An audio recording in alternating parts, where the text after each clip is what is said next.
Welcome in, Unity. Welcome in, guys, to another week. How's it going, everyone? We are going to be playing House Flipper 2 again. Let's go. We're just going to be yapping throughout this stream, let's be honest.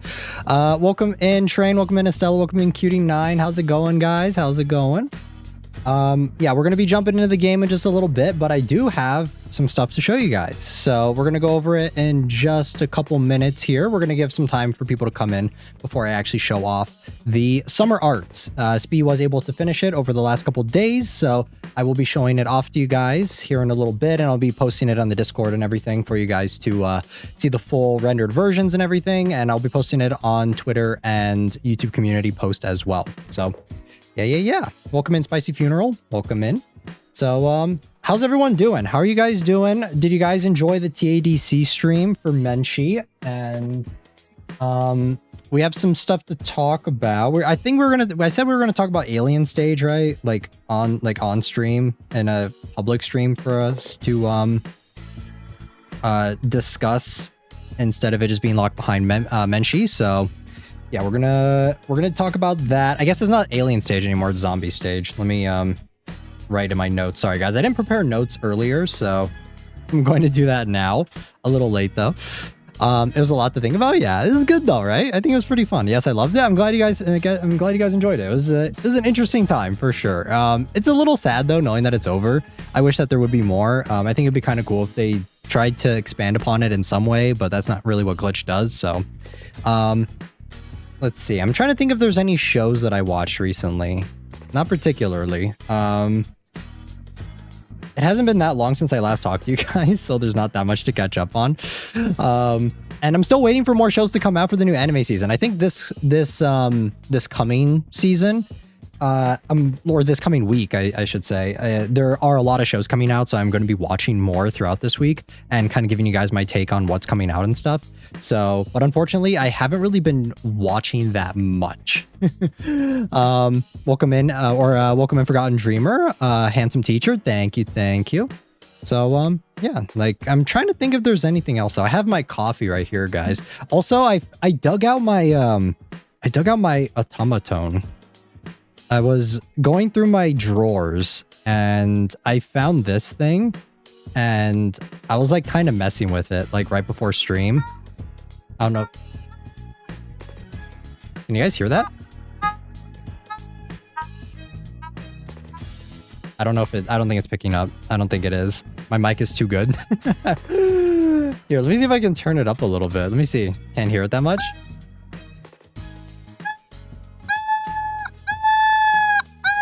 Okay, there we go. A little. Okay, I think that works a little bit better. I think it needs to be like right into the mic. Let me see.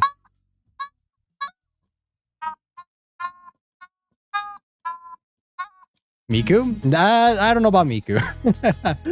But yeah, I was messing with this thing. Wailing sounds? Yes, it is wailing sounds. I was messing with this before stream started. I was having a fun time with it. But yeah, we're going to be cleaning Freddy Fazbear's pizzeria. We're going to be doing that for this stream.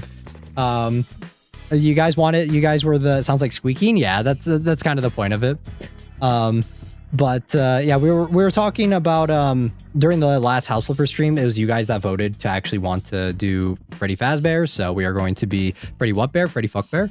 We're gonna be doing that within this stream. We'll get into it in just a little bit though, but I think before we get started, let me go ahead and actually move over to here. Do you guys like the new BGM, or do you guys want me to switch it up a little bit? Do you guys want something different?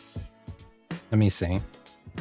Do you guys like Sounds of Love? Hey, thank you for the 24 months, Leah. Thank you. You did get the Unity badge. I think you've had it though for a while.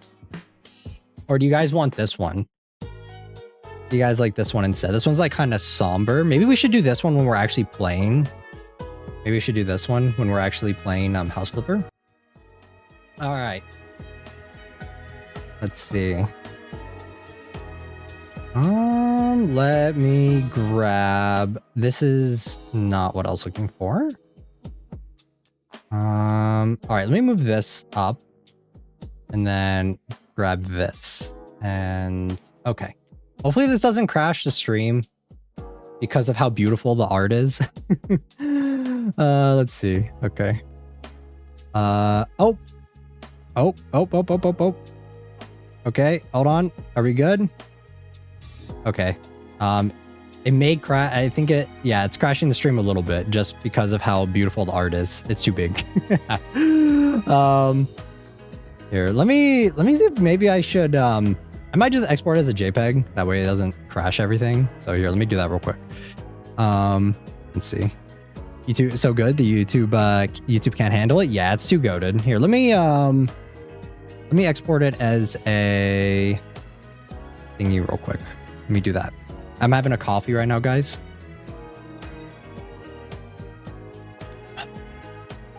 All right, let me export this as a JPEG real quick, and then to keep that. Okay. It's for the suspense, guys. I promise. As JPEG. Okay. There we go. And let's see now. Let's see if it works. Do you have a server? Yes, we do. If Leah could drop the link for that. All right. Here it is. Okay. All right. Yes. It didn't crash the stream this time.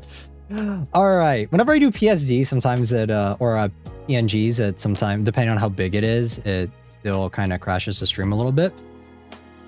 All right, let me make this smaller though, so that you guys can see. It's still a huge image. Okay, yeah, we're gonna be here for a minute. Hold on, guys. I mean, I guess I could just like zoom in on it. That way you guys can see it, you know? There you go. Just give me a minute. A little bit of, it's so beautiful though. It's so big. Hold on, I'm still going. Such a big image. Okay, there we go. All right. Okay, there we go. That's better. Let me just cover myself real quick.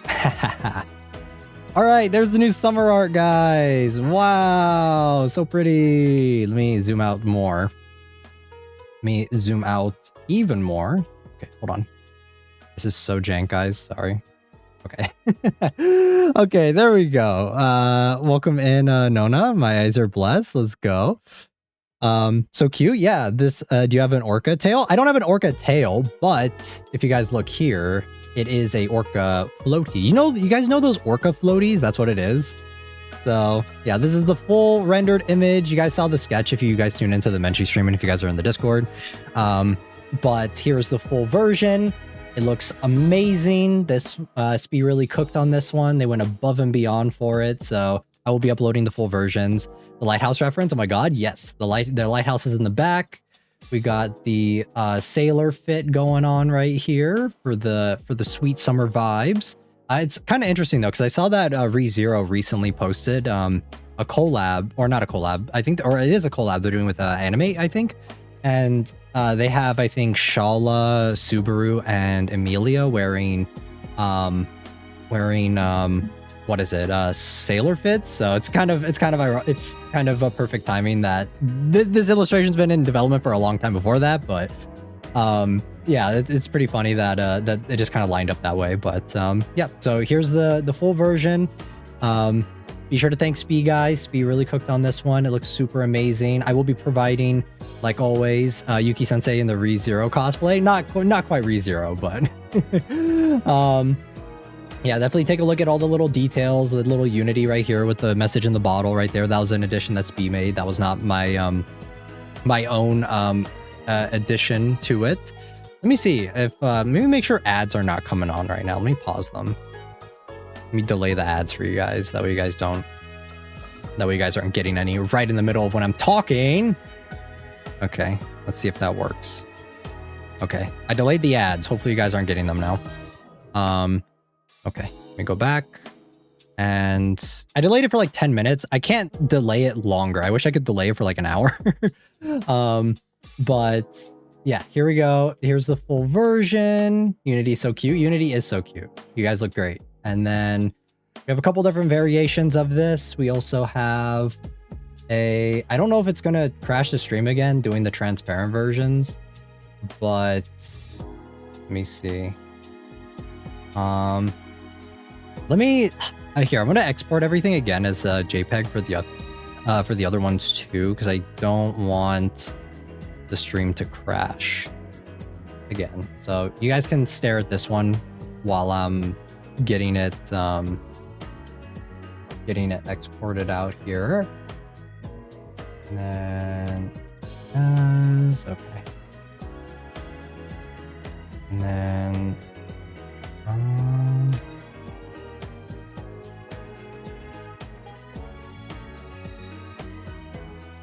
okay, I think that's good.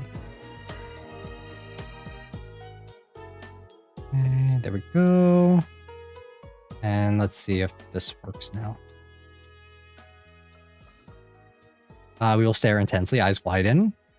Then there's this one with no horns, no tail. So you guys got options. You guys got lots of options. There's also different expressions as well. I can grab them here. I have to re-export everything just because the PNGs are too big. Okay, so this is expression 1. Expression 1, and then this is, I think, expression 2. Okay. Let me turn these on. Export again.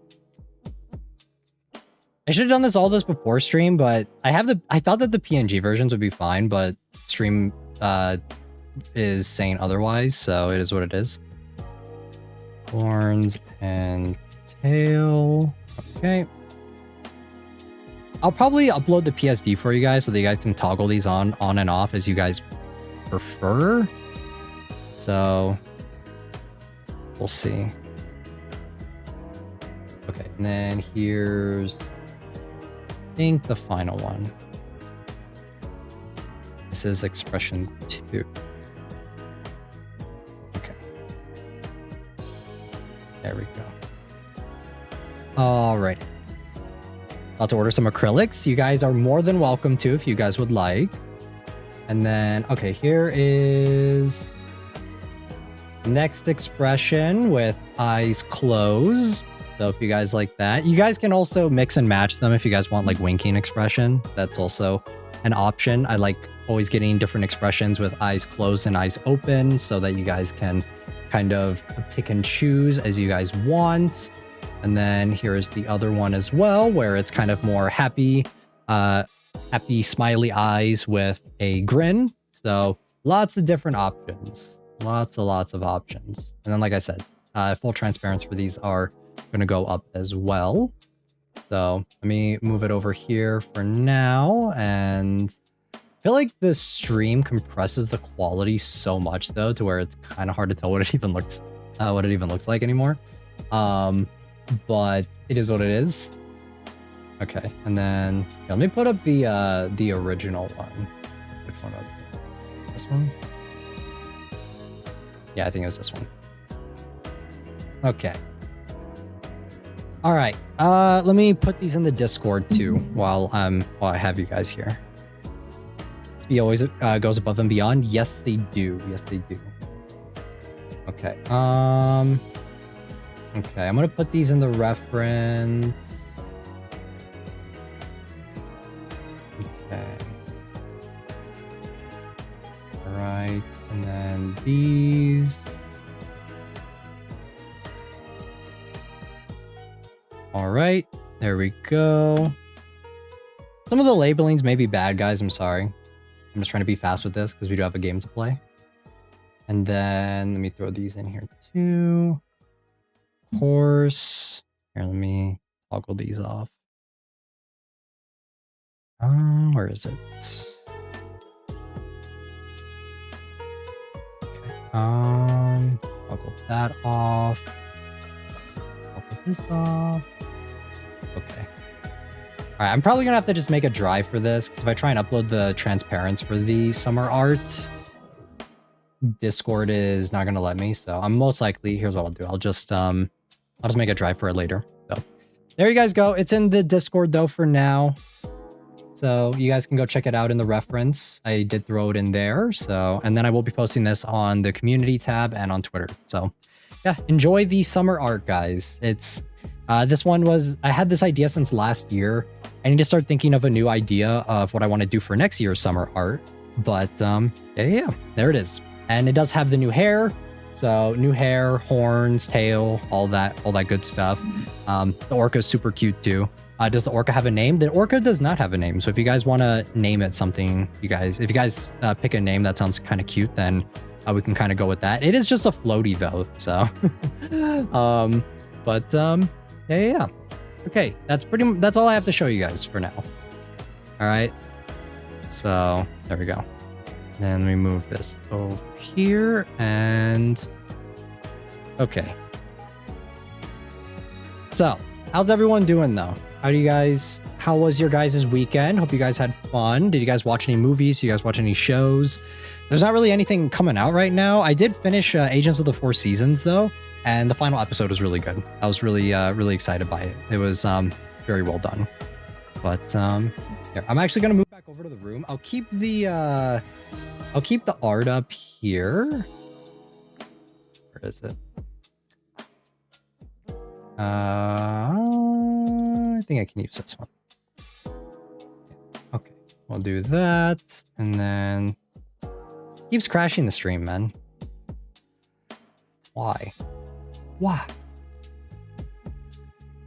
Or is it this one? No, that was a JPEG file, right? Okay, I have no idea why it keeps doing that, but it is what it is. Okay, and then oh man, I'm gonna have to make it small again. My bad, guys. There we go.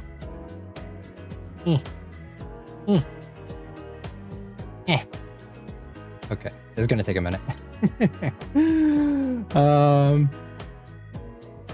The image is so big, the stream can't take it. Okay, there we go. All right, we're getting a little bit smaller now. I'll keep it up on stream just while we're yapping, while we're talking about stuff. Okay, there we go. All right, there we go. It's super pixelated though, I think, because it's such a big image that's compressed down to be so small. I probably should like take a screenshot of it and then like crop that out and like make it smaller, but it is what it is. But yeah, okay. So back to what I was talking about. How are you guys doing? How's everyone doing? Me drink my coffee, sip of my coffee. We should be going over it is what it is. It is what it is. Let's go over schedule though for what we're going to be doing this week. So we are going to be playing, obviously today we're playing House Flipper. It's usually our beginning of the week stream where we just kind of yap and just kind of talk about random stuff. Just kind of play a more chill, relaxed game, still with somewhat of a horror twist on it. We are going to be as well later this week. We are going to be checking out Observation, which is a space horror game. It's very linear in the way it's presented. But we are going to be checking that out at the end of the week and the middle of the week stream. I know we're going out of order here, but there was another game that I was going to check out with you guys. Where is it? I'm good. I want to give appreciation to Spee for their work. Yes, definitely go check out Spee on Twitter and check out some of their other stuff. They may also have some stuff in the future coming out, so stay tuned, guys. And whenever I will keep you guys updated if they ever decide to do anything. So if they decide to like do like merch and stuff, I'll definitely keep you guys posted. I want coffee now. Definitely go get a coffee. Well, this is going to be a pretty chill stream, I think. I'm looking for the game. I think this is it. I think it's Ashioto Kyofu. Ashioto Kyofu. Yeah, this one. It's like it's an anime style game. This one looks kind of interesting, so I think we will be checking this one out. It's called Footsteps Terror. I think that's the English name for it. So yeah, we're going to be checking that out in the middle of the week. We haven't played like an anime style horror game in quite a long time. So that's what we're going to be doing in the middle of the week. And then like I said, end of the week, we're going to be playing Observation because I already bought that. So yeah, and no Menchie stream this week, but we'll do one next week. I was thinking of maybe doing some analog horror stuff for the next Menchie stream, but yeah, that's pretty much the schedule. Pretty chill. We're not doing too much. I did see though that Cyberpunk is getting a second season, which is kind of interesting for Cyberpunk Edgerunners. So I'm kind of interested in checking it out. I think it comes out in the end of this year, right? Let me actually check the teaser for it. Yeah, this fall. So the character designs in this one kind of look more appealing to me than they did in the original one. I don't know, just the first one, David, Rebecca, and Lucy, their designs just didn't really appeal to me. So the fact that they're doing another one, and I think the character designs in this one look a little bit cooler. So also Steam Summer Sale. I saw that Steam Summer Sale was going on. Maybe I'll check out some of the games that are out right now and maybe pick some up for us to play on stream here.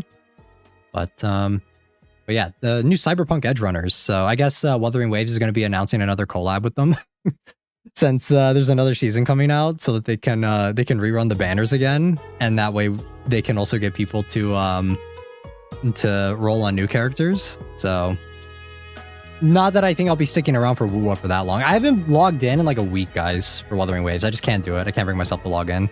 So I've been steering clear of WoW for quite a while. I also saw Sandrone is coming out pretty soon here. I think it's tomorrow, right? I think Leoman. I don't know if I welcomed you in, but welcome in. And because I was in the middle of doing the showing off the summer art. But yeah, for Sandrone, I will be trying to roll. I'll see if I can try and get her, but I don't want to use up too many of my pulls. If I end up losing 50-50, I think I'll probably wait. Because there are a lot of characters coming out in Snezhnaya that I'm kind of more interested in. And Sandrone, I like her like well enough as a character, but I don't know if I like her enough to want to go to Hard Pity and Genshin for her, so we'll see. So, but yeah. That's pretty much it. We went over the a new anime season during the last stream, I think, during the Mole one. Right, and we kind of talked about what was coming out for this new anime season, and a lot of the shows are going to be coming out this week, I believe. And I think I think a lot of the new series are starting this week too, to coincide with Anime Expo, I believe. So we'll see. I saw ReZero, the new episode 12, I think. They're going to be showing it off at Anime Expo. It's like, ugh, damn it!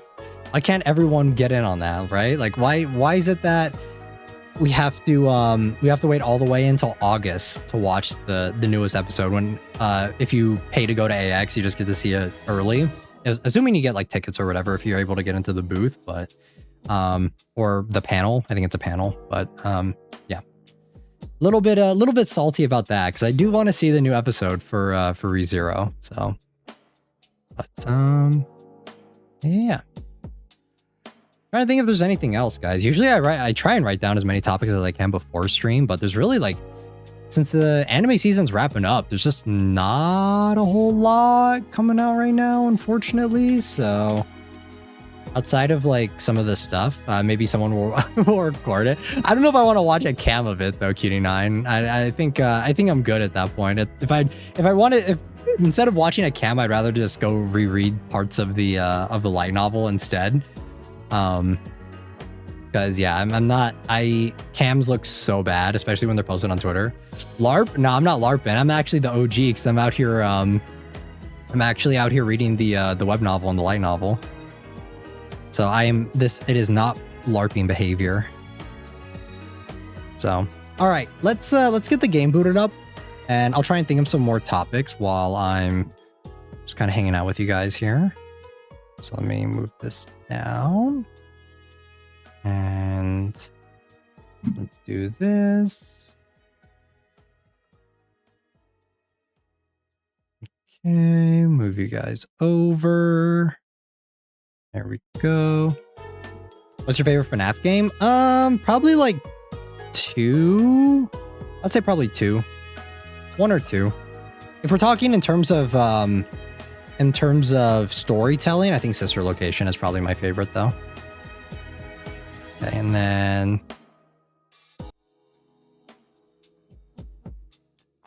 all right.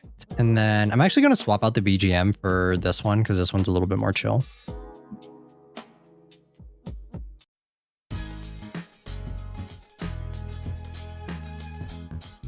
Okay, and now let's boot up this. Sorry I was so late getting the, in terms of lore. Yeah, I think that one has the most, because it actually has a story to it, because there's voice acting and stuff in it. Yeah, sorry I was so late getting the thumbnail up yesterday, guys. It took so long, because I just could not get this map to load. I tried everything. Just pure lore. Yeah, just pure lore. In terms of gameplay, though, sister location fucking sucks. I fucking hate the part where you have to do the little spinny things on the what is it, the spring locks. That was so annoying. I couldn't, like, I don't even think we finished it, right? I just couldn't even do it. It's so frustrating. Hardcore LARP in FNAF though, for real. And then sandbox, houses, Freddy Fazbear's pizza. Over, confirm. Okay. Now let me get this booted up here.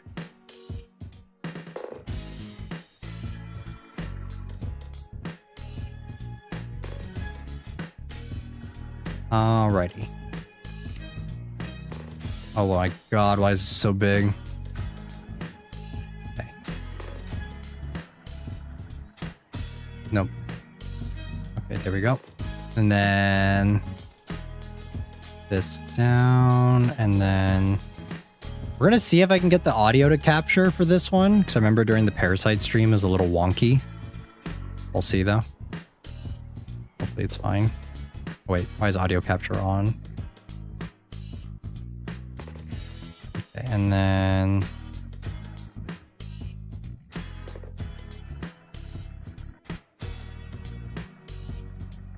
okay, House Flipper 2. Okay, I think you guys can hear it. Let me know. As a FNAF fan since like 2014, I haven't played since Sister Location. I think that what was the final one that we played? FNAF 6, right? I think that one's pretty good. It's a nice conclusion to the series. As a fan since 2014, the only game I've played is FNAF 2. You guys call me LARP. At least I play it. At least I've played most of them. I haven't played, and we played also Secret of the Mimic too, even though that one was bad. Okay. You guys have no grounds to call me a LARP, all right? You guys are out here LARPing to the max. No, no yes? Okay, let's open this. Wait, what the fuck? How am I supposed to get into this building?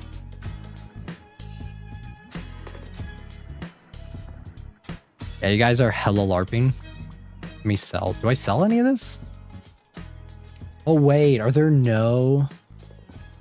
Oh, no, guys. There's no quest. It's not a job.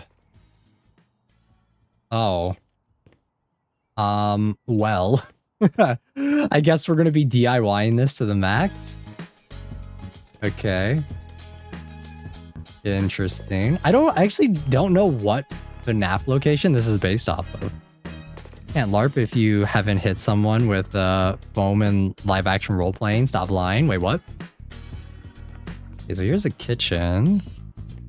Yeah, there's no quest for this the same way that the other ones have been. So a lot of this is going to be just kind of trial and error, you know? FNAF 1, I think. Is it? I mean, here's Foxy's stage. Where's the security? Oh, okay. Here's a security room. Okay, yeah, it is FNAF 1. All right, and then yeah, okay, yeah. It's taking me a little bit of time to get used to the layout because this is being recreated in a different game engine and everything, so it doesn't quite look the same. Okay, yeah. All right, the Fazbear Band. Freddy Fazbear. Can I open this? Oh, I can go outside the front. I see. No, it's not. The doors are not right. Yeah, they're not the shutter ones, right? Okay, well, let's start cleaning up, I guess. 1, Damn, this place is a fucking mess, guys. I don't know how much I'm going to be able to do here. Here, let's, okay, well, at least we have this, so it tells us, like, what we can clean and what we can't. I guess we should start with the exterior first. Oh, there's a dumpster right there. Oh, okay, and I can't reach it. Nice. Can I... Okay, well, fuck me. Alright, trash. Actually, I think we're probably gonna need a dumpster for this place. Trash. Commercial trash bin. Can I get it, can I get it? There we go. Okay. And then open this. This is like that meme where you like throw it in. Ugh. Oh my god, guys, I can't. Wait, what? Why is this not working? There we go, okay. Maybe the trash bin's a better idea. And then we sell this, right? Oh, there's no queue to sell. Fuck. Damn it. Well, no trespassing. Well, obviously, if we're opening up, it's no longer for sale. If we're opening up Freddy Fazbear's Pizza, we want to, we do want trespassing, but not like that. We want customers. Okay, there we go. Don't ever play basketball? Yeah, for sure. Let me just sell this and buy this one. Okay, there we go. That's a lot better. Infinite trash can. Did you guys see that Japan loss in the World Cup? Fucking rip. Look at me LARPing soccer. They lost against Brazil. I mean, I'm not surprised because Brazil has Ronaldo. Rip? Yes. Rip, rip. Okay, sell these. I'm not gonna be like a tinfoil hat conspiracy theorist, but I don't know. There's a part of me that thinks that like all soccer games are fucking rigged. Like, I don't know. I was thinking that when I was watching the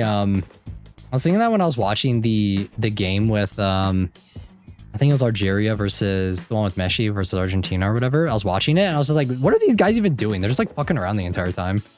There's no way this is real. Could be LARPing for real. I don't know any about anyone else other than Mexico. I gotcha. He's on Portugal. Is it Portugal? I thought it was Argentina.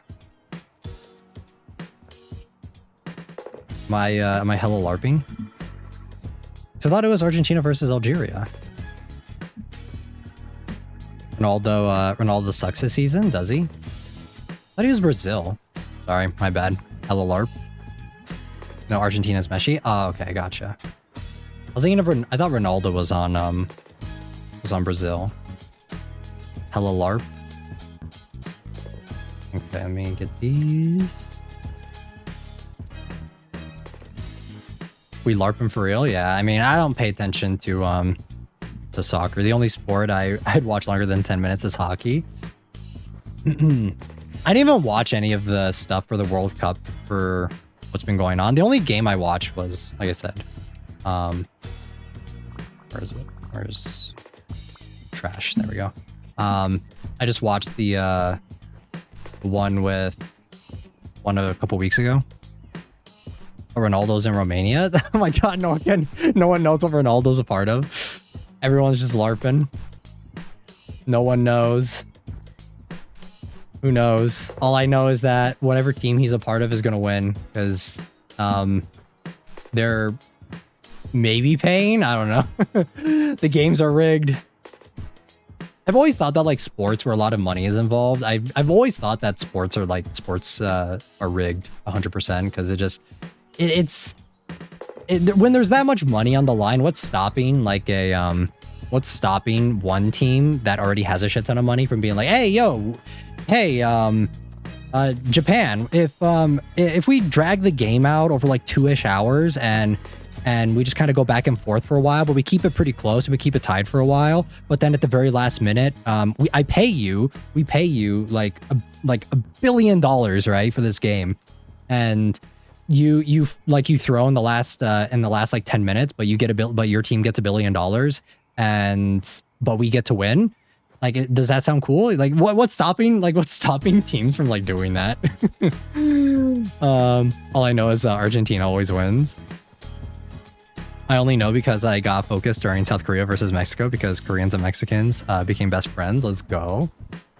Yeah, like that's been my thing when it comes to but that's my take when it comes to whatchamacallit? Wait, what are these? What the fuck? Oh god. I'd rather watch F1. Wait, what's F1? I have no idea what F1 is. Okay, so these weeds. Who's buying these? Like, honestly, who's buying this shit? Okay, and then trash.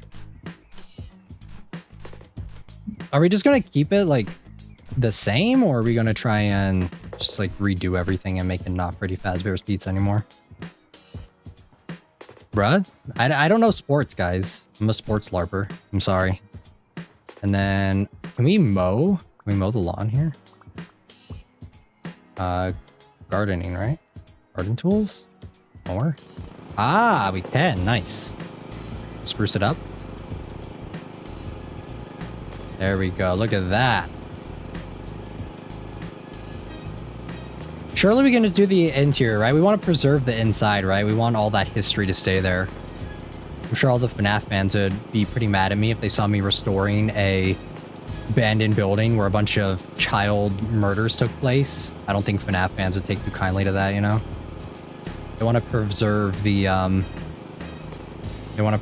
authenticity of it, right? Is that how it works? There we go. And then let's do this. Okay. And then this is like oddly satisfying. Can I get a map where I just do this the entire time? This is pretty calming. There we go.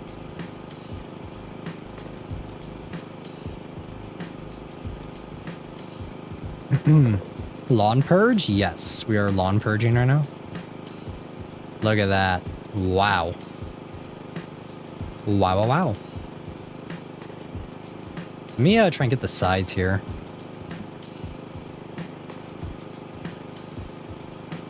What's the name of that cleaning game? House Flipper. Or unless you're thinking of a different one. Okay, and then let's grab this. Grab these. Bam, bam, bam. Another piece of trash right there. And I feel like this building fucking sucks, dude. It's fucking nasty. Dude, look at that. Oh my god! Oh. Oh. Can I sell this?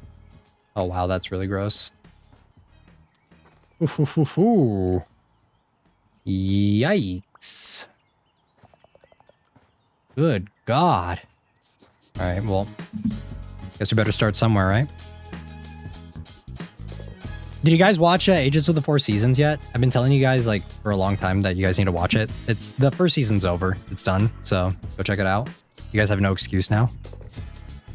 The final episode was super cute. Very heartwarming. I would say that it was probably one of my favorite series from... No, I'm sorry. Go watch it, guys. Go watch it. Better yet, watch it while you guys are watching me. Double dip, you know? Watch like right now while I'm streaming, since we're just yapping right now.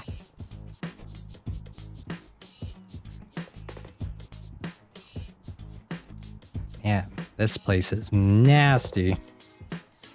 Did you guys enjoy Mole though? I really liked the story of it. There were a couple gameplay choices that were questionable, but can't multitask.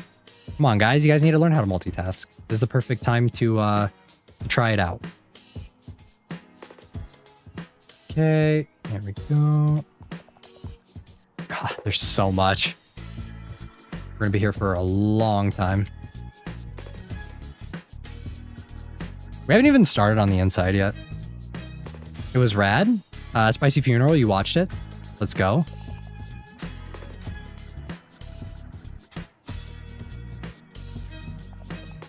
What is it going to take to get this cleaned? I've been trying to clean this for a minute now and it's not going away.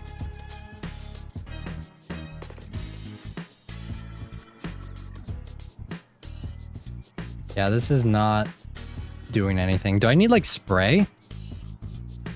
Let me see. Cleaning spray? Accessories? Not accessories, right? Teeth, bathroom, office supplies, other architectural elements.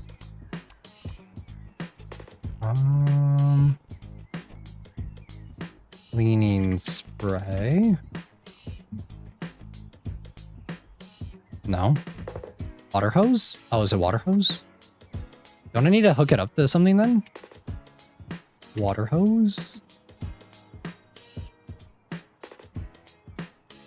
I need a spout then too, right? Garden hose. What it is what it is. Also haven't watched that anime yet. Oh, okay, never mind. My room is going through an overhaul.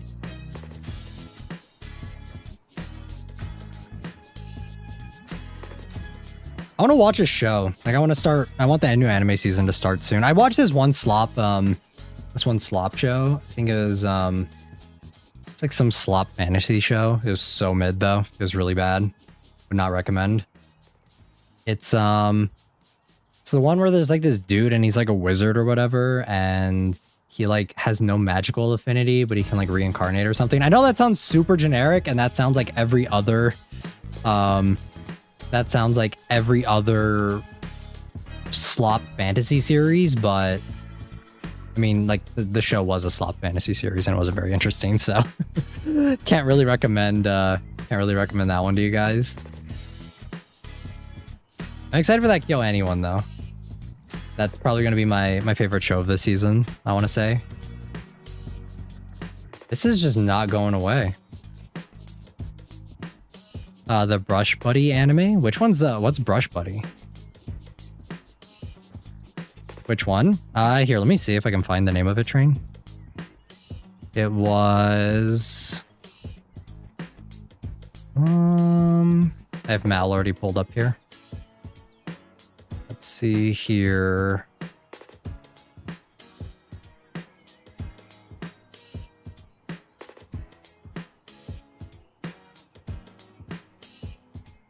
Where is it?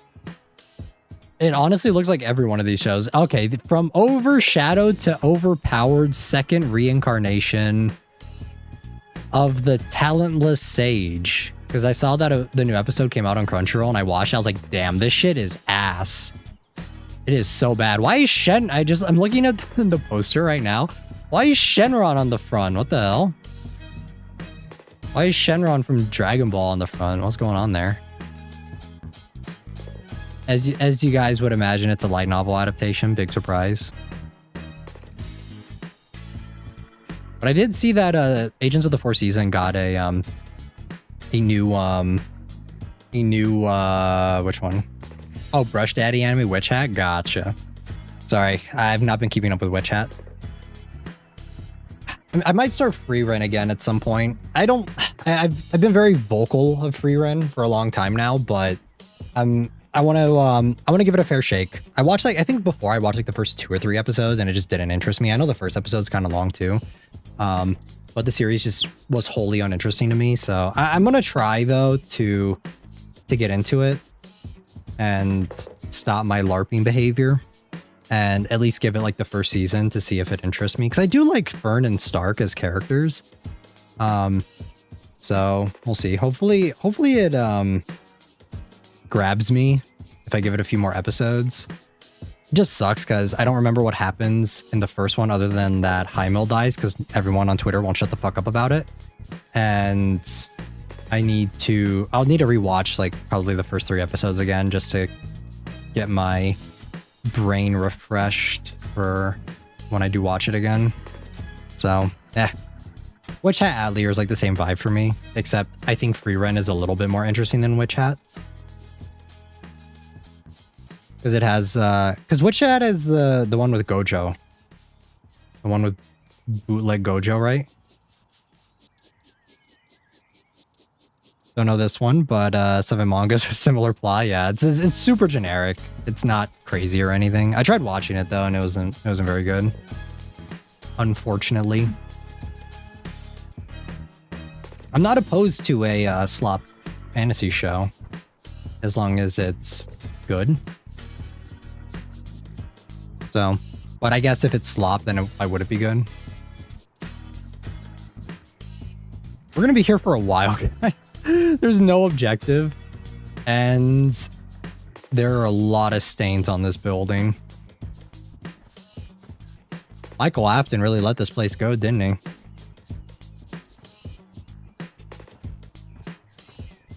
Okay. Clean this. I don't know how to get this stain off over here. On this section. I wonder if there's like a specific thing that I need to do first. But yeah. Looks like the summer movie season though is starting to calm down a little bit. There's so many movies coming out, guys. I feel like I went to the theater so often. So like this year, like I feel like I've been going almost every other week, pretty much. Kind of crazy. Because I think last year, I didn't really see anything during the summer movie season. There just wasn't anything that was interesting. Is there a specific way I'm supposed to do this, or... I know I can grab these, but... Reaching up here is really hard. I think I'm going to need the scaffolding. Unless we're just going to call it right there. I feel like that's pretty good.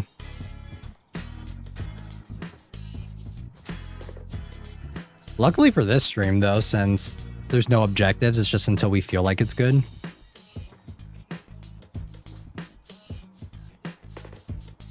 There's so many stains. Oh my goodness.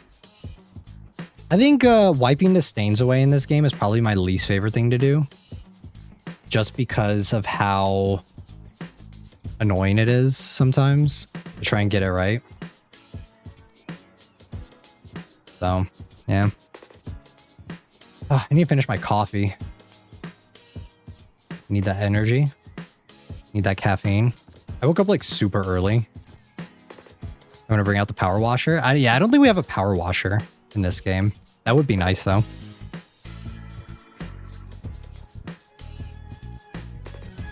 Any shows though that you guys are looking forward to this new coming anime season? Because I've already given my take on which ones I am. Hated doing that in the first game. Yeah, it sucks. It's really annoying. Oh, what the? Huh?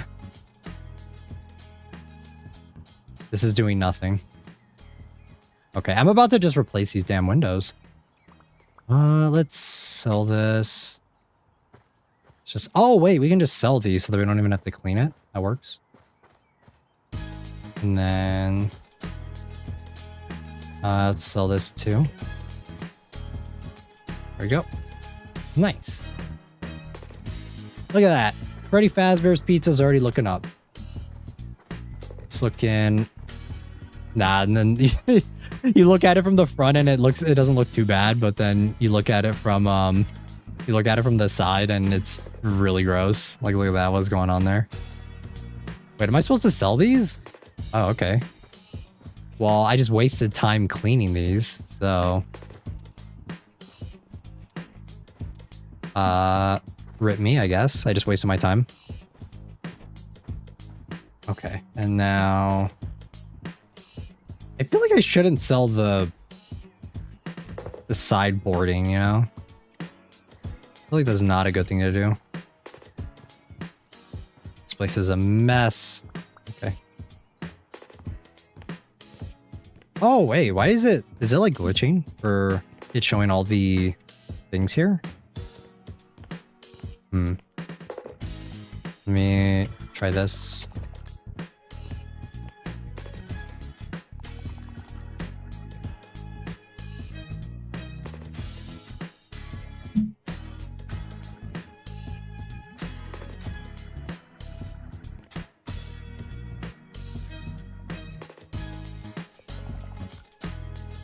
We might as well just demo the whole damn building, guys. There's no way. Oh my god. How are there even stains on the walls like that? How is it on the ceiling? There's no way. Hey, look, it's Rocket Raccoon. How cute. Guys, there's no way. This place is riddled with stains. What? Oh my god. There has to be a more efficient way than just using a fucking scrub, man. There's no. Sell the walls? That's crazy. Okay. Take all this out. It's been 30 years, man. I mean, come on. What is this? Oh god. We're gonna be here forever. We also have to pick out what furniture we want. Wait, I have to sell this too? We're just repurposing this? Is this no longer going to be a pizzeria? Like, what's going on here? Just sell everything? Hey, look, guys, we're just talking about soccer. Let's go.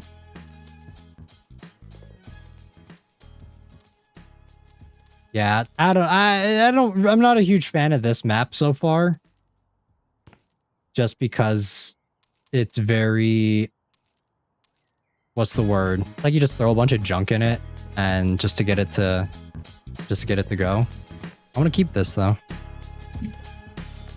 There's goal? There is no goal for this one.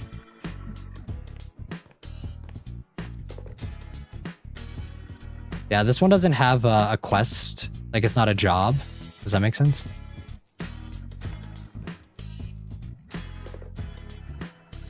Oh, everything is not needed. Gotcha. Okay. Yeah, let's, I mean, I'm just going to repurpose everything. We're just going to sell all this.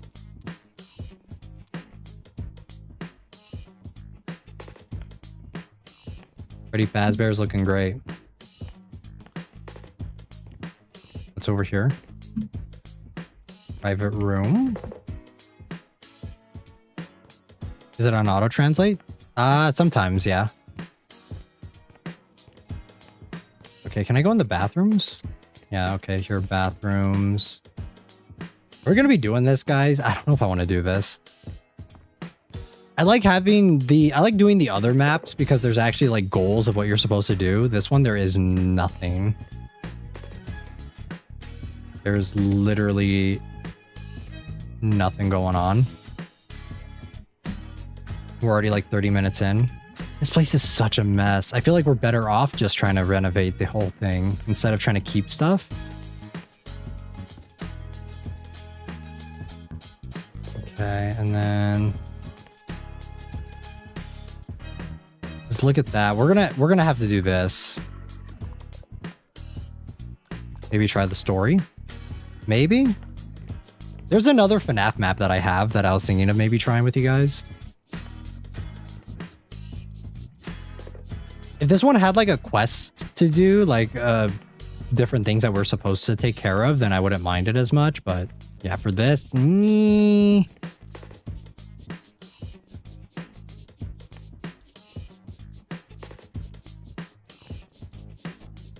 because yeah, it just looks like Scrub Simulator. This looks like it would be a just a power washing simulator when it comes to what we'd have to do. We'd just be scrubbing a bunch of stains off the floor the entire time. Like, we'll just be doing this. Clean the floor, right? We'd have to clean the floor, the walls, and everything.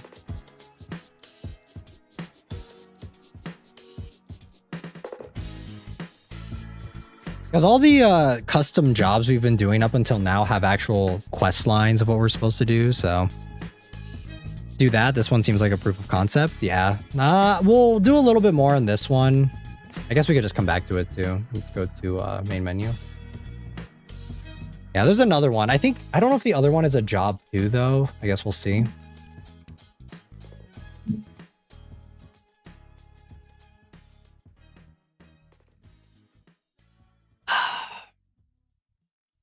I'm having vanilla coffee right now.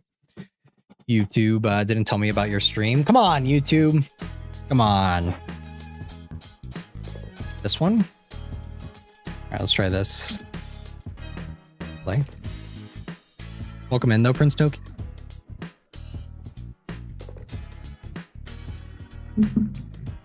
We're just talking right now. We're just yapping. The last map was a little too much, honestly. Oh, this one looks a lot more like the oh, what the fuck? Huh? Oh. Yeah, this one is actually a lot closer to the game. I like this. This is good. This is very good. Arcade here. Hey, heart flipper. And there is missions? Yes. Okay, I think we're gonna do this one instead. Okay, Foxy. Yeah, this is a lot nicer. I like this one. We're chilling. Let me take a look around though. Over here.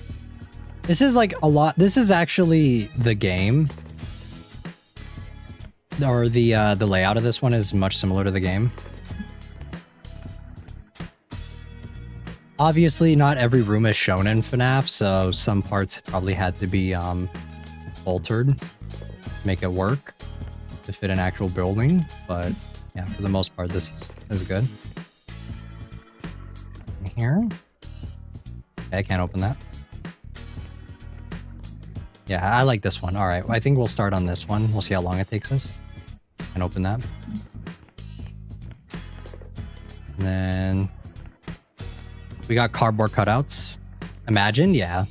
Okay, let's start in the security room.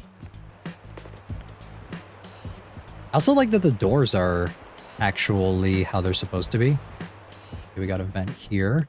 Wait, where's the parts and service area? I don't remember where that is on the map. But okay, let's take care of this. Let me turn that fan off. It's loud. Okay, and then trash. There's 120 pieces of trash in this little tiny room. Or no, it's okay. It's between everything. We'll need to grab a trash can. Okay, and then buy one trash can. Trash. So there's a Five Nights at Freddy's map? Yes, there is. Trash bin. Okay. And then open it up. Ah, yes. We're back in business, guys. I can now mindlessly just spew whatever's in my head since we actually have an objective. The other one was, I think the other one was cool because it's in the city scape, but just the it's very like proof of like what Train said, proof of concept. There's not really a direction of where what you're supposed to do with it. So this one is a lot more what I prefer to play. Okay. Lots of paper here. Spider web. And then throw this out. Okay. And then, ooh. Hey, you found my letter. That means you're the lucky person on cleaning duty. The lights and power are a bit funky, especially at night. You'll need to flip the switch on in the basement. Find it through the door by the kids' play corner. Anywho, just clean the place up. I've sent specifics to your tablet. Don't worry about the guys on stage. They don't bite usually and have fun. Excuse me. Okay, so over by the kids' play corner in the basement, right? Is this the kids' play corner or is it this? This is the play corner. Oh, wait, we need a code though. Well, I mean, I would love to do that if I had a code. Yeah, there's no code or anything. Not unless it's supposed to be the time, but I don't think so. Oh, I should mention the code is 1987. Okay. There it is. Let's get the lights on in here.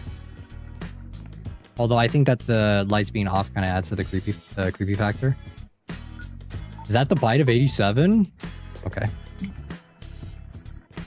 Oh, here's the parts and service. Nice. Golden Freddy's right there. Into the basement we go. Wow, what a mess.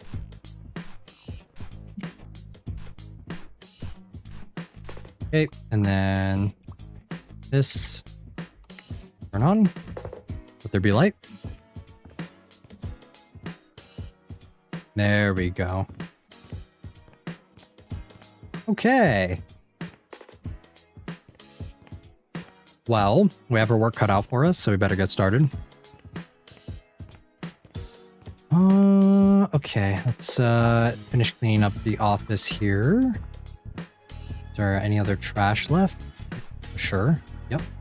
I love how the phone is purple. It's a nice addition. Can I grab these? Cool. And then anything else? I don't think so. And then scrub, right?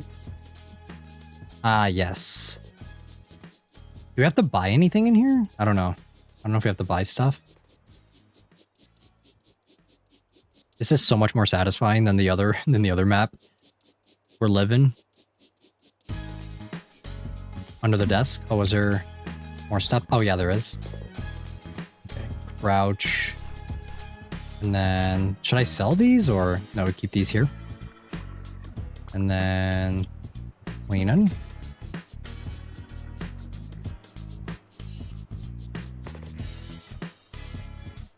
Nice. I don't think this desk has ever been this clean before in the history of FNAF.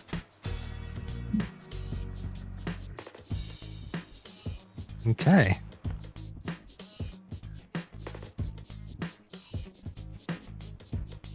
Yeah, I don't know what's going on with the other one. I wonder if there was like a quest line that you're supposed to do for it, and because I had to download the map manually to get it to work, so I just saw the oddest thing being on my phone, an ad popped up, but since I had my phone on its side, it still showed your stream and played the ad at the same time. That is so strange. YouTube just be a little quirky sometimes, you know?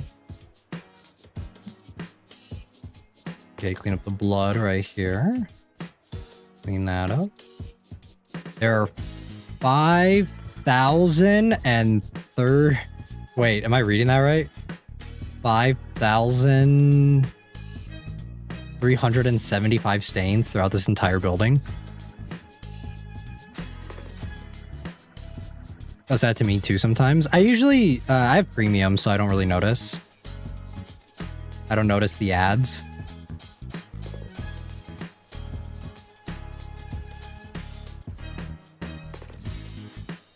You are reading it right? Yeah, that's a lot. Okay, and then let's see. Just a bunch of stains all over the place. The previous maps that we've been doing thus far, I think that the way they kind of organize it, the stains and stuff, it's like there's still a lot, but it's not just stain simulator the way this game is, or the way these maps have been. Okay, and then he's down.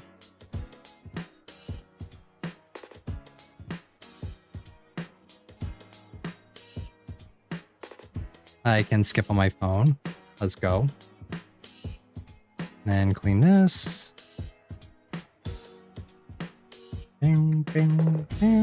I saw that Rize though for Persona 4. They showed off what she's gonna look like, because before we got a little bit of a tease of what she looked like in the trailer, but we didn't get a good look.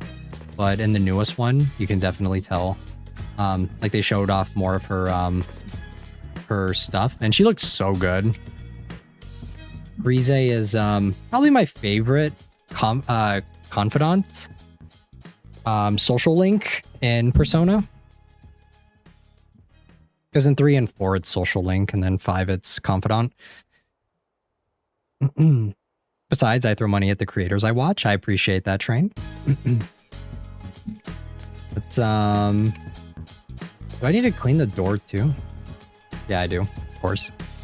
Frieze, my least fave? Wait, what? Then who's your most favorite? Who's your most favorite, social link?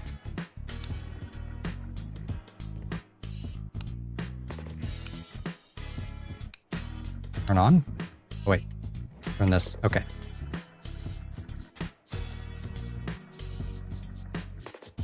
Let's clean this up. And then... let's see here. Let's open that. And then start on the hallway. Let me rephrase that. Rize is my least favorite girl. Oh, okay, okay.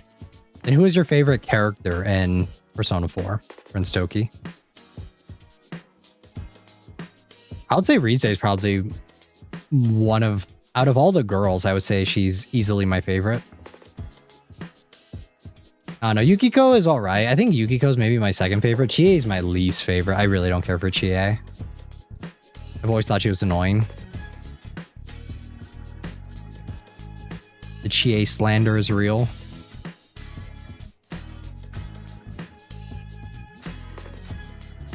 Naoto? Ah, okay. Naoto fan. Naoto's all right. But they get introduced so late into the story that's like over halfway through, right? And I don't know, I feel like I grew more attached to the other characters that by the time they introduced Naoto, I was like, ah, whatever, who cares? You know? Because Rize gets introduced pretty early on.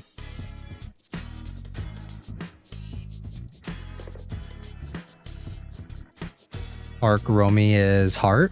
Wait, who? If they're like censored because of old, about 11 years ago, the internet drama. Ah, gotcha, gotcha. Okay, let's clean this up. And then we need to grab these. Toss that. All these cobwebs up here. Okay, cool. And then we don't sell anything. I think we're just cleaning up only. So sweet. Bam. I wish we had a mop. That would be nice. Oh, Japanese voice actor for Naruto. Gotcha. I'd have to see who they voiced. I'm not very good with names, so I'd have to see what other roles they've done for me to recognize them. Let's see. Okay, and then clean these up. I like that this one we're not selling, we're just cleaning. And then there's 1,000 pieces of trash in this area. I don't think, yeah, we don't sell anything. We do need to vacuum though, I think. Oh, Edward Elric from FMA. Not a huge FMA stan though. Like one of the few older shows that I'm not a huge fan of. Just because I need to rewatch it again. I need to get back into it. But it's either that or Free Run. Welcome in, Annie. Also, I think I'll be able to give you guys gifted. I'll try and be able to get some of you guys gifted within the next stream.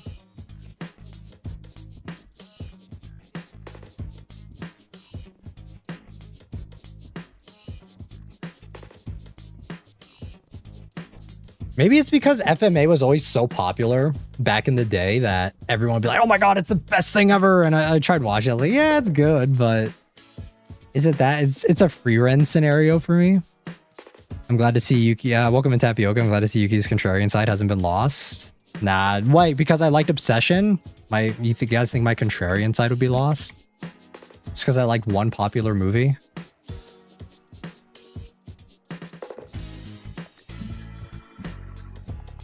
Ah, okay, so it tells me. Cool.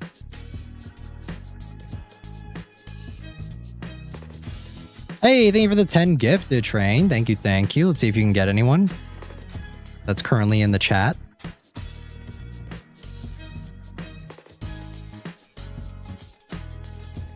If not, then you're just you're whittling down the pool. So maybe when I give the 10 gifted for the next stream, maybe I'll be able to get Prince Tokyo Jisoo. Okay, and then let's see.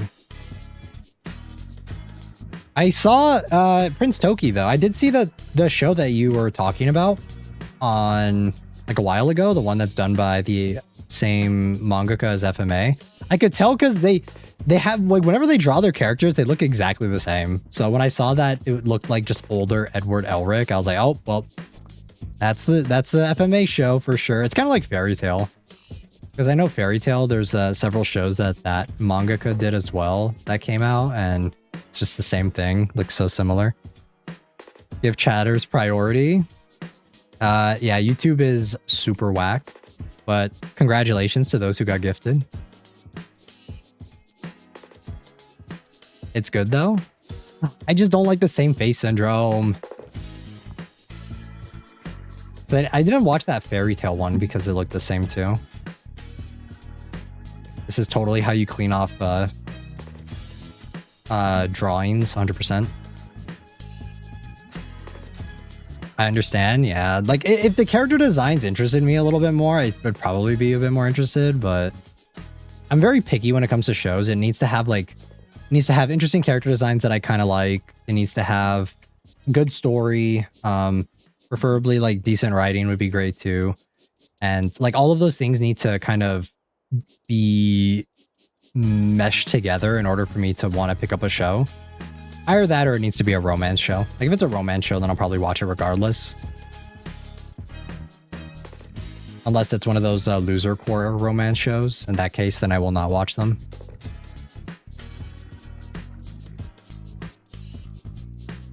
Like the second prettiest... what was that? I became friends with the second prettiest girl in class or something like that.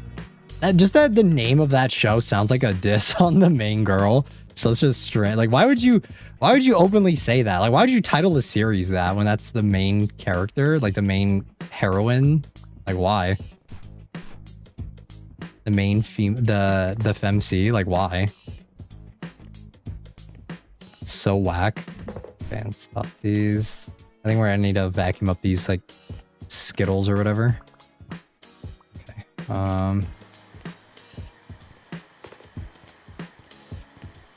Oh man, okay.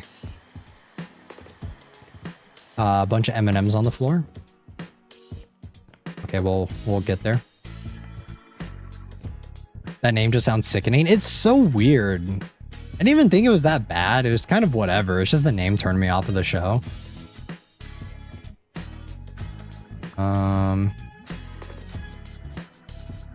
Doesn't it just sound like a diss on the main girl? Like, why would you name it? I became friends with the second prettiest girl in class.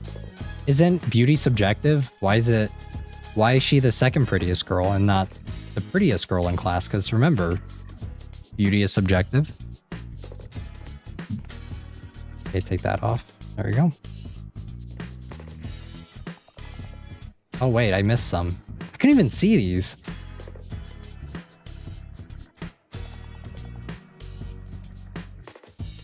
What does that say? I can't read that.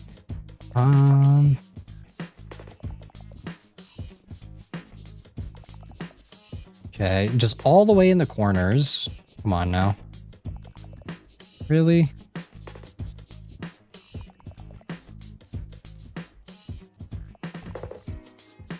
Okay, let's grab that. Can you pick up the pages? Maybe. Let me see. Mayhaps. Let me finish cleaning off these stains here. Okay, let's see. I can. Am I supposed to put these up? Like that?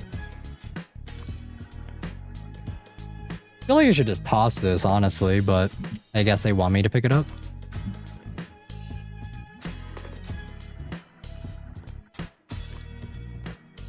Feels like we're kinda... We rotate. Okay, I can't put this on the wall because it's a magazine. I don't know if you're supposed to. I'll just leave it there for now. Okay, and then make our way to the arcade. And cleaning the stain sucks. It's so boring. Doing the trash and everything is kind of satisfying, but yeah, just doing this the entire game, not very interesting, Heike. Oh wait, were we going to talk about... Jisoo's not here though, because I know they wanted to talk about Zombie Stage. Because I did watch it. And we talked about it during Menchi already, but we can talk about it again if you guys want. Pretty good, pretty good. More interesting than Alien Stage, I dare say. But I know a lot of people like Alien Stage. It's just that I thought it was such a not interesting concept. Or I guess the concept was fine, but the way it was executed was kind of whatever. Contrarian. The songs were good though. I did like quite a few of the songs from Alien Stage.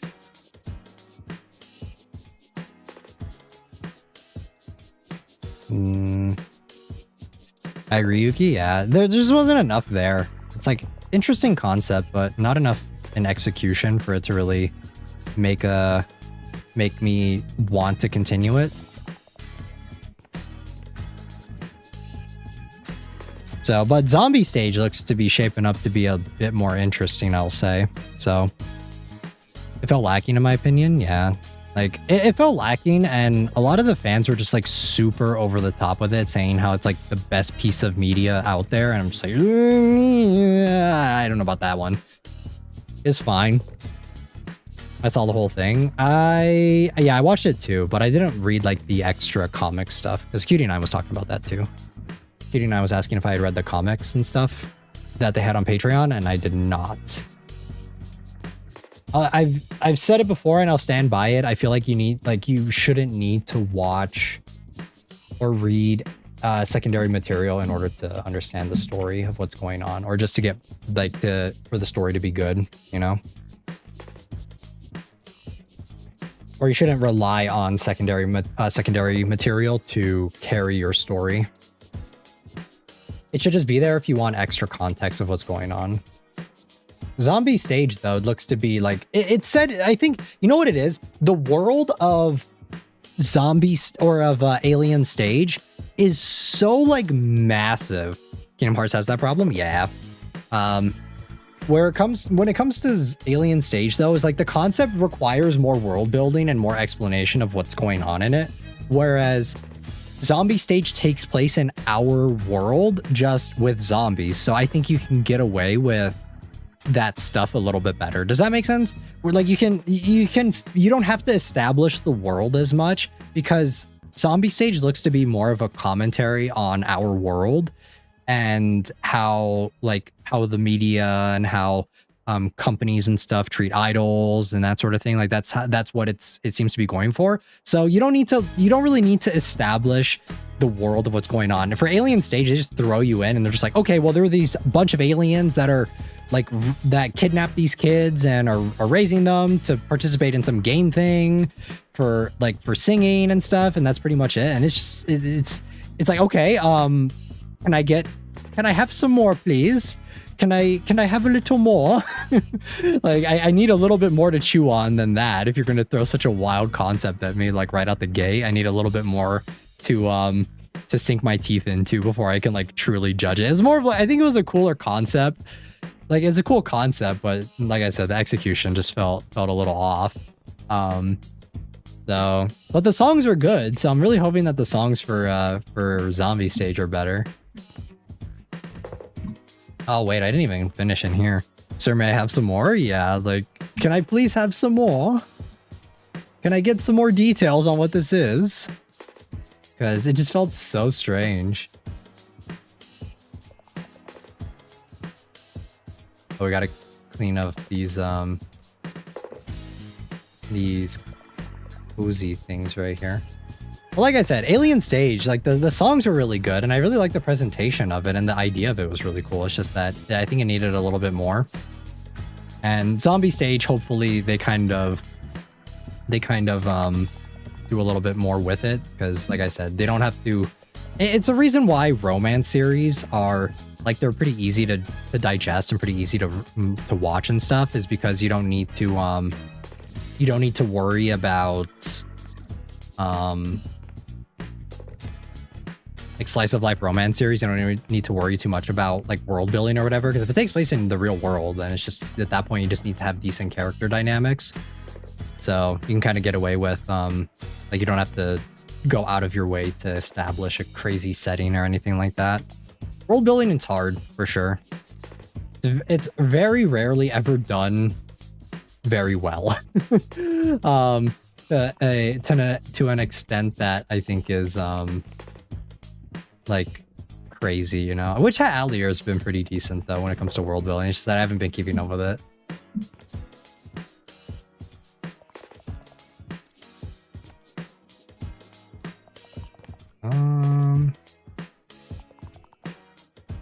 I guess my main problem with Witch Hat Atelier is that there's just like not enough sauce, I guess. It's like super... I feel like it's such a safe series. Does that make sense? I thought that Chica moved for a second. Like Witch Hat Atelier, it just feels like such a safe choice for a series. There's not really a whole lot to it. Maybe I'm just fucked up and I just really like it when things are kind of depressing and dark or whatever, but I don't know. It's very happy feeling kind. That's kind of what I felt with Free Run too, that I wasn't really interested in that one. Is that there's just not enough for me to bite on, there's not enough interest for me, because they do a decent enough job of expanding the world and talking about it and showing what happens in the world and stuff, and like they do a decent job of it, but do you guys get what I mean? Does that make sense? I don't know if that's making any sense to you guys, but yeah, like it's missing a little something. Let me see here. Let me see if I can let's see. Let me actually just turn monetization off for you guys. That way, hopefully you guys don't get ads. We'll try it. I know that YouTube likes it when there's ads, but let's just turn it off and see if that helps. Let me know if you guys are still getting, if you guys still get the ads, because I just turned it off, so hopefully it doesn't happen. I think it's saved. Let me double check.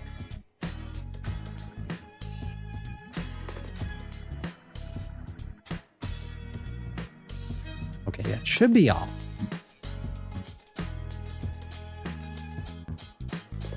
All right.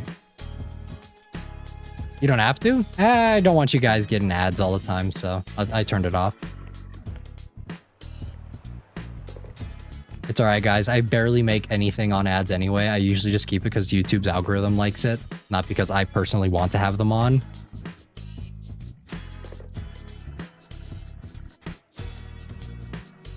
Yeah, I'd say like per stream, I make like 50 cents. Like anywhere from like 20 to 50 cents per stream or something like that. So yeah, don't worry about it. Okay, I'm back. I was helping my brother out, no problem. We switched maps to Stella. The other map was kind of jank. There was no quest line. It was just like, okay, clean this building. So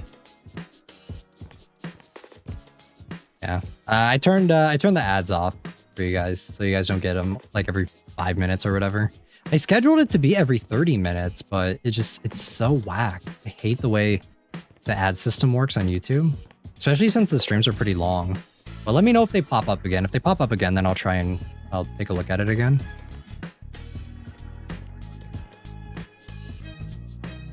Yeah, usually I only keep them on because YouTube's algorithm likes it. So I've tried different streams where I don't have ads and streams where I do have ads, and usually the ones that have them do better. So high premium, gotcha, same. And then, okay, let's clean this. Yeah, we're just talking about Witch Hat Atelier and that series. And I'm going to try and rewatch Rerun soon. Try and give it another shake.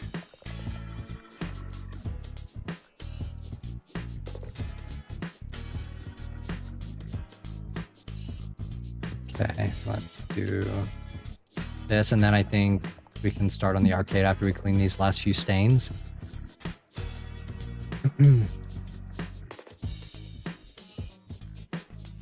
I hate YouTube's auto-translate function, guys. I'm looking at Estella's chat and them saying hi Toki, it just says this is awesome. What the fuck? What is going on, YouTube? What is going on with this auto-translate function?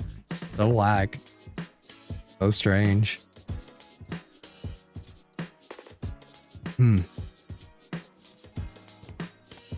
What the fuck? Yeah, it's whack. It's so strange. YouTube's great. YouTube's awesome. We love YouTube, right? Oh, YouTube, you're so goofy. Okay, and then we have a couple more stains here. There. Wait, there's another stain on this door? I haven't noticed this one. Ah, scratches, okay. We love YouTube? Yes, we love YouTube. And let's see. Yeah. I wish I prepared more topics for you guys for this stream. It's just that I did not really watch anything over the past couple days. So, it is what it is. Okay. This map is so much better? Yes, it is. We actually have goals. And you don't have to buy stuff either. You just have to throw trash out. And then... here. I guess we should maybe talk about FNAF since this is a FNAF map, so I'm not LARPing.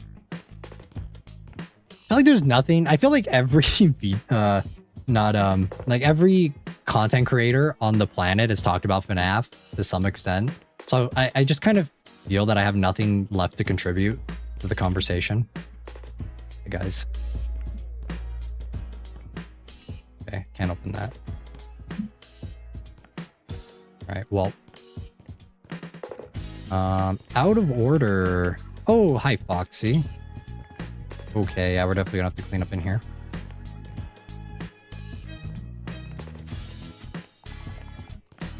There we go. All right, and then grab this. I think for the next one, though, we'll probably play Squid Game. The Squid Game map. I have a lot more to say on that series. Yeah, I made people famous just for talking about it. Yeah. So I feel like there's not really much left to say about it. Ike. And then throw that out. And then 27 trash in here. And then get rid of these. Okay, 14.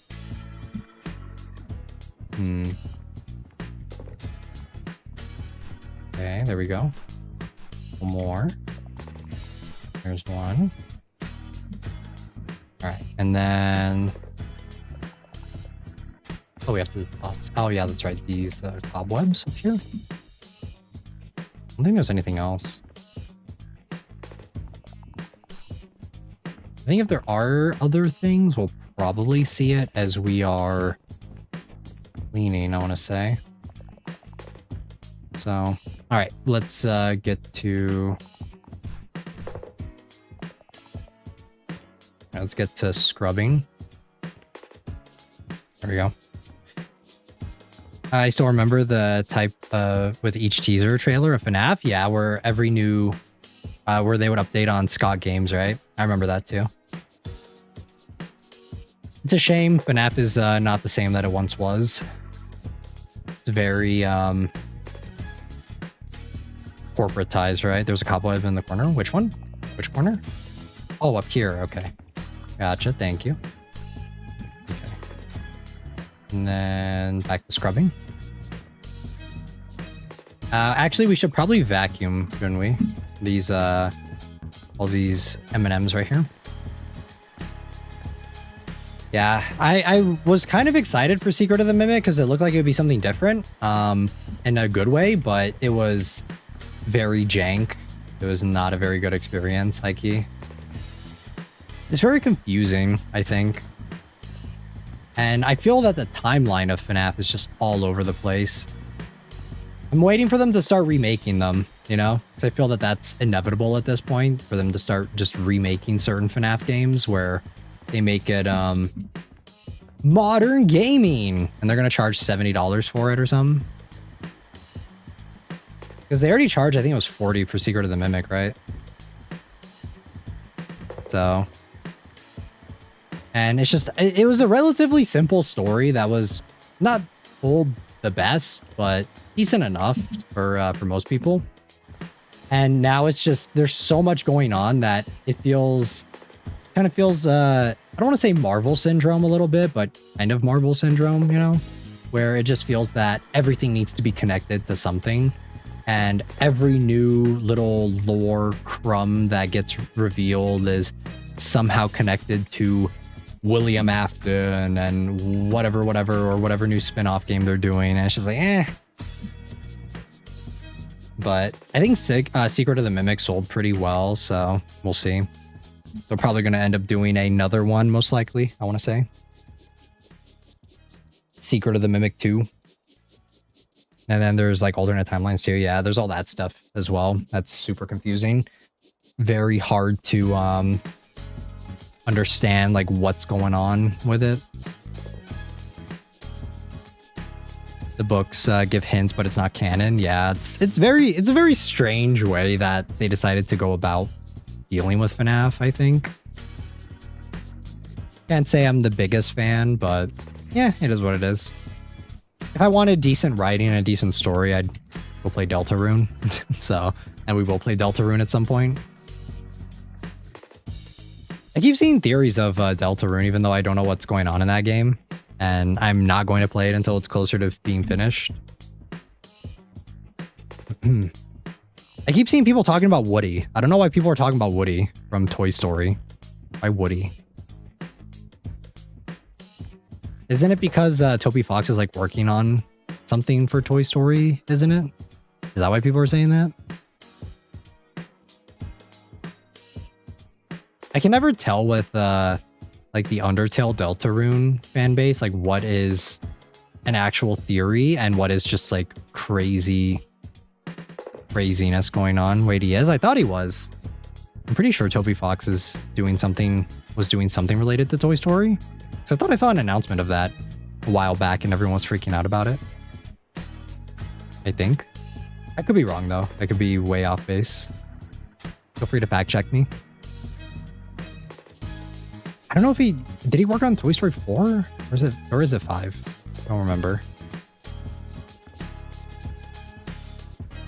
But I know that there's a theory going around for Deltarune. That's crazy if it's true. Yeah, I'm not entirely sure if it is. I could be wrong. Let's see. All right. All right, let me double check myself just to make sure I'm not giving you guys bad information.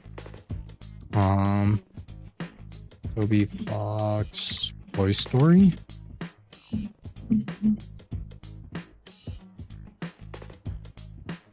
Oh, it's a running joke. Okay, so I was right. Or my suspicions were true. Yeah, so he's not involved in Toy Story 5.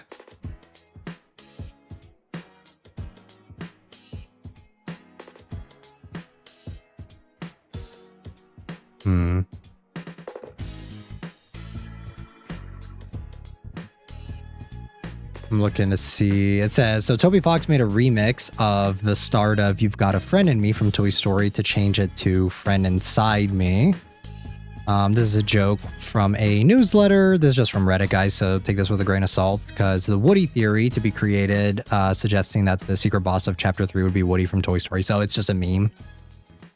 See, I can never tell. I can never tell when Toy Story is or not Toy Story, if Undertale, the Undertale Deltarune fans, if it's true or if it's just like bullshit. I can never tell. I just see so many people talking about it. I'm like, oh, okay, whatever. It's so confusing for someone who's not actively engaged into the fan base. It's so misleading. Because I saw that. I saw a lot of people talking about that on Twitter. I was like, oh, okay, that's interesting if true, but it was not. So welcome in, Nickelodeon. We are cleaning yet again, except this time we're doing FNAF. We're cleaning up all the child murders that happened here.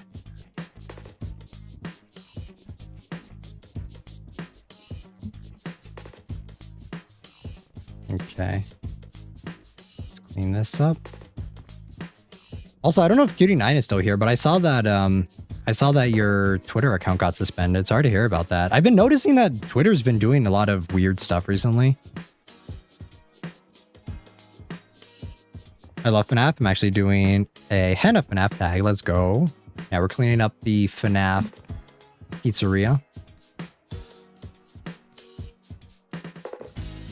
Clean up all these arcades. Can I even turn this on? No. Lame. Would have been kind of cool.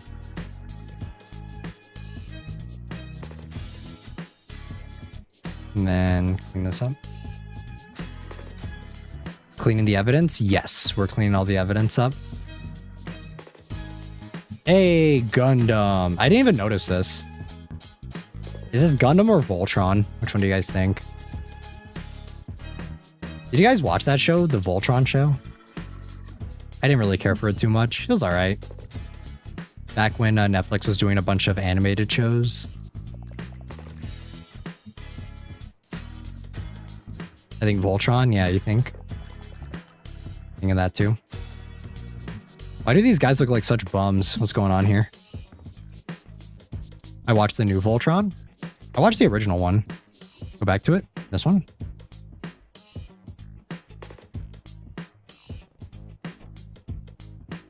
Oh yeah, Prince Toki. Speaking of Gundam, did you see that new Gundam game that's coming out? Looks very strange. No, that's Gundam? Nah. Is it supposed to be maybe Gundam 00?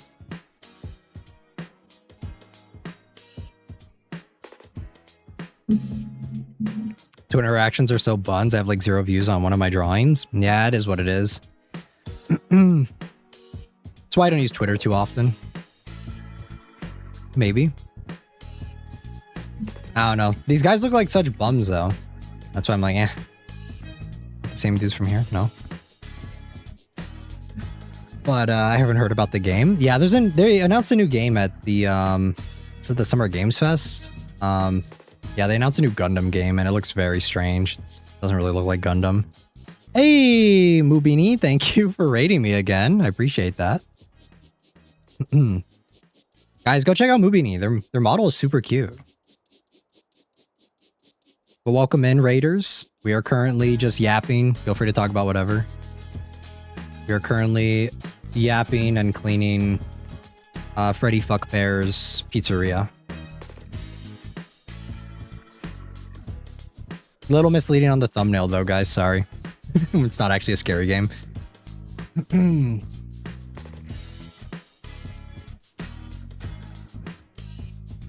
Hope you're having fun. It's all right. It's just stain simulator. We're just doing this the entire time. It's not. I wish it was more interesting, high-key, because we're literally just sitting here, wiping stains off everything. My least favorite thing to do in this game. We're just yapping. Yeah, we're talking about the new Gundam game that's coming out that got announced at the Summer Game Awards, I think, or the Summer Games Fest. And it doesn't look like Gundam. I'll die on that hill.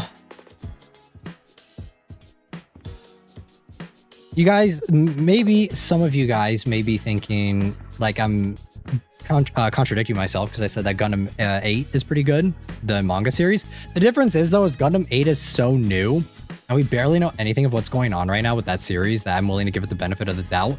The new Gundam game that got shown off, it just looks like your average mecha robot versus aliens game. And you guys may also think I'm contradicting myself because in Gundam 00, right? There are aliens. I know there are aliens in Gundam 00, but the aliens were never like the main point of it. It was mainly like the final test for humanity in Gundam 00 and not the sole focus of, like, it was only in one movie. It wasn't the main thing of it. So I gave it a pass. So I don't know. I'd rather play Super Robot Wars. I'll get my Gundam picks there. Yeah, there's lots of other Gundam games to try out.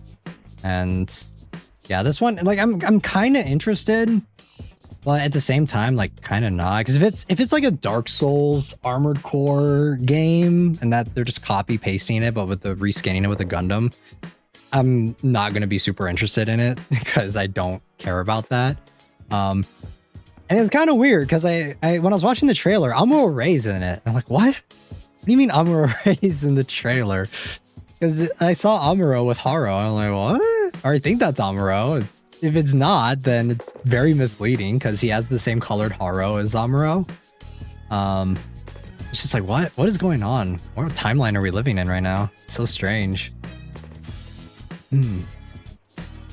But nah, I don't know. We'll see. I'll give it a shake. I'll give it a fair shake when it comes out. Unless, like I said, unless it's a Dark Souls game.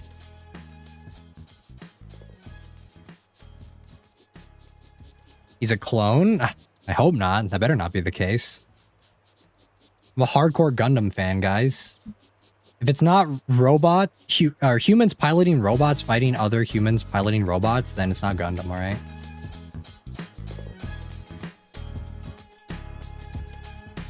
Just like how I don't really consider Gundam Build Divers a real Gundam show. It's like, it's a fun show. Don't get me wrong, but it's a Gundam fan's wet dream of a show. Like, that's what it is.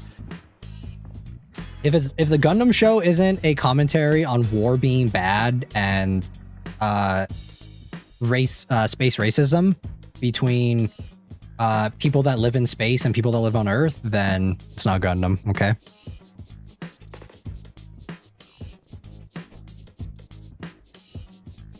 Those are my requirements for it to be a Gundam show.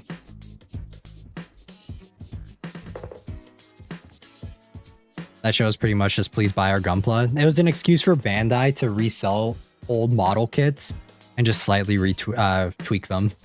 That's all it was. It was so that Bandai could kit bash and have a reason to kit bash. Maybe play a Gunpla game? Gunpla game? You mean a Gundam game?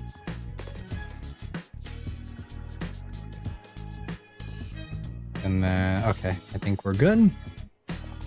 Oh wait, no, there's still some right here. These stains are so misleading, man. I can't see them.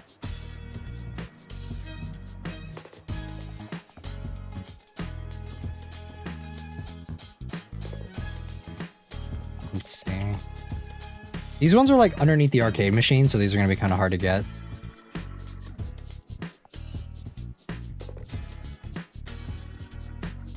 Yeah, Gunpla equals model building. Model kit building.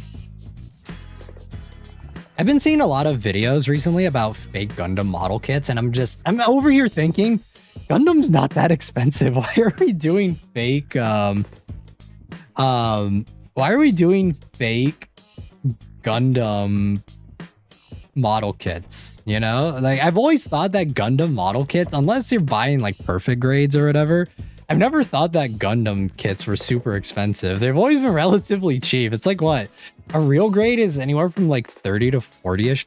I think if it's a big one, I think the Evangelion real grades were a bit expensive because they're paying for the rights for Evangelion, so go figure. But for most real grades, I'd say that they're average, like around $40-ish, and they're really nice. They're about master grade quality. And then another thing too is high grades, they're like $20 to $30 on average. They're very cheap. depending on where you get them. If you get them imported, then they're even cheaper. But New Gundam Breaker is more of a Gunpla type game. Oh, okay, gotcha. And yeah, like it's just so strange, you know. Like I've been seeing a lot of like Chinese knockoff kits for Gunpla. It's just why. Such a strange phenomenon. And I guess what they're doing is they're downscaling certain kits. I guess it's to scam new people. I don't think it's to scam new people. What they're doing is they're taking like, so let's say I really want Exia metal build, and I love Exia metal build, right? But it's like $300 for a metal build. It's really expensive. And they're essentially just taking it and downsizing it to be high grade scale and selling it to people again, you know? So I don't exactly know how it works, or I haven't done enough research on it to really care. But yeah, it's just that's kind of what's happening. They're taking like kind of different scales of model kits and just shrinking them to be like different scalings, or kind of taking bigger scales or smaller scales and making them bigger to be bigger scales. So like if you took a real grade unicorn and you upscaled it to be a master grade, that's kind of what it seems like they're doing. But no, it's very strange. The strange phenomenon that's happening. For one thing, like it's strange because when you see bootlegs of figures, it's usually because there's a demand that there's a niche that could be filled, and that's usually where you start seeing a lot of bootleg figures, is because companies aren't either putting out products that are good enough for people to want to buy them, or they're too expensive and people don't want to pay for them, right? And that's usually where you see stuff like that happening. But Gundam was never a franchise or a property where I thought that I was lacking on figures and or stuff coming out for it. So it's just, that's why I said it's a little strange, because yeah, Gundam there's always been so much, because you have so many different options. You have so many different scales. Because you have 3 different scales. You have high grade, or you have 1/144th scale. You have 1/100th, and I think it's 1/160th scale. Those are the 3 scalings that you have for Gundam. And then you have a bunch of different lines within each scale, because you have, I think, full mechanics and master grade, or 1/100th, and then you have real grade and perfect grade, or real grade and high grade, which are 1/144th, and then perfect grade is, I think, the only scale for bigger Gunpla. So, but for the most part, like there's a lot of, and then you have a lot of other ones too, where they do like figures and stuff, and sometimes they do like cheaper entry grades, and there's like so much going on with Gundam that it's just, it was never something that I was like, yeah, we need bootlegs of it, you know? I need my bootleg Rising Freedom Gundam. That was just never something that I thought. So it's kind of strange seeing it happening. Not to say that like the products themselves are bad, because I don't think that's the case at all. This product seemed fine, but it's just a little strange. Because my mentality is like, I'd rather buy like an official Gundam instead of a third-party one. And I don't know, like if Blockies ever gets in the game on Gunpla, because Blockies is like the new model kit figure company on the block. Like they're taking over everything. They have pretty much every franchise you can imagine at this point, except for Gundam. If they ever get their hands on Gundam, then it's probably over. Because yeah, like Blockies is doing a shit ton of stuff. I saw recently they got Evangelion. They got the rights to Evangelion, and I saw some of the figures for that one. They're doing like kind of model kit figures for Rei and Asuka, I think. And then they also did a bunch of different model kits for both NGE Evangelion and NGE Evangelion and rebuilds. So interesting. I saw they're doing Toy Story too, which is kind of random. Oh, there it is. And then this.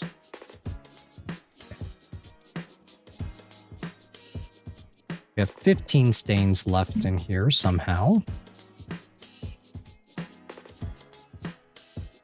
I still want to watch, I didn't get around to watching the new Gundam Hathaway series yet, though. Or a movie, my bad. I do want to watch it, though, at some point soon. I'm very excited about it.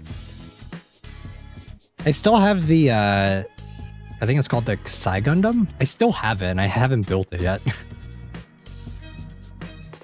I'm still in the process of building it. I've been building it forever at this point.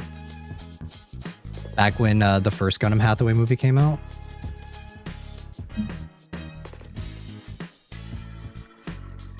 But I think it should be dropping on Netflix pretty soon here, I think. I want to say. Can I get this stain off, please? Okay. Are there any more? No.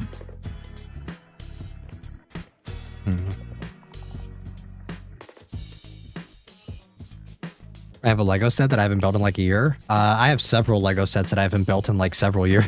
I just don't have space for them. I got the UCS Enterprise set from Star Trek. I got that. I didn't build it though. I got it because I wanted to get the gift with purchase thing with it. I got that. I didn't do anything with it. It's just sitting for now. And then I also have a ton of Star Wars sets that are just sitting in the box because I can't bring myself to build them because I don't have anywhere to put them. So I collect Gunpla. I haven't made any of them. Yeah, I have a bunch of Gunpla too. It's only to finish building. I need to finish building the Kasai Gundam, and I also need to finish building the Banshee, the real grade Banshee, because I did not build that one either. Just no time. And I think I have some. I think I also have the real grade 00 Riser, and I didn't build that one either. So yeah, I am definitely behind on my Gunpla building. It takes so much time, man. It's so hard to like sit down and like dedicate what 3 to 4ish hours, depends on building a model kit. Lego sets take even longer depending on which set they are, like how big they are. And yeah, it's just like, nah. Would I rather do that, or would I rather like watch a couple shows and talk about it with you guys on stream? Usually it's the latter that I would prefer, because I prefer to have like topics to talk about stuff with you guys instead of just like building something. Because I don't think it'd be very interesting if I came up on stream and I was like, hey guys, I built a Lego set and it took a long time and it was a pretty fun build. But yeah, like I don't think that'd be very interesting. That wouldn't really contribute much to the conversation. So okay. Wow, this is gonna take forever.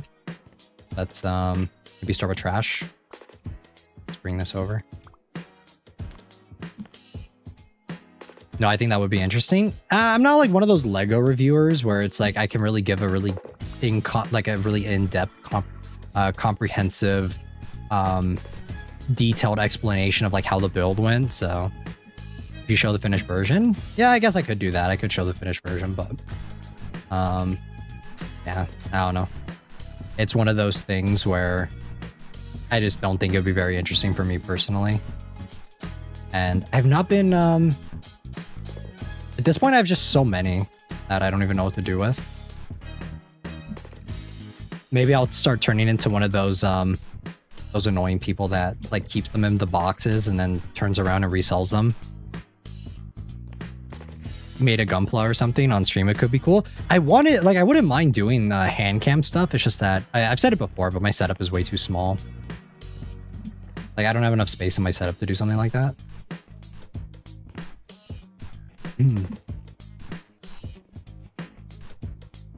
Because my setup right now is very particular. I barely have any space right now as it is, so trying to like set up a camera and everything to get it to like trying to set up a camera and get enough space everywhere to actually build out. Because the way I build my model kits is I like laying it all out. I like laying them all out on my desk, all the different runners and stuff, so that I can like find them easily. And doing that on my current desk is not an option because I have my keyboard on my desk and I have like a little bit of space for a I have like a little bit of space for, like I have my mouse and keyboard and everything, and then I have coffee and a bunch of other stuff to the side of me. But there's like no more space than that. So like my desk is very, very small. I would probably need like an entirely new setup in order to try and do something like that. Or I would need to drastically reorganize stuff. Damn it. Space is the enemy, guys. Okay. Let's do this and then that. Ew, these are nasty. Just seeing like all this stuff that I can't even identify within here. Really gross. Space really is the enemy here? Yeah, that's what sucks. Because I would love to do hand cam streams.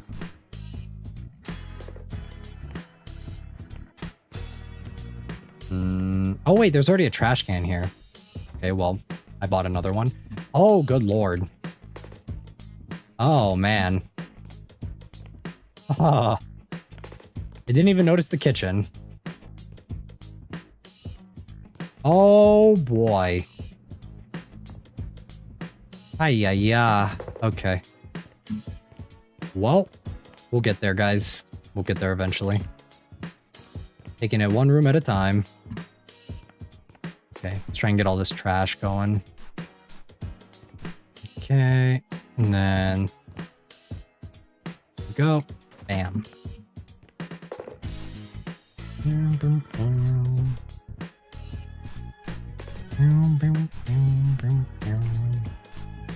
Seeing more stuff on Persona 4 Revival, though, I am a little, I'm kind of excited. I'm getting more excited for it.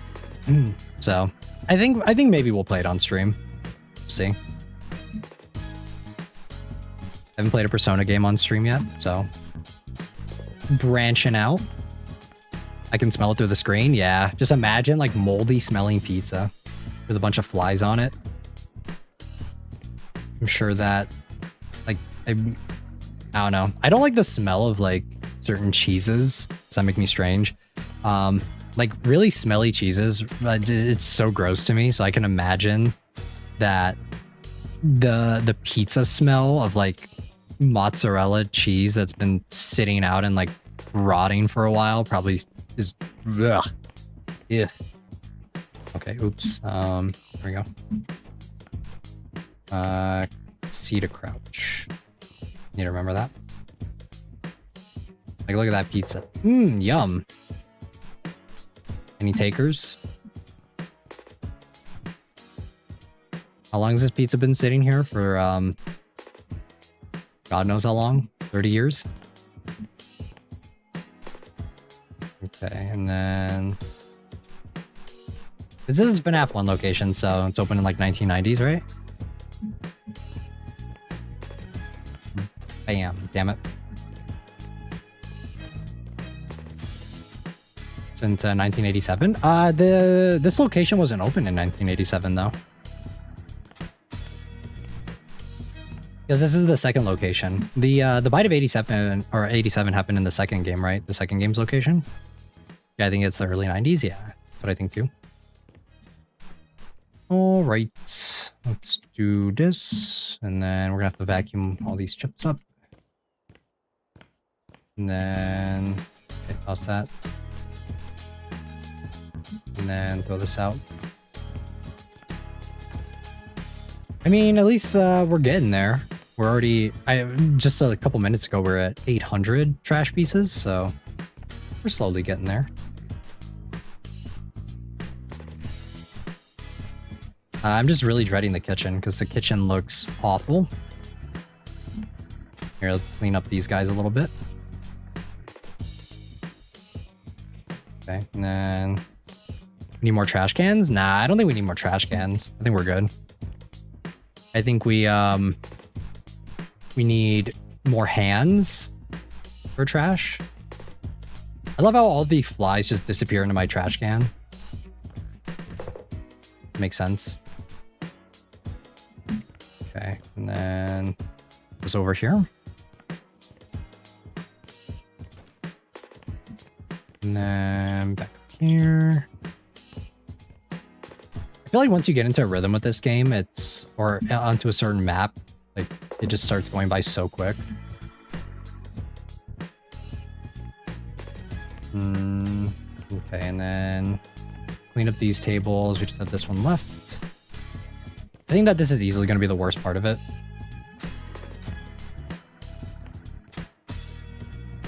Is this room right here. How is this trash like floating in midair? Make it make sense. Please. Boom. Okay, and then over here. Oh wait, there's a trash can right here. Keep forgetting. Okay, and then there we go. All right. I think that's good. I don't think there's any other trash in this area other than over here. And then we can start vacuuming because this area is a mess. I wish I had a bigger trash bag though. Are we for real? Are we for real? Wait, is this just decoration? What? Okay, well, that's a little strange. Okay, and then all this trash right here. All right, and then vacuum time. All right, let's start over here. Okay. Luckily, I don't have to, didn't it work like a second ago? I don't think so. I think I threw it on the other trash. All right, and then we're just gonna go through all this. There we go. Get all that up. Shouldn't this be technically making it a little cleaner too? I guess if it stains though, then maybe not.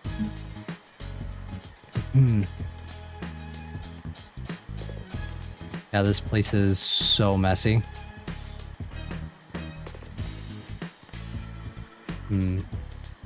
Oh wait, we have some more trash over here. I didn't even notice this. That's a moldy bread. Yum. Really no one wants to buy that. It's kind of hard to tell for some of the trash because it all blends in with each other. Wow, that's just so satisfying. Why can't we do this more instead of the stains, you know? It looks like milk. Some nasty moldy milk that's crusted over.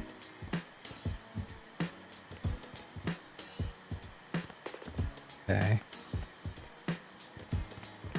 All right, and then there's so much. Ew, spilled milk. Yeah, I think, you know that saying where it's like, shouldn't cry over spilled milk? I don't know. I feel like spilled milk is something to cry over because if you don't clean it up, it smells really bad.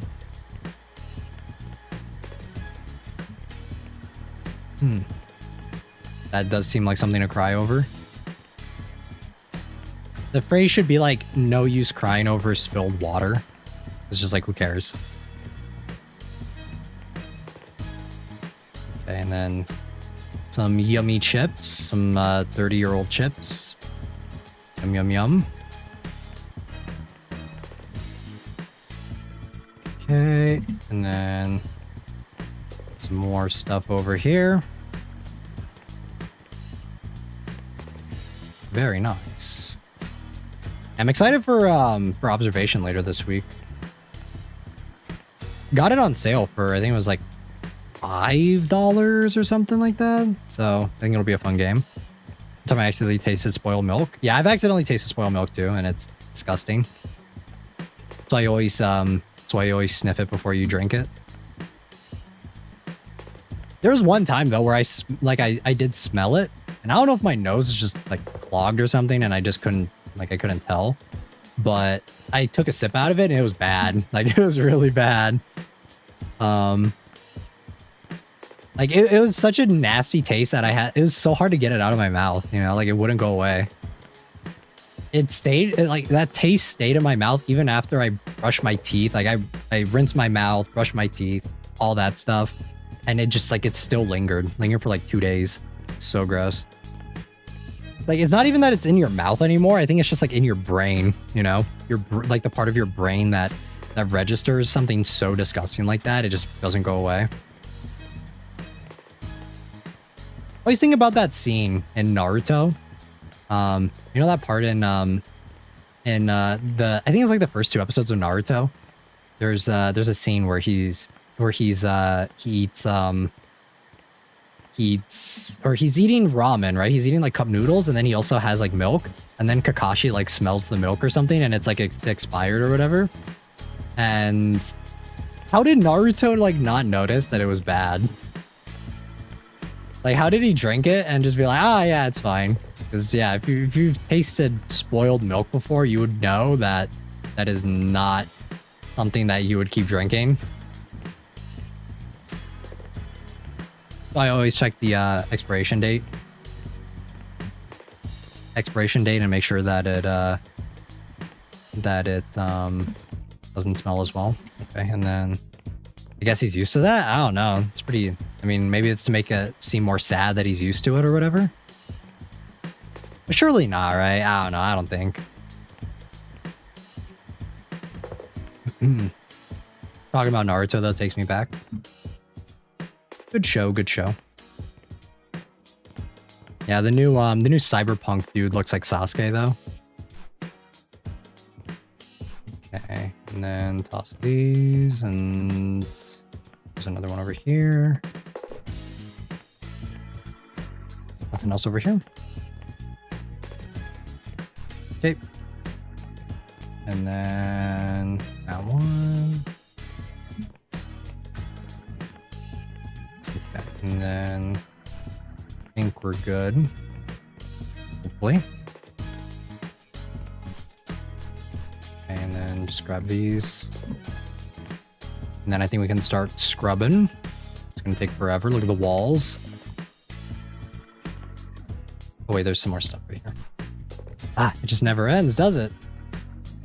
There's just so much of it.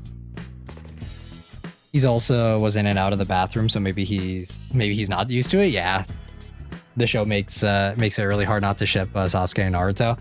I mean, yeah, in the beginning, right? The yaoi ships, but nah, Naruto ends up and he ends up with most safe options. Hinata and Naruto felt like it was a little unearned though, high-key.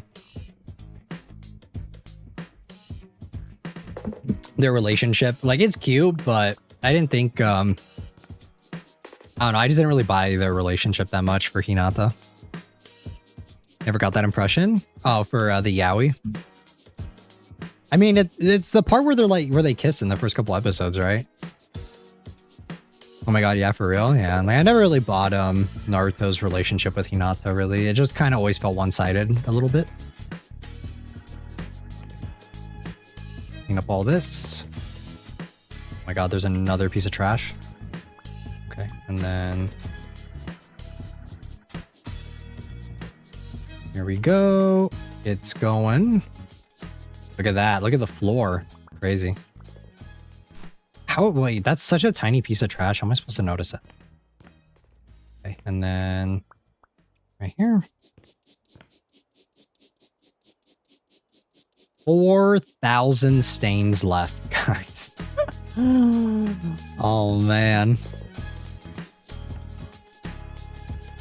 I'm really hoping these come out pretty easily. There's still 400 trash? Nah, that's easy. The 400 trash isn't even the hard part. It's the 4,000 stains that it's concerning me a little bit more.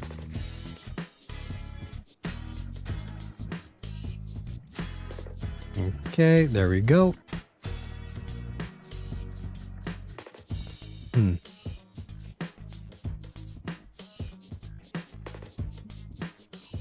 Oh wait, there's another cobweb right there. I have not been checking for cobwebs in this area. That's probably fine. I'm hoping that a majority of the stains are just going to come from here. That would be nice.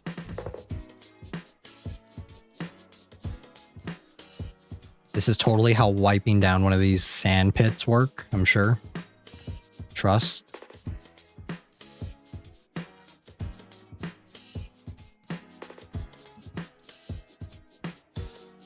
For the yaoi, I agree that it felt meh, but or I agree it felt meh, but then again, I never really liked Naruto. I know the fake anime fan. Same with the rest of the big threes. I don't know. I feel like the big three are kind of overrated because the big three were Naruto, One Piece, and Bleach, right? And I only really like Naruto. I don't care for One Piece at all.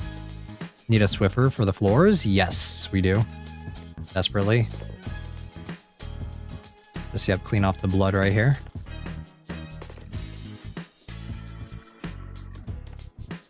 Yeah, I'm still not a One Piece fan. Like, I'll probably never be a One Piece fan. Because I probably have to dedicate like half of like I probably have to dedicate like an entire year to only watching that one series to catch up, and fuck that.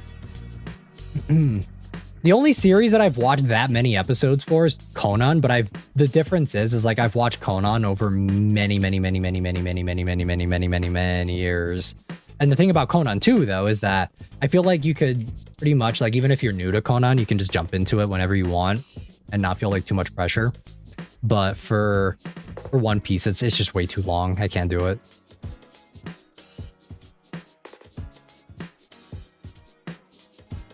All three are mid. Dragon Ball is also mid. Nah, I like Dragon Ball. I like Dragon Ball a bit, like a lot more than the others, but maybe not more than Naruto. I think I like Dragon Ball and Naruto about the same.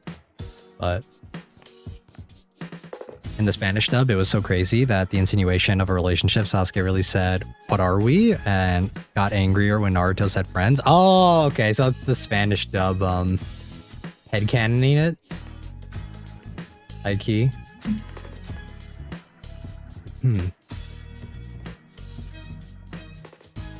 Okay, and there we go. Very nice. JJK, My Hero Academia, Demon Slayer are also all mid. Demon Slayer is like fine. I just think it's a little overhyped. The character designs and the fight scenes are really good in that series. But narratively, like I could pick apart that series all day. So I wouldn't say it's perfect. JJK, I think, is pretty mid, honestly. I know a lot of you guys in the chat are JJK fans, so I apologize. But I think in terms of like writing and stuff, it's just all aura and hype moments. There's not really much to it. And I think that My Hero Academia, like, even though the fan base is kind of crazy, I think it's probably the most the best paced out of all the other series. I think that, like, narratively, it's the strongest one because it gives a lot of time to breathe for a lot of the characters. I think that there are a lot of episodes, though, that are filler that aren't very interesting at all. But I think that after, like, season 3 onwards, I think My Hero gets a lot better. I did not like My Hero Academia for the first 2 seasons. I just kind of powered through them just to get to season 3. But yeah, after season 3 onwards, I think it's pretty good. I think JJK is okay, but not the best. Yeah, for sure not the best, especially with the way it ended. So yeah, I don't know. Okay, let me toss this right here. Yeah, I think My Hero, though, easily has like the most satisfying ending out of all of them, because Demon Slayer also just kind of like, it kind of just ends out of nowhere. A little abrupt when the ending happens. JJK too. Like, a lot of series have just endings that just happen out of nowhere, and it's a little strange. You don't get series that long. Like, not that I think it's better that it runs for decades and decades and decades, but I think that, like, giving it some time to breathe, especially for shonen series, is probably a better idea. Because a lot of shonen series are usually not planned out with like a specific goal in mind. They're just kind of planned out until the mangaka wants to end it, you know? So yeah, it's kind of strange. It's an interesting topic for sure. For a long time, I avoided My Hero Academia because of the fandom. Yeah, like, I mean, I just don't interact with I don't interact or pay attention to the fandom at all, and I have a fun time with it.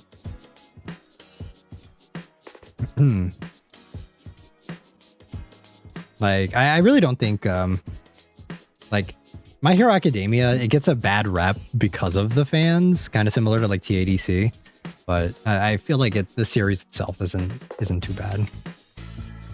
Some of it's a little unwarranted. I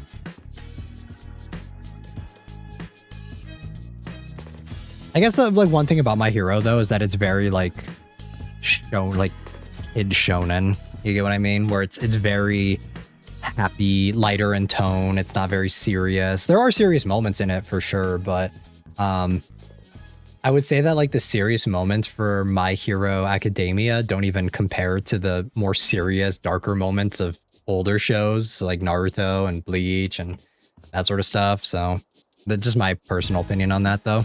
You could argue. I'm sure people could argue with me.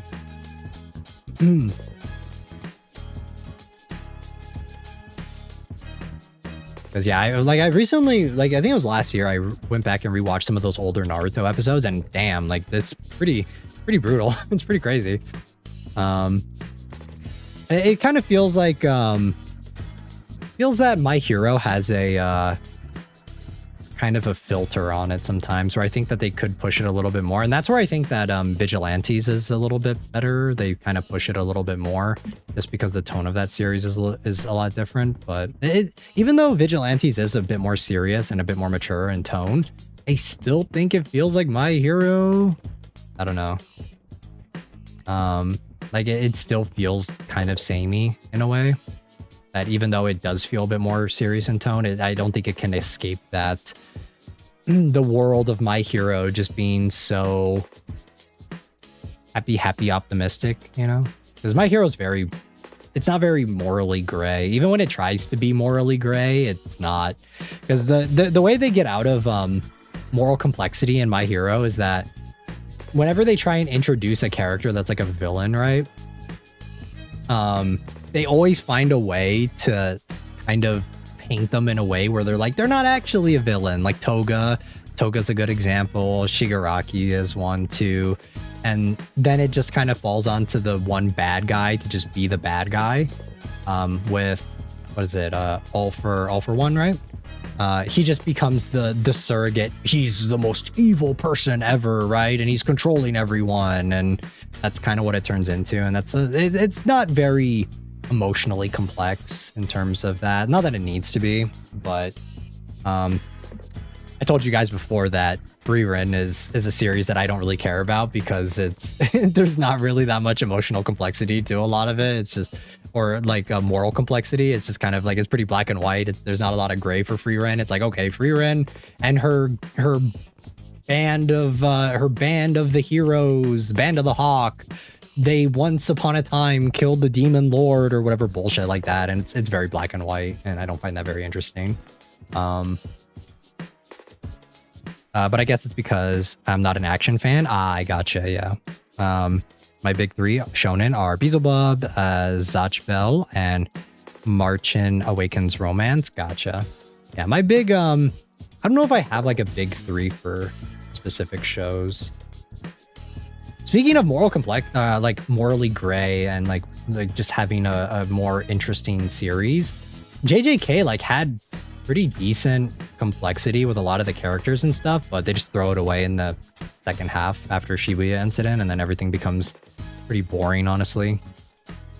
Just becomes everyone versus Sukuna, and that's literally all it is. A lot of the moral ambiguity and a lot of the interest from that just kind of gets thrown away to the wayside. It's a shame because I feel like JJK, when it started off, it had so much potential, but they just threw it all away. My big three is Death Note, Psyche K, and Monster. Valid. Psyche K is fun. Psyche K is like a comedy series though, so I wouldn't say that one's too I wouldn't put it in like my big three, but I did find it very funny. How's the pizza coming? It's coming along. We're getting there. Where it's a little bit cleaner than it was before. We're down to 4,331 stains. How fun.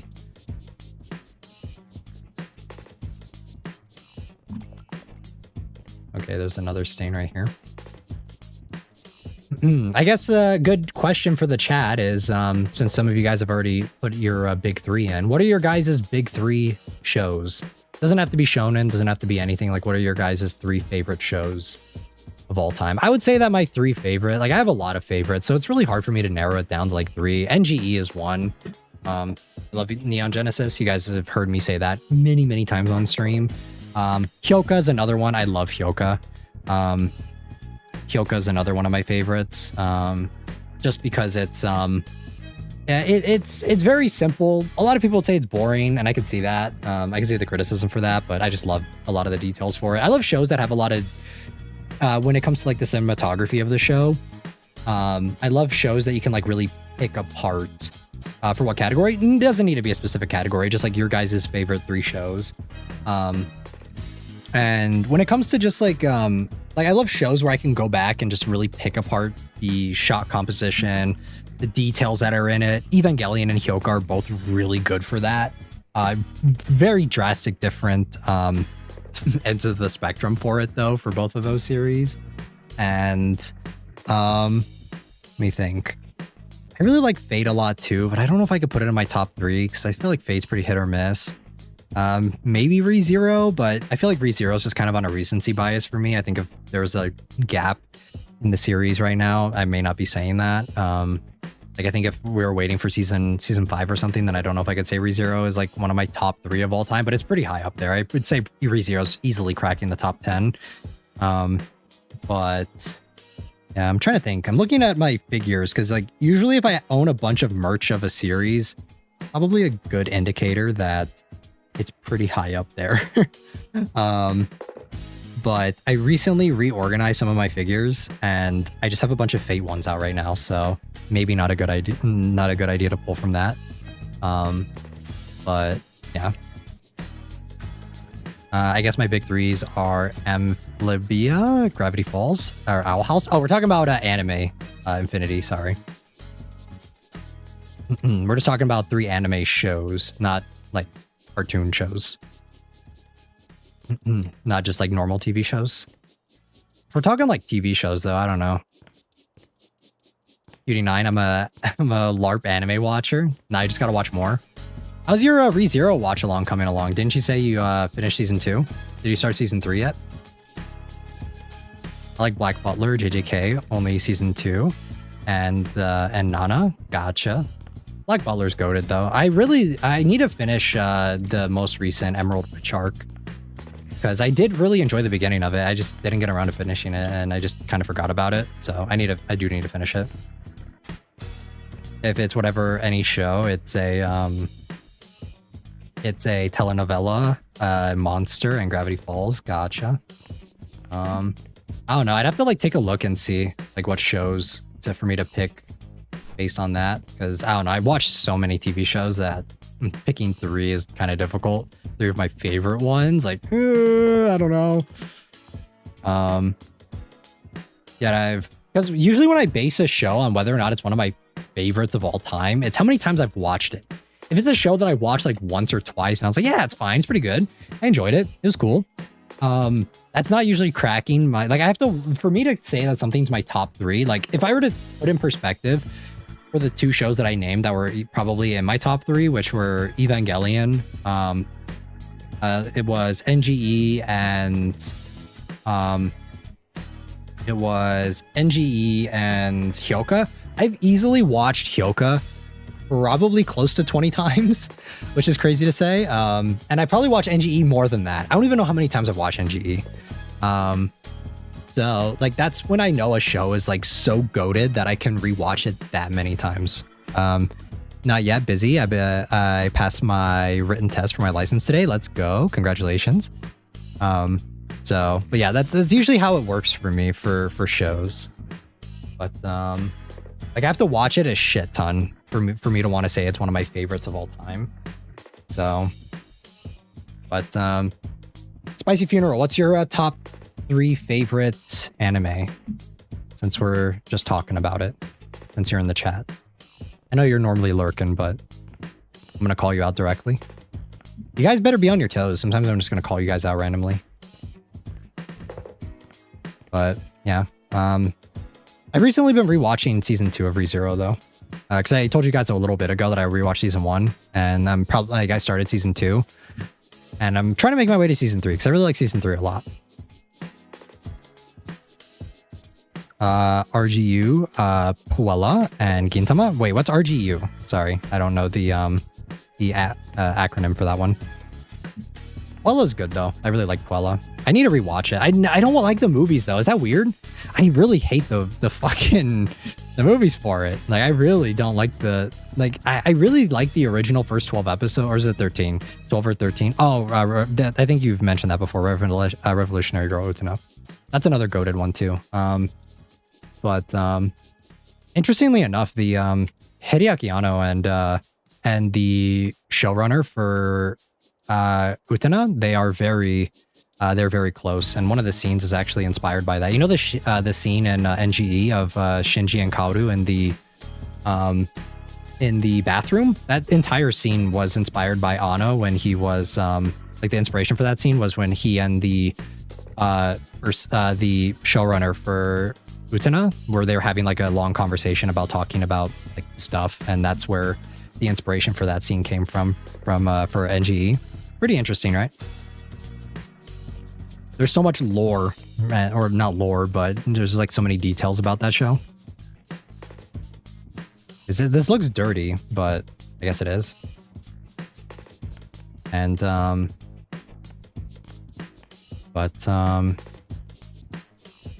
you seen Dear Brother? I have not, I don't think. Let me see. Dear Brother. I like that one, but not top 3. Gotcha. At least you guys are putting some older shows in here, so you guys aren't LARPers. If you guys were putting in like only like brand new shit and like, oh my god, my favorite show of all time is World's Greatest Assassin gets reincarnated as an aristocrat, I'd be like, all right, guys, okay. Let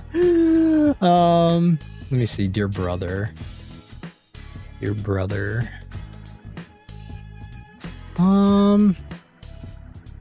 I have not, but I have seen this series before. Yeah, but I've not watched it or read the manga for it. The art style's a little not my taste, you know. Also, Cardcaptor. Cardcaptor's really good. Tsubasa is another goated pick. For like one of my favorite shows. XXX Holic, have rewatched that so many times, more times than I can count probably. What else? Yeah, I don't know. I'll take a look. I'll take a look here in a minute. My favorite show of all time, guys, High School DxD, 100%. High School of the Dead and High School DxD, top 3. Okay, and then in these walls, over here. Lamau, huh? Nah, guys, you guys don't understand the staying power, how much High School of the Dead lives rent-free in my head. I be thinking about that scene all the time. I saw that there's like a game for it or something now, but it looks really jank. Looks like a wannabe Nikkei game.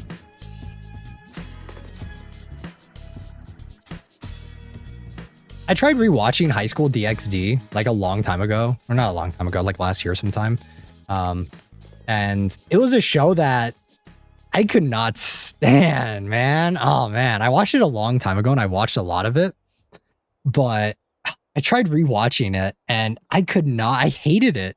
I actually hated the show because I feel like the character designs are so iconic, and I think that's why I watched it.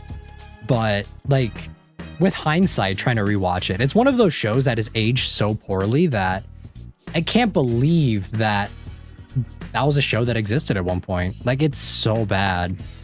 High School DxD sucks. Yeah, it's really bad. And like trying to watch it as like if you're old, like watching it when you're younger is probably like whatever, but like if you're older and you try rewatching that series, it has aged so poorly. It is not good at all. And yeah, I was actually floored by how bad it was. I think I couldn't even get through the first episode, I think, for that one. And I've rewatched like some other harem shows somewhat recently, and I thought that they're fan servicey, but they're whatever, right? I don't really like hate them, but I think it's just the main character of that show is so unforgivable. He's such a piece of shit, and I just want to strangle him. I just hate him so much. Because the thing about most harem shows is that usually the protagonist is just like, they're like relatively generic and basic, but they're not like offensive, right? They don't piss me off in a way that like I feel like I'm watching a crime unfold every time like I'm watching the series. For High School DxD, that series, like I feel like I'm watching a crime in every episode. I'm watching someone commit a crime every episode. Like, this dude needs to be locked up. He needs to not be rewarded for his actions. This kid needs some like serious therapy or something. Like, it's so bad. It's one of those shows. It bothers me in like a way that's so hard to describe. I couldn't even stomach the first episode of it before I was just like, all right, I'm out. Gotta drop it.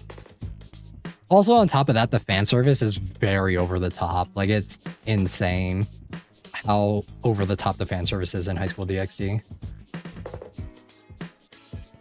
I know that the newer seasons, they tone it down a lot because they can't get away with it as much as they used to back then, but I don't know. Yeah, High School DxD though, bad show. High School of the Dead is actually all right though. Like, I kind of don't mind that one as much. Probably because the main character is like somewhat better, but I watched like 5 episodes. You didn't miss much. Yeah, like I remember I watched a lot of High School DxD a long time ago, but I don't think I like was paying attention to the plot or anything when I watched it back then. So rewatching it now with hindsight, I'm just like, oh my god, this shit's ass. This shit's awful. So, I mean, good on me for being able to acknowledge when a show is like a show that I watched a long time ago that I didn't really know anything about. It's just like, okay, maybe it wasn't very good. And I think I only watched it because a lot of the character designs were so iconic. Because if we're talking just designs, they're great. But yeah, if we're actually talking the story and the plot, little troublesome. I knew someone who really liked it, but I didn't know that it was what it was at the time. Yeah, I don't know. Flag that guy. I'd keep an eye out for that person. They said they liked it, like unironically liked it. What aspects of High School DxD did you like? All right, I need to know why you liked it, because I don't know. I rewatched it like a lot, like recently, and I was can't do it. Can't do it. There are very few shows that I watch where I feel like I can't, like I like physically can't watch it, and High School DxD is one of those.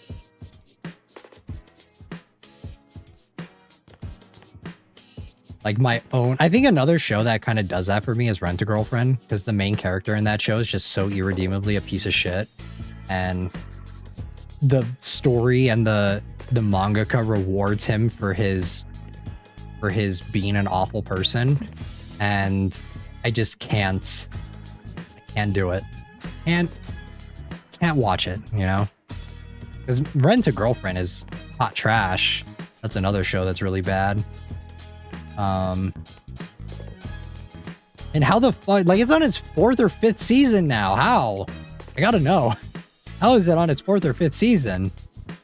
Meanwhile, other shows get canceled for less, man. Crazy. Okay, and then I think we just need to clean up for here.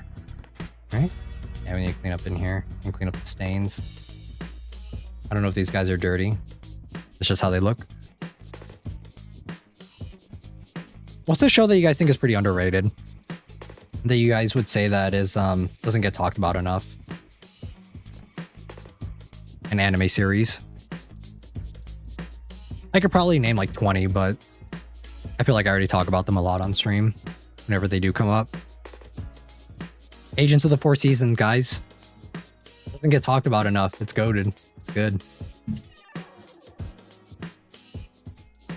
I'm totally not trying to plant the seed in your guys' brain to watch the show, but I stopped reading that very early on, like when he visited his grandma with her, and that was a piece of shit manipulative move. Yeah, that was a really bad part in the series.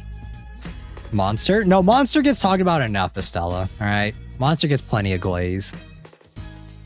What's like a series that you guys have either read or watched that you think that like really needs to be talked about more often? Mar is the GOAT as an action manga. Let me see which one you're talking about, Train. I think you may have mentioned it before.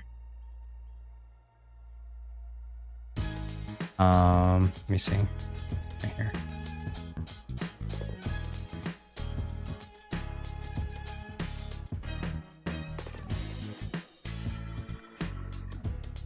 Yeah, I think I have seen this one before.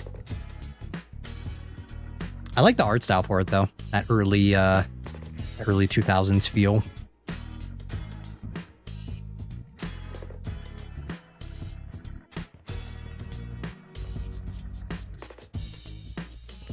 Estella, you're so funny. I'm crying. Nah, Cutie9, you're so funny. I like how you said that everyone should vote for cleaning up Freddy Fazbear's Pizzeria because your birthday's in like 2 months. I didn't forget that. I wanted to do Squid Game. It's one of my big 3. No idea, honestly. And like, if you guys think of a show that doesn't get enough attention, like why? Like, give me the reasons why.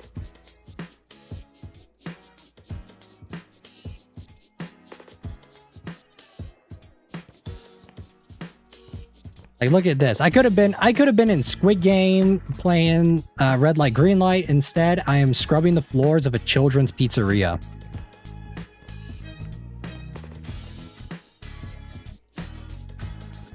You could have been there.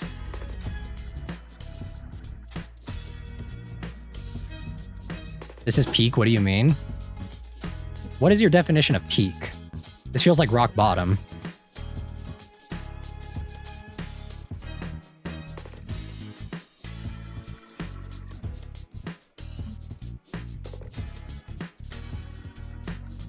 Probably getting paid less than the security guards here.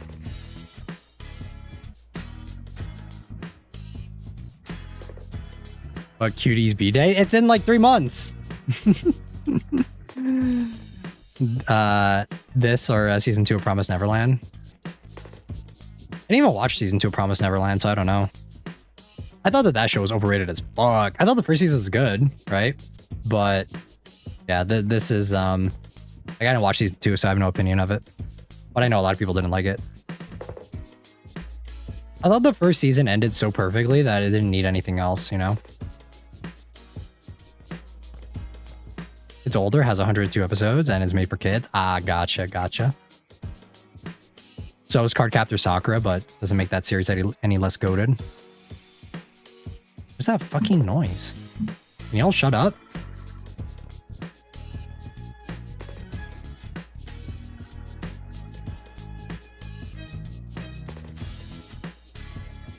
Okay. We're almost done with the stage. Hopefully.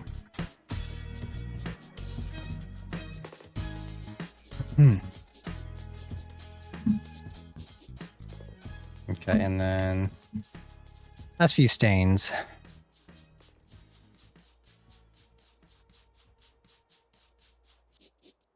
All right, I think that's good. Are we for real? I'm like, oh, I think it's good. I like use this. I hate this function. Can't even see anything there. Come on.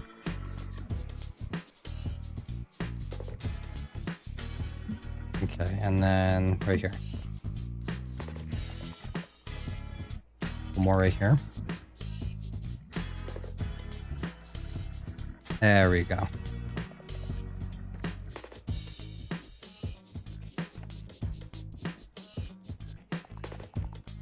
God damn. Guys, this sucks. It's never ending. Yeah, I think we're done. And just when I think we're done, I see like 2 more stains.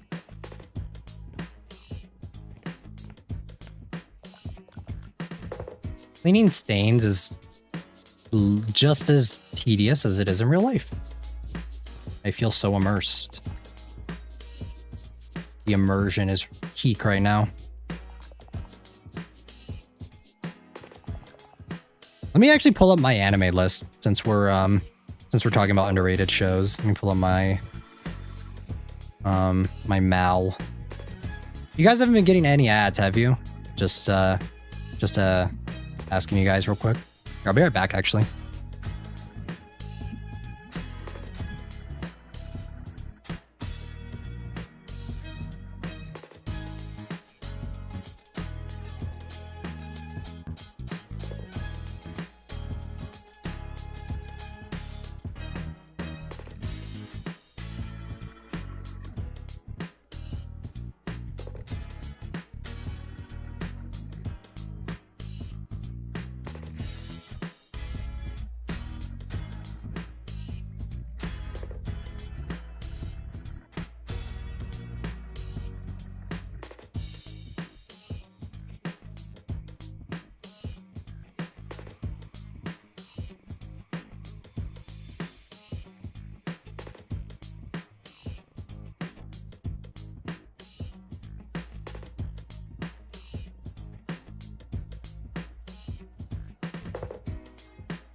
Okay, I'm back. I'm actually updating mine right now.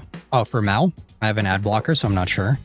I should use an anime tracker because I don't know what I've watched. I haven't been keeping up with what I've been watching, though, on my anime list. I just don't have as much time as I used to. I used to keep up with it very religiously, but recently I've not been.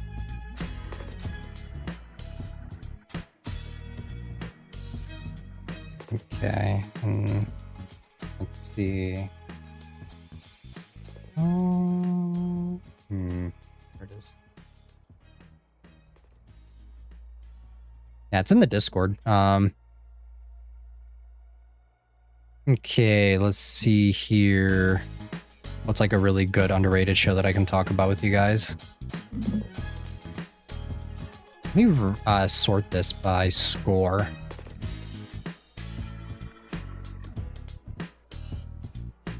You know, guys, Cowboy Bebop doesn't get enough glaze anymore. Can I bring that back? Can we bring Cowboy Bebop back?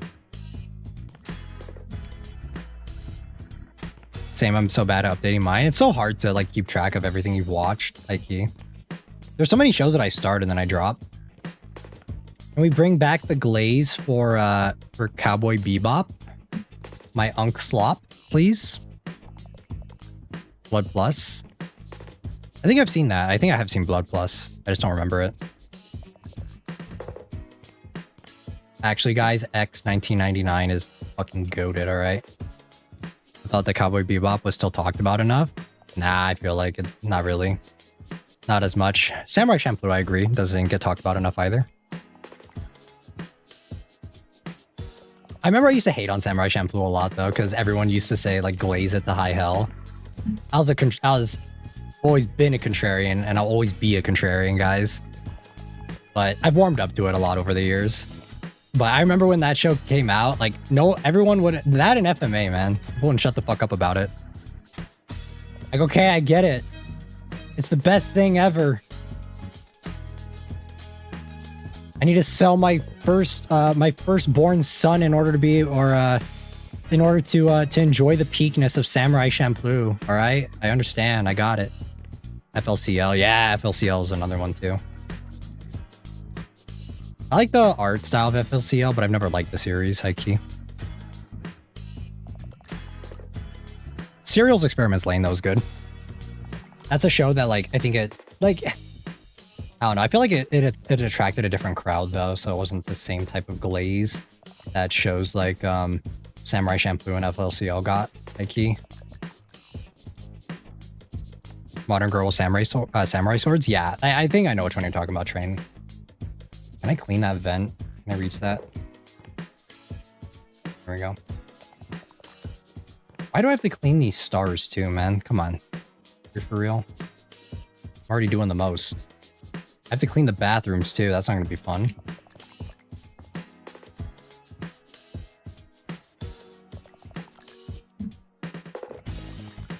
Save Foxy for last since he's everyone's favorite. All right, since we're talking about shows that you guys think are underrated, what do you guys think? What shows do you guys think are overrated? Give me your hot takes. Give me your guys' hottest take on a show that you guys think is overrated. If you guys say if you guys say Cowboy Bebop, I'm going to time you out. Okay. One Piece, true. Facts. I'm not going to argue on that one. JoJo's Bizarre Adventure. Okay. All right, calm down there. All right. Calm down. I like JoJo's. All right. Calm down a little bit. But I get what you mean. 100%. If I'm being like objective about JoJo's, like I would say that a lot of it is pretty mid, and Arc 4 is the best. And Arc 4 of JoJo's is easily the best, and everything else is kind of whatever. I take it or leave it. I think Arc 3 was too long. I know a lot of people like Arc 3 though. And all of the big three and all of the generations. Damn Train. Yeah, I don't know. JoJo's is one of the, I told you guys though before that like JoJo's is one of those shows that I had to really warm up to. It took a long time for me to like it. I was in the same boat for a long time on JoJo's. Mainly just because I didn't like the art style. I didn't like the story was kind of interesting, but also it didn't really hook me that much. It took a while for me to really get invested in it. It took several rewatches, and then even then, I think Arc 3 I zoned out. I think I fell asleep like halfway through some of those.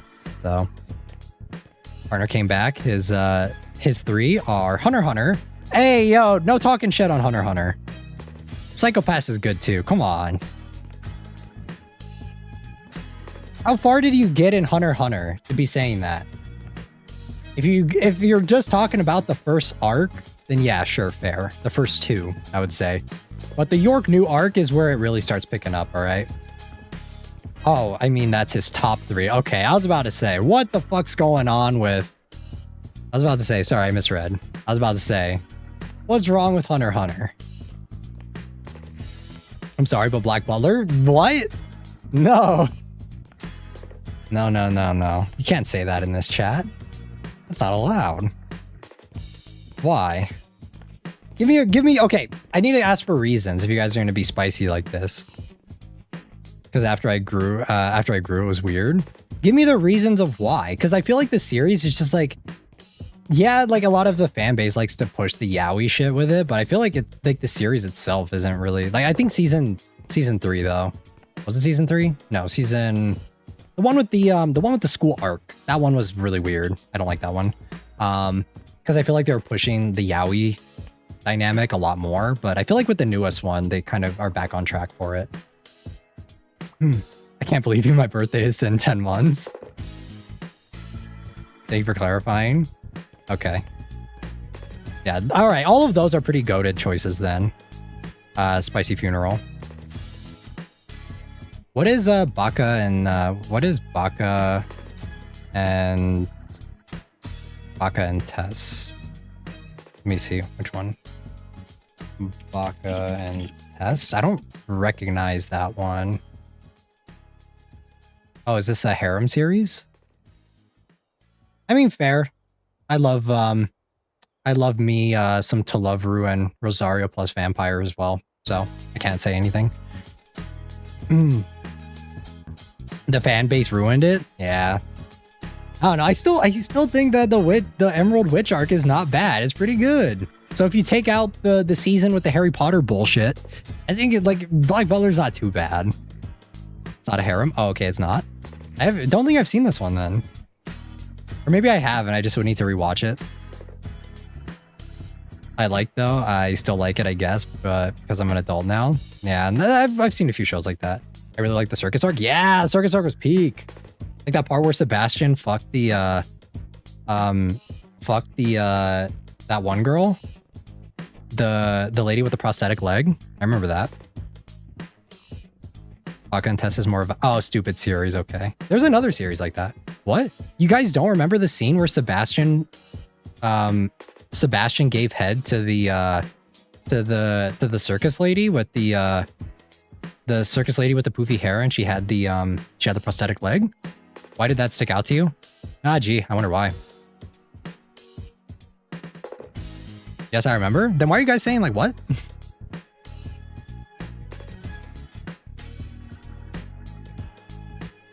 Good question. Why did that stick out? I don't know. Lives in my head rent free. I'll be staring at the wall in the middle of the night. I'm just like, oh yeah. I remember that scene where Sebastian was sleeping with the circus girl. It's not a harem, a school where your treatment is based on your grades. Oh, okay. There's another show that I'm thinking of that's very similar to that premise. I think it's The Daily Lives of High School Boys. I think that's what it's called. So, Spicy Funeral, you should recommend that to your partner. Because I think that's another one, Daily Lives of High School Boys. That's another series. And then there's another one too. It's called like Seto Kai something. I forgot the name of it. It's another funny series though. That kind of like what that one that you're describing. Let me see. Seto Kai. Oh, I forgot. Oh yeah, this one. Seto Kai Yakuin Domo. That one. It's funny. It's a good show. That one's funny. Both of them are really funny. We've watched it and loved it, so okay, cool. Now put a fighting game character whose power is equal to your test grade and intelligence. Wait, what? Fighting game character? Oh, is that what that one is? Like a mascot? Oh, so that's what the Baka test one is. Gotcha. Well, my mascot is you guys, so Unity go. Okay, I think we're gonna go start moving on over here. Let's try cleaning out any of the trash that we have. I'll post a link. Yeah, feel free to post one. All right, and then put that in here, and then pick this up. All right. Classroom of the Elitist Peak. Yeah, true. We all know ass class is peak.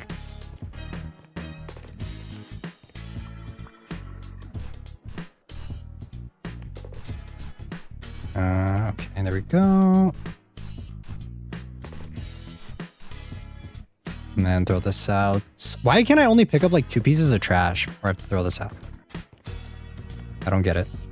I don't understand. All right, at least the bathroom. Hopefully it's not too bad.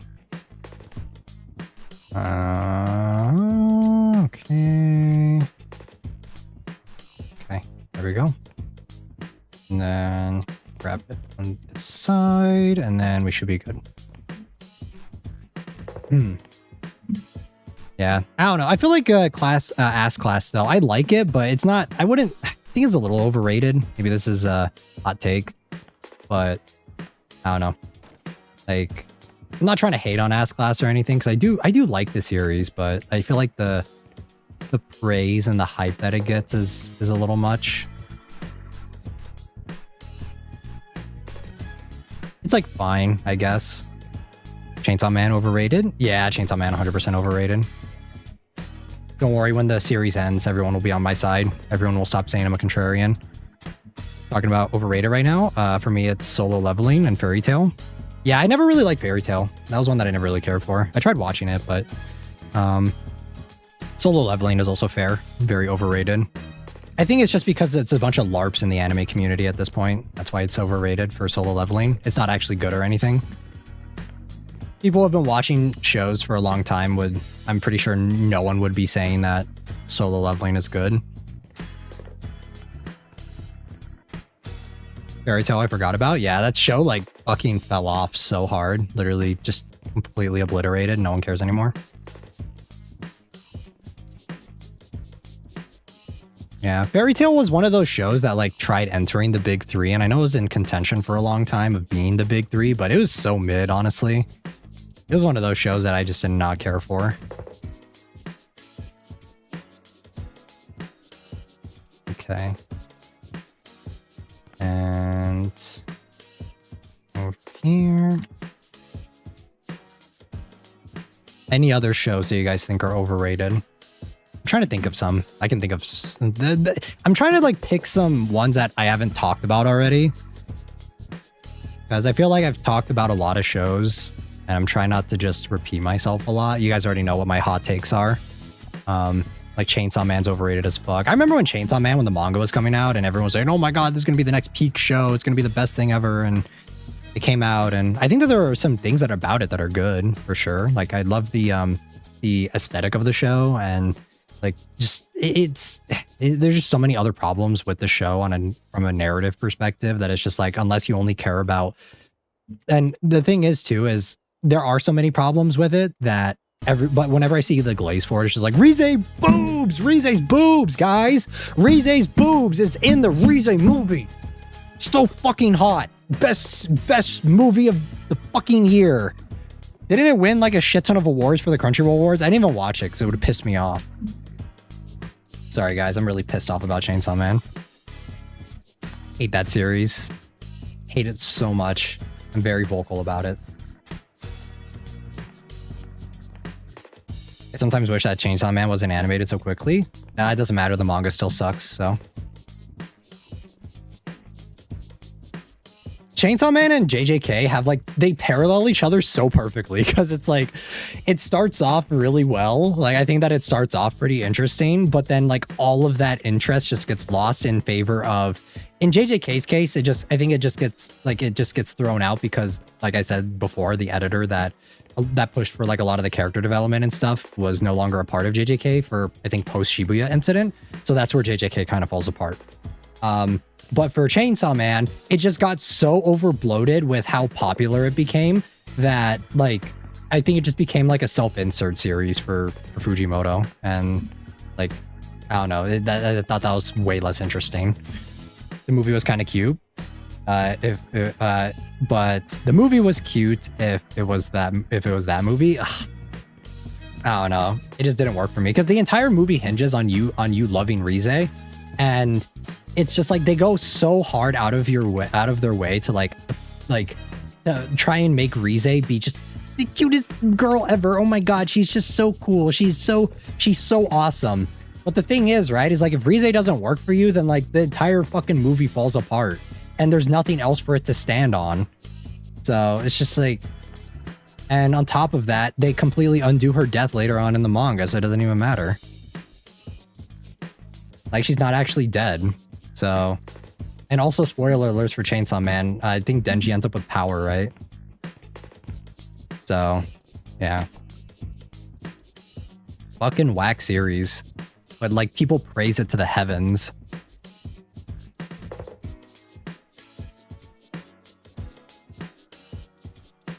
Yeah, and doing the death was a bad move. Yeah, and that's what I say. Like the movie on its own merit, like if they didn't undo the death of Rize, then maybe I could have given it some brownie points, right? Like I probably could have been like, all right, fine. Like it's okay. Like, and I probably wouldn't hate it as much, but the fact that like they bring the character back is just okay, then what was the point of it? All of the emotional weight and all of the stuff that people I would objectively agree with is completely undone, and it doesn't matter. So like who cares? And that's why I think that like the entire thing falls apart. Sorry guys, it's getting super off topic. I'm back to complaining about Chainsaw Man. It's like I just went back in time 6 months ago. When was it 6 months ago? No, I think it was over 6 months ago when the movie came out, and I was bitching and complaining about it then.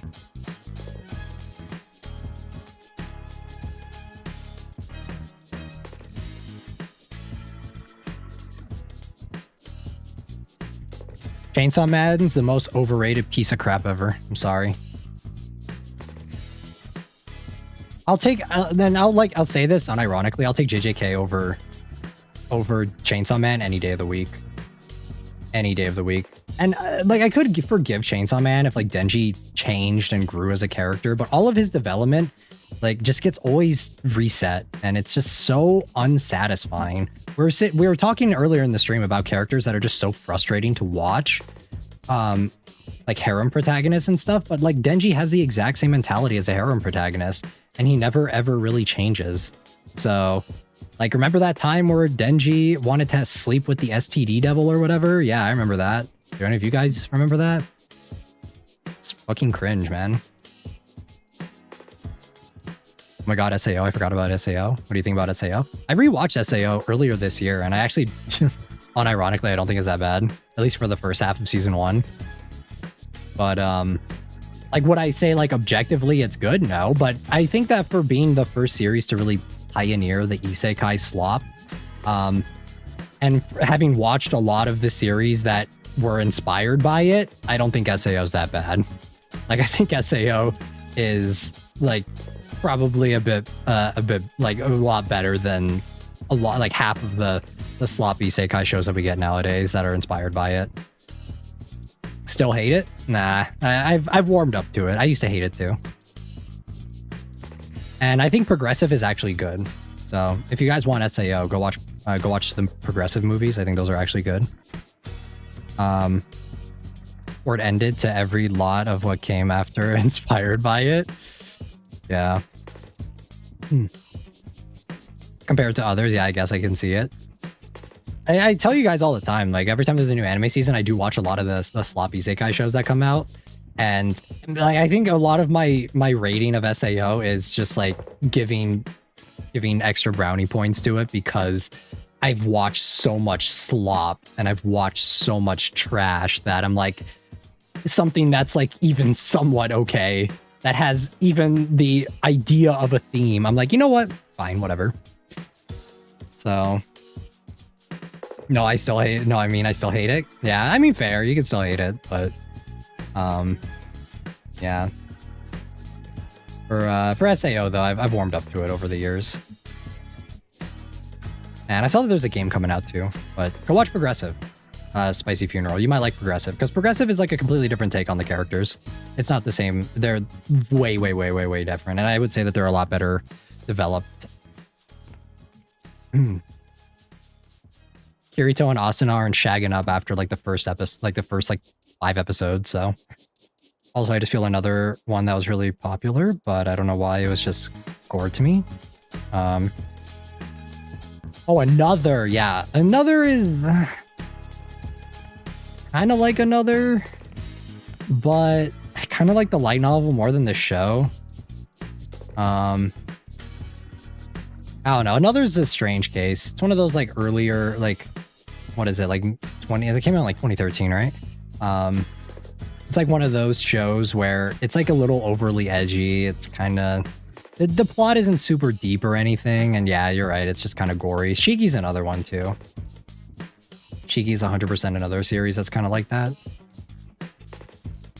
But I feel like Shiki, my problem with that one is like, I know a lot of people love glazing Shiki and I don't mind it too much, but it is a series that I think is a little overrated for a horror series because it is just kind of generic in its plot of, okay, well, creepy people in creepy town and creepy stuff going on. And there's this creepy couple that moves in and oh my God, they're creepy, right? And it doesn't really do anything with that concept to make it very interesting. So yeah, I feel like Shiki was a little bit of a miss, honestly.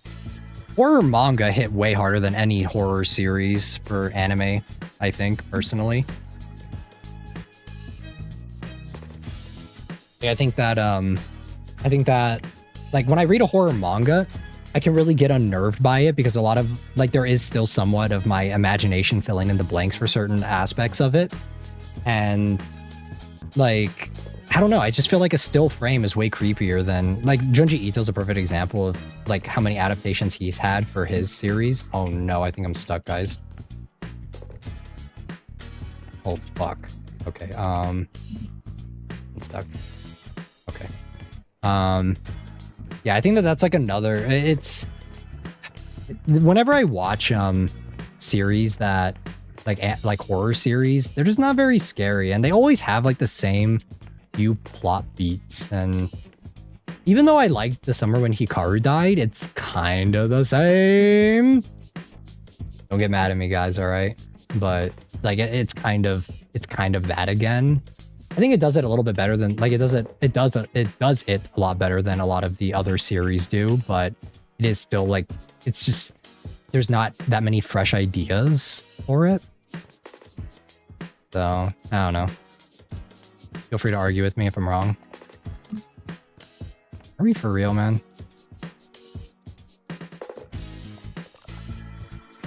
I see what you mean. Yeah. Horror manga, though. Like, I've read a shit ton. There's one that I have that I actually own. It's called Ibitsu. And that one's really freaky. It's really creepy. I think that when they, like, for horror manga, though, I think the reasons why they work so well is that they're more willing to, like, push the psychological horror aspect of things a little bit more. Whereas for, like, a TV show, they're probably not going to do that too much. So, hey, Yo Civil, thank you for the raid. I appreciate it. Welcome in. Welcome in, civilians. We are currently talking about overrated shows, so feel free to join us in our conversation while we're cleaning Freddy Fazbear's pizza. Okay, now we have to do this bathroom. We already took out all the trash, right? So it's just scrubbing, I think. There we go. How's the cleaning going? It's going. There's a lot though. It's a mess. We're just talking about Summer Hikaru died and how we're talking about a lot of overrated and underrated shows. And I had like a big crash out on Chainsaw Man because it's mid. Summer Hikaru died is interesting. It is interesting, but I was saying that a lot of anime, horror anime specifically, they always have like the same plot beat, like the same plot setup of creepy town, creepy people, weird stuff happening, shenanigans. Because I was talking about Shiki, and Shiki's another one that has like the exact same plot point, the exact same setup of like creepy town, creepy things. And I was saying that I've always thought that manga do a better job at portraying horror because they can kind of play with the psychological horror aspects of it. Whereas if it gets adapted into an anime, usually, depending on how dark the themes are, they can't really do too much with that. Like they obviously don't really want to talk about that too much and air it on, for a show on TV, right? So, yeah, just kind of talking about stuff like that. And yeah, like even though I have no ill will towards Summer Hikaru died, it's like it is very like I think that there could be more done to kind of push the envelope, sort of say. Very good stuff indeed. Yeah, we're just kind of talking about random shit. We're talking about SAO. SAO's goated though. Once you've consumed enough isekai slop, makes SAO seem like a masterpiece. High key. Like the new SAO game? I saw that. I do want to play it, but I don't know. I'm probably going to wait for it to go on sale or something. SAO's trash? No, SAO's goated train. There's so much slop isekai. SAO is actually good. SAO walks so isekai slop could run? Yes.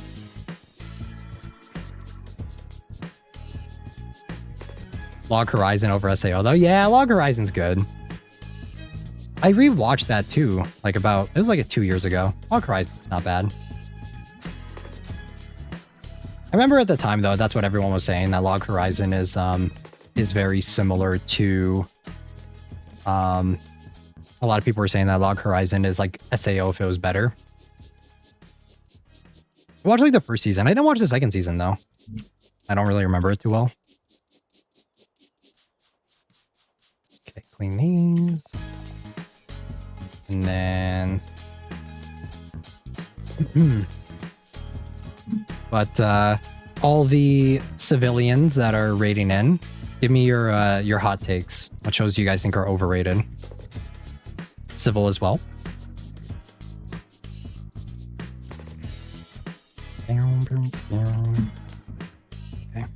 I must depart. Have a good night, guys. Thanks for stopping by, Nickelodeon.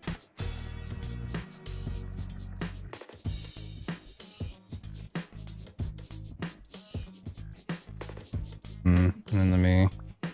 Oshinoko overrated? Ah, I see that. I see that 100%. I didn't mind Oshinoko until it ended. But I could see why it was overrated. The concept of it was always like super weird to me. Just the idea of it. I think that like if you were to take out the weird gynecologist reincarnating as his idol's son, whatever shit, I think you actually have like a pretty decent story.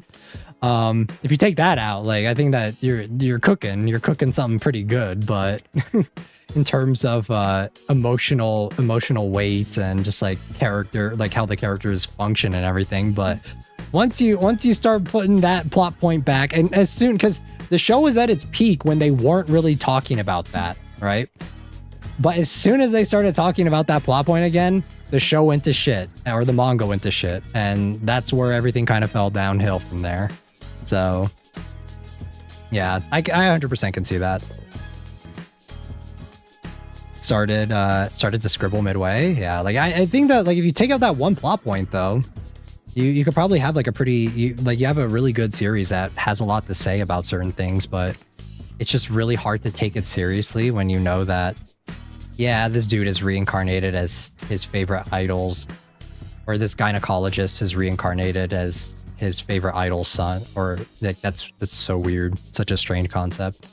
The art in the series is really good though. I've read a lot of works by that same artist, and because they did Scum's Wish. I think they did that one. Yeah, they did. Yeah, so they did Scum's Wish, and I thought that series was weird. The art was good, but it was a very problematic show, I guess I should say that. Pretty much every taboo, or not every taboo, but quite a few taboos that you could think of were in that show. It's a very drama heavy show though, but yeah, I read that one. They also did like a short series a long time ago. And it's not the same author though. The author of Oshinoko is the same author as Kaguya, which is crazy because those are two wildly different series. And just in terms of everything, like just in themes and like tone and like that sort of thing, like it's just a completely different series, which is a little strange. But the artists, they've done a lot of other stuff, and they did like a short story. Their stuff is very to say it's like Gooner, I don't know, it's very ecchi, like ecchi psychological, I would say. Like, so that's why I think that Oshinoko was kind of an interest, like it was a pretty good fit in terms of like artists to get for a series like that. But yeah, I don't know. Oshinoko did receive like a ton of praise, and outside of just the character designs, I didn't really care for the story too much. After anything past the most recent season. Actually, I didn't watch the most recent season, so season 2, I think. Oshinoko though is whack. Any other hot takes from you guys?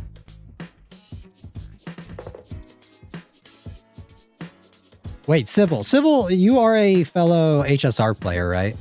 I gotta pick your brain a little bit. Why the fuck does Gil look so chopped for the fake collab? I gotta know why. Like, he looks so bad. I'm so excited for it, but just seeing Gil look like that, like, why did they do my man so dirty? Makes me sad. I think the fake collab is coming out pretty soon, right? For the second half, I believe. Need to start playing FGO again though. I'm like so far away from catching up. So I need to go through Ordeal Call 2 and try and catch up. I think that there's another event thing too that's going on right now that I haven't caught up on. Sucks. Okay, we're about done with the bathroom, and then we have to do the hallway. Whenever I don't think about the stains, it goes by a little bit faster. Okay, and then Not the event grind? Oof, yeah. I'm gonna be picking up Genshin again, though. I'm so excited for that. Snezhnaya, here we come. After a one... Can I get that? Can I get that in there? Can I flush this? Am I supposed to flush this? No? How am I supposed to get this? Not how it works. There's like a stain in there that I can't get, so it is what it is. Ah. Man. We're almost done. We're almost done. Not actually. We still have like a couple other rooms. It is what it is. It is what it is. See, like, how am I supposed to get that? Hello? Game? The impossible... What is this? MiHoYo added 2 beach units out of nowhere? Did they? Ooh. Oh, the yeah, the nowhere in HS nowhere in, or out of nowhere in HSR. Oh, I thought you were talking about they were talking about the new characters in Snezhnaya Spicy Funeral. In that case I would have said yeah. Because there are like 2 like mermaid characters that are coming out in Snezhnaya. I'm like, why? Why ice area, right? What? But yeah, I know about the one you're thinking of, the fish-looking one. I don't remember. I've been playing through the story, but I've been skipping all the cutscenes. I don't care. I've long since mentally checked out of HSR story, like forever ago.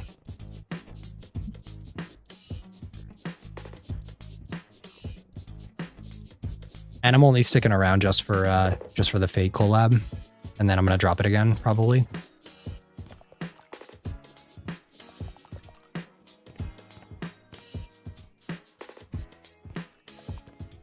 Okay, let me make sure these are clean real quick before I leave. Yeah, okay.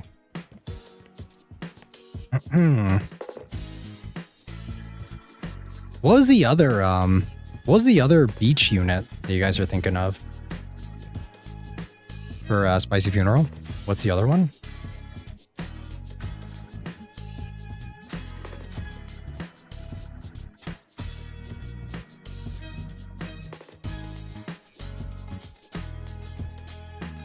Robin and Adventuring? Oh, okay, okay. I don't know why you... I thought you were talking about... you're talking about SP units. Okay. Yeah, Robin and Adventuring. Yeah, I mean, they're fan favorites, so why wouldn't they? They're already doing a shit ton of SP units for this region, so... They shouldn't even call it Planar Arcadia. They should just call it the SP region. Because there's just non-stop SP characters coming out.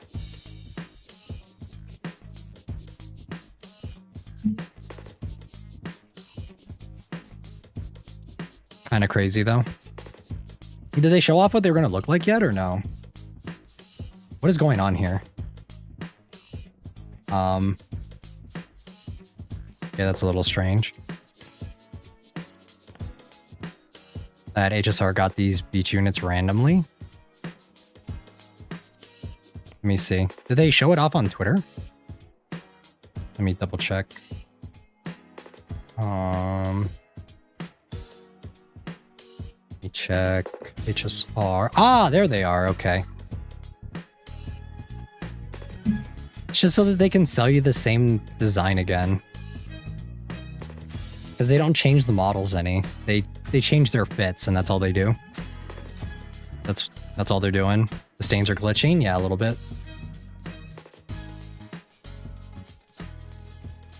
I mean, it is what it is. Not unless... Yeah, I don't think that's going to get rid of them. Nope. I think it's just this texture, maybe. I told you guys before, HSR, they love selling you guys the same units you already have. Here's my question, though. Couldn't they just, theoretically, couldn't they just give a buff to Adventuring and Robin and make them a little bit more meta? And just give them a skin? Like, give them this exact bit, but with a skin instead? Couldn't they just do that instead? But I guess they wouldn't be able to charge you $200 per character at that point.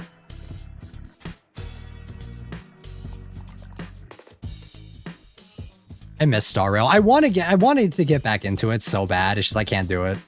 My my conscious can't tell. Like I can't ignore that part of my brain that's just like they're just selling me the same character again. Is that like I can't do it. That part of my brain, it just doesn't. It won't let me forget it. Because I'll go and I'll pull. I remember it was like Ting Yun, Ugure. I like looked at her model. I was like, the same fucking model as the other one. It's just this.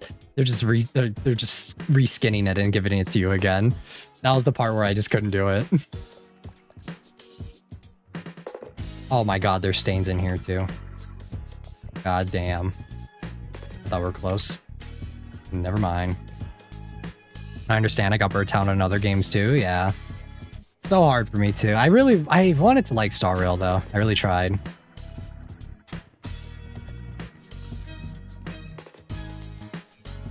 It's like Star Rail would sooner rather just sell you the same characters over and over again instead of like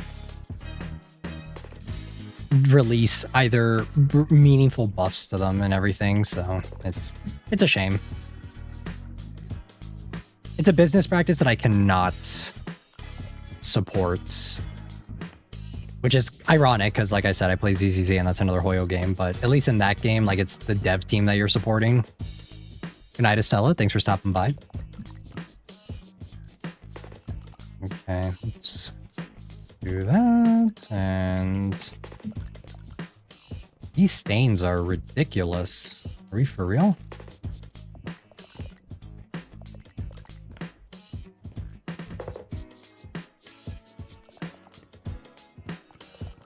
Okay. I think that's good. I don't think there are any more. All right, what do we have here?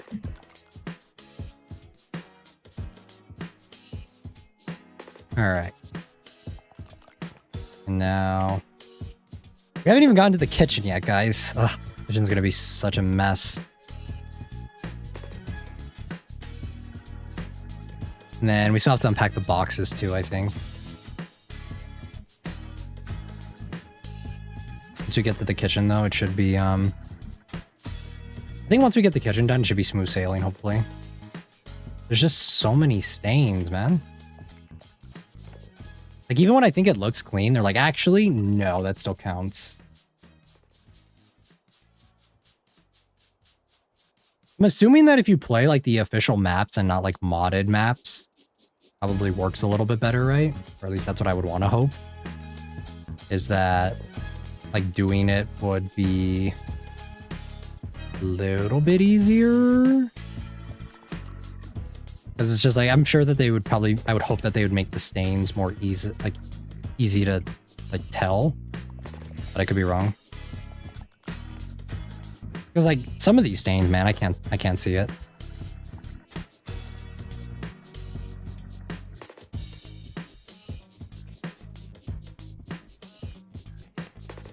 And then all the scratches off the floor.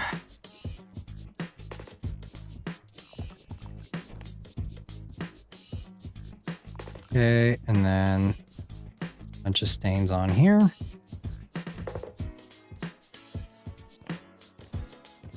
I really like my automaton because I like brought it out from one of my drawers that I was cleaning out. I was like, oh my god, I remember when I bought this thing forever ago.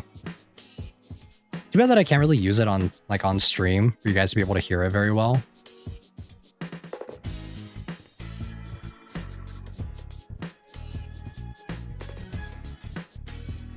I'm kind of worried about the rubber casing stuff on it, like going bad after a while, because, you know, I heard you test it. Yeah, we tested it, but I couldn't do too much with it, honestly.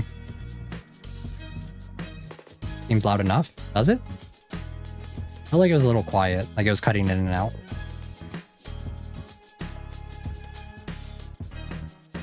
Okay, and then...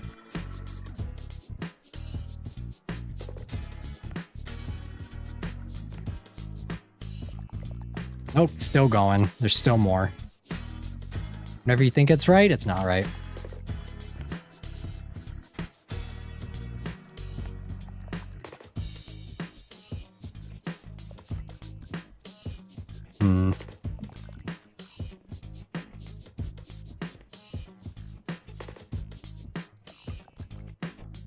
Oh, okay. All right, guys. Let me take a coffee break real quick.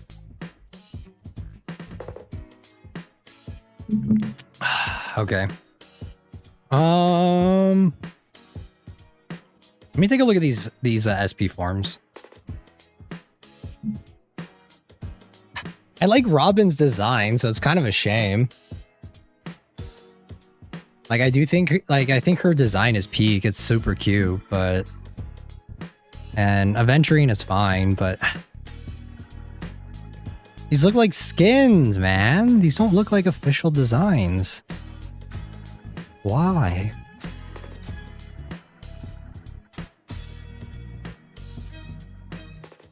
I'm interested to see what the community thinks about this.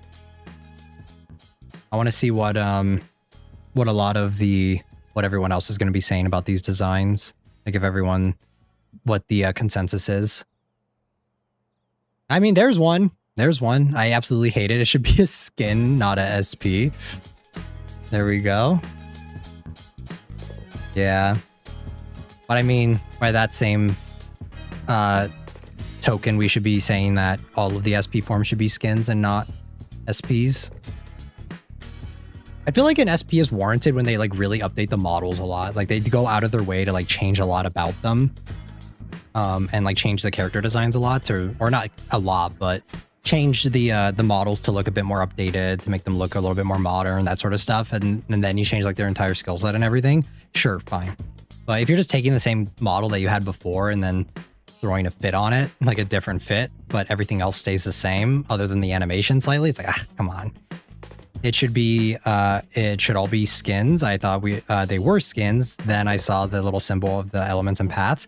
Yeah, we also used to have, back in early HSR, there was the path logo, or the path switching too, that they could have done, but they decided not to. Because remember how there used to be like the different paths for March, and like March had a couple different paths where it was like her free version. She had the preservation, and she had the preservation version and was it the hunt? So they could have done that, but kind of wonder if they were toying around with the idea for that, but then they just realized that they could just sell everyone the same characters again and make more money that way. But I mean, the only way to really change it is to not support it. Like, don't buy the units, and maybe they'll backtrack on it. They'll walk it back when it comes to those design philosophies.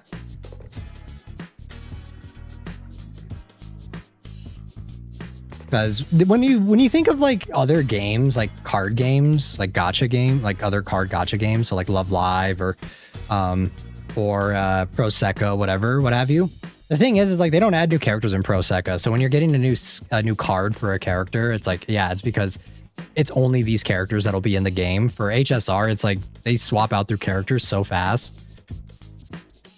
It doesn't really make a lot of sense for them to have that design philosophy, because even when it came to Honkai Impact 3rd, right? Honkai Impact 3rd, like they did have new characters like pretty frequently, but I remember for a long part of Honkai Impact, there was a time where it was just like a set few characters and then they just got new forms over and over again. So looks like they brought that same idea, that same mentality to HSR, except kind of worse. I think it was in like later seasons of Honkai Impact that they started doing they started like releasing more and more characters, I think, if I remember correctly. But I don't know, I'm LARPing the fuck out of that game. I didn't play it, so it's just from what I've heard. So it does feel worse and weirder. Yeah, it feels like cheaper, I guess. I think that like selling you the same character again over and over again is fine when you have a set cast. So like, let's say the Astral Express crew, they're the only characters that will be playable, and those are the characters that, and like you can maybe have it as like seasons or something where it's like, okay, maybe we get new Astral Express crew members at certain points in time. And like we kind of swap them out periodically, and then like we get new forms for that new person who gets added. But it just feels so much worse when it's like, why the fuck why are Robin and Aventurine getting SP forms? For what purpose? Isn't Pinakoni's story concluded? So like, why?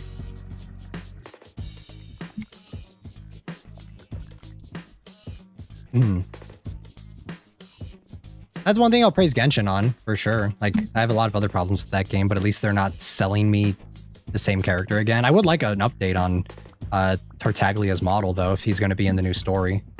A lot of people are theorizing that Zhongli is also going to be in the new story, too. And it's just like, okay, if they're going to be in the story, please, for the love of God, update their models. They're so old. Just make them look a little bit, like, just touch them up a little bit. Make them look a little nicer, please. Because it's so jarring when you have characters that are, like, newer into the, like, newer characters interacting with older ones and they don't update the models for them. It just looks so jank. It'd be fine if they had like the Persona presentation style where it's like, oh, they have like character portraits that are 2D that kind of animate the way PNG style, the way that Persona has it. But the fact that they don't is just like, it looks kind of bad. All right, let me grab the trash can from over here real quick.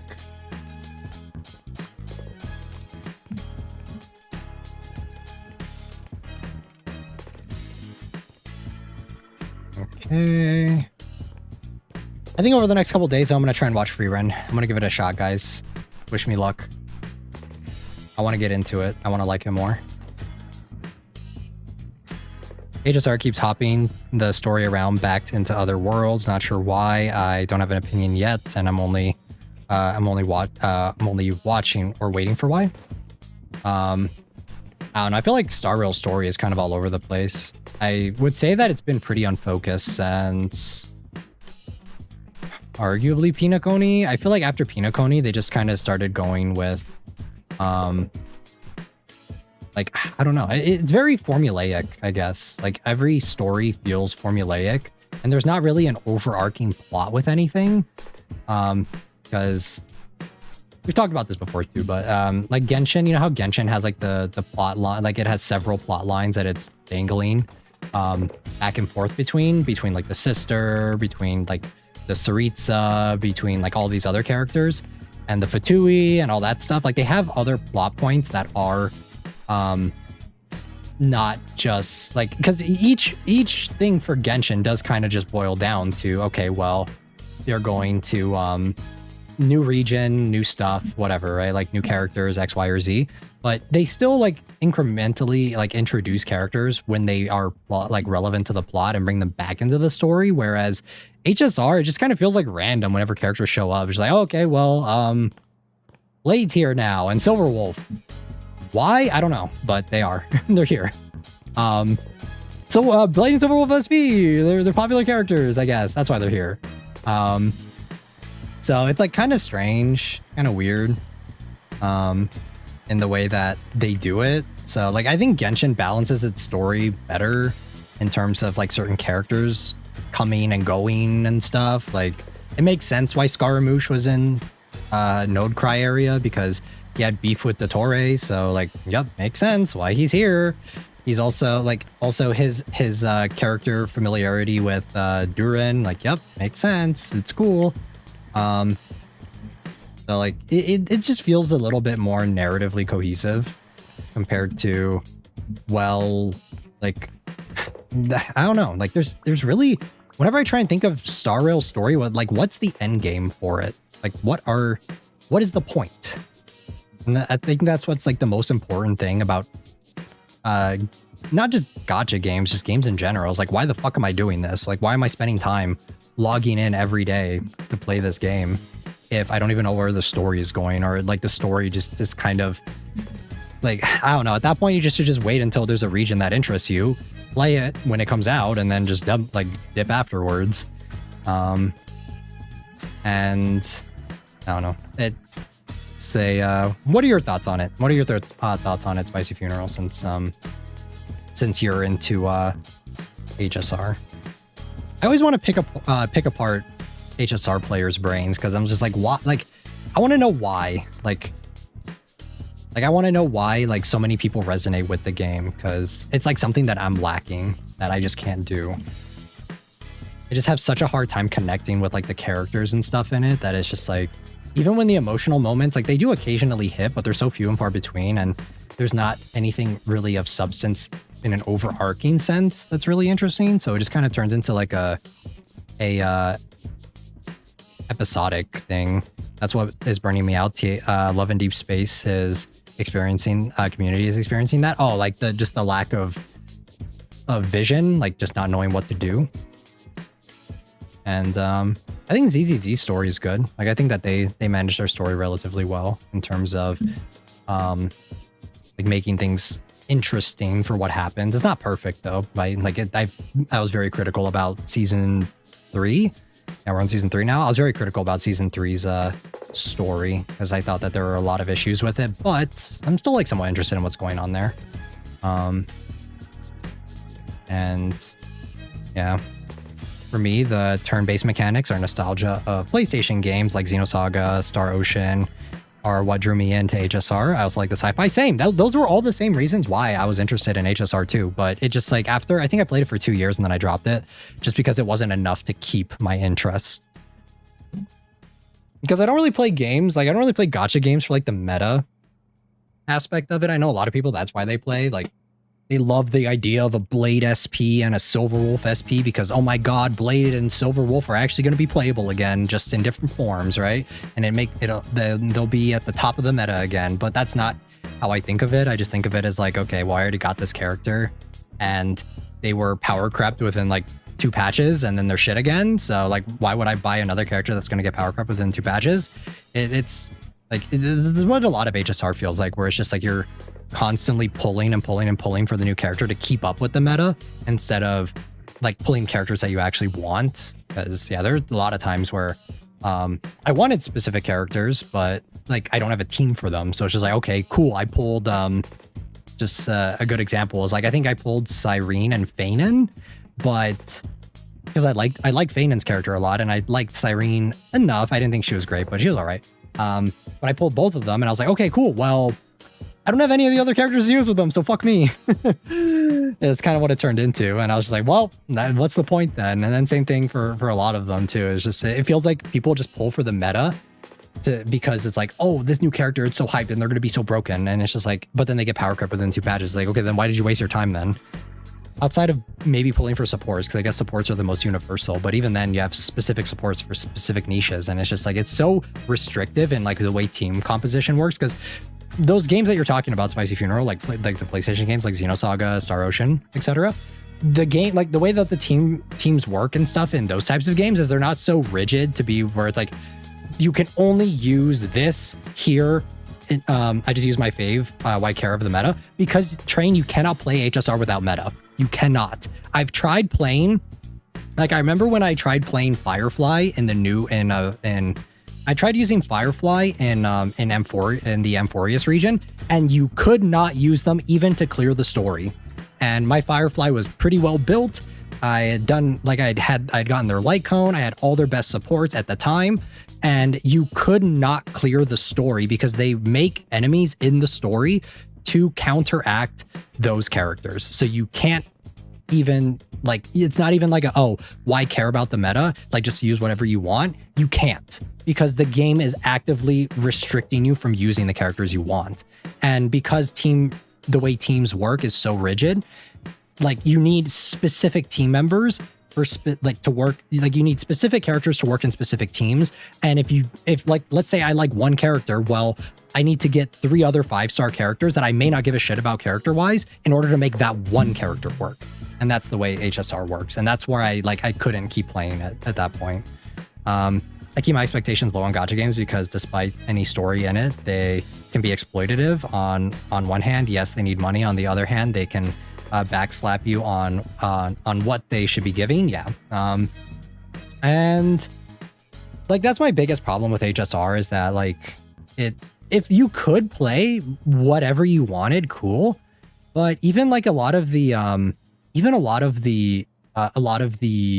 buffs and stuff that they do for characters, it's just not enough. Like they do these quick little patch buffs that they kind of buff up the numbers of the characters a little bit, but that's not enough to make them meta. And even if they are, like there are some times where characters come out and they get those little buffs, but it doesn't change the fact that, okay, well, cool, this one character got a buff and now they're somewhat usable, but you still need 3 other supports, like 2 or 3 other supports that are 5 stars that just came out recently that probably aren't on banner to make that character work again. So it's like, okay, cool.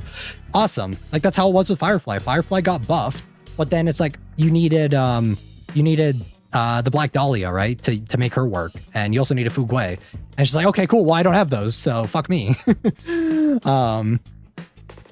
If you didn't have Sunday from the start of Amphorius, you'll have a hard time. I did have Sunday, so he did carry me, but I never used Firefly after I got to Amphorius. I never used her at all. I ended up using, I think I pulled Herta, and she's the only character, like her and Sunday were the 2 characters that carried me up until Saber came out in the Fate collab. And then I think I built Saber, and then because I didn't build Archer because I didn't like his model. And yeah, like that's how it went for me. So I kept playing Jing Yuan throughout most of Amphorius, and I'm only lucky. But still, like if you didn't get Sunday, like you're screwed. And that's what I hate about it. It's just like I shouldn't be struggling to clear the story in a single player game just because you want to tailor enemies around the newest gacha character. It's a single player game, right? I don't care if the meta, like I don't really give a shit if like the tower shit is that way. Like I don't really care if the endgame content is built around that, because if the endgame content is built around that, like fine, whatever. I'm probably not going to play that anyway. But like simple stuff, like simple event stuff shouldn't be like, I shouldn't be struggling because I don't have the more recent characters. I shouldn't be struggling in the story just because I want to clear out the story because I don't have the most recent characters, like stuff like that. Like I think that that's so shit.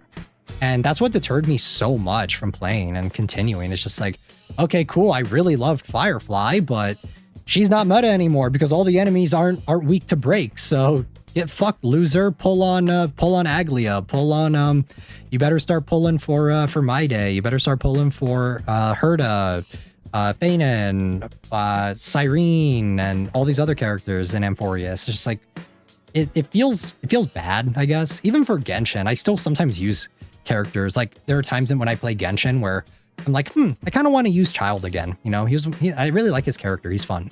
And I really like his playstyle. So what do?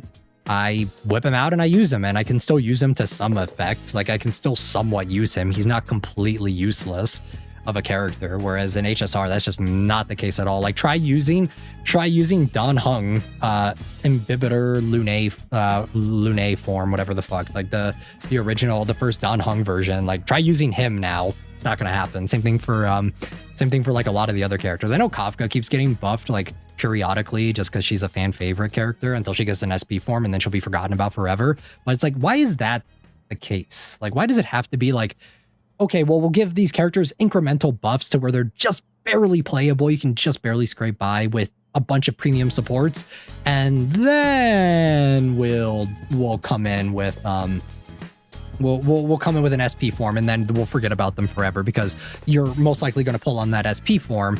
And like, then why would you want any other version of Kafka? Because this is the new one. This newer equals better, and that's the mentality of HSR's gameplay. And I just think it's bad. It's bad the way it works. Firefly can work. It's just, as you said, though, missing preferred units makes it harder. Yeah, and that's what I don't like, is that I already pulled for Firefly's premium team when she came out. Why do I have to pull for a whole nother team after I already got her premium team the first time? And it's just so whack. It's such a strange mentality for it. It's just like, I already got, like, because I got every single one of her premium 5 stars when she came out. But like, nope, they're not meta anymore. Firefly, Trailblazer, Imaginary, Asta, and Lynx is a team I tested. Yeah. I think for one of the teams, like the team that I had before was, I think it was Firefly, Harmony MC, right? I think it was Harmony MC. Yeah, Harmony MC, and then I had Lingsha and what was the other one? What was the other character? Is that it? I don't think that's it. I think I'm missing one. I think there's one other one that I was missing. Because Lingsha was the break unit at that time. What was the other character? Or I guess that is right. Okay, so Firefly, Trailblazer. No, it wasn't Fugui. It wasn't Fugui. It was a different one. It was a buffer, I think. Wasn't Robin, right? Who was the buffer that came out around then? Or was it Here, let me see. Let me double check. Describe? I don't remember the team. That's the thing. So I remember Lingsha was the next premium mutant. No, not Gallagher, because Lingsha replaced Gallagher. Is a different character. I'm trying to... I don't remember the team exactly. Let me see.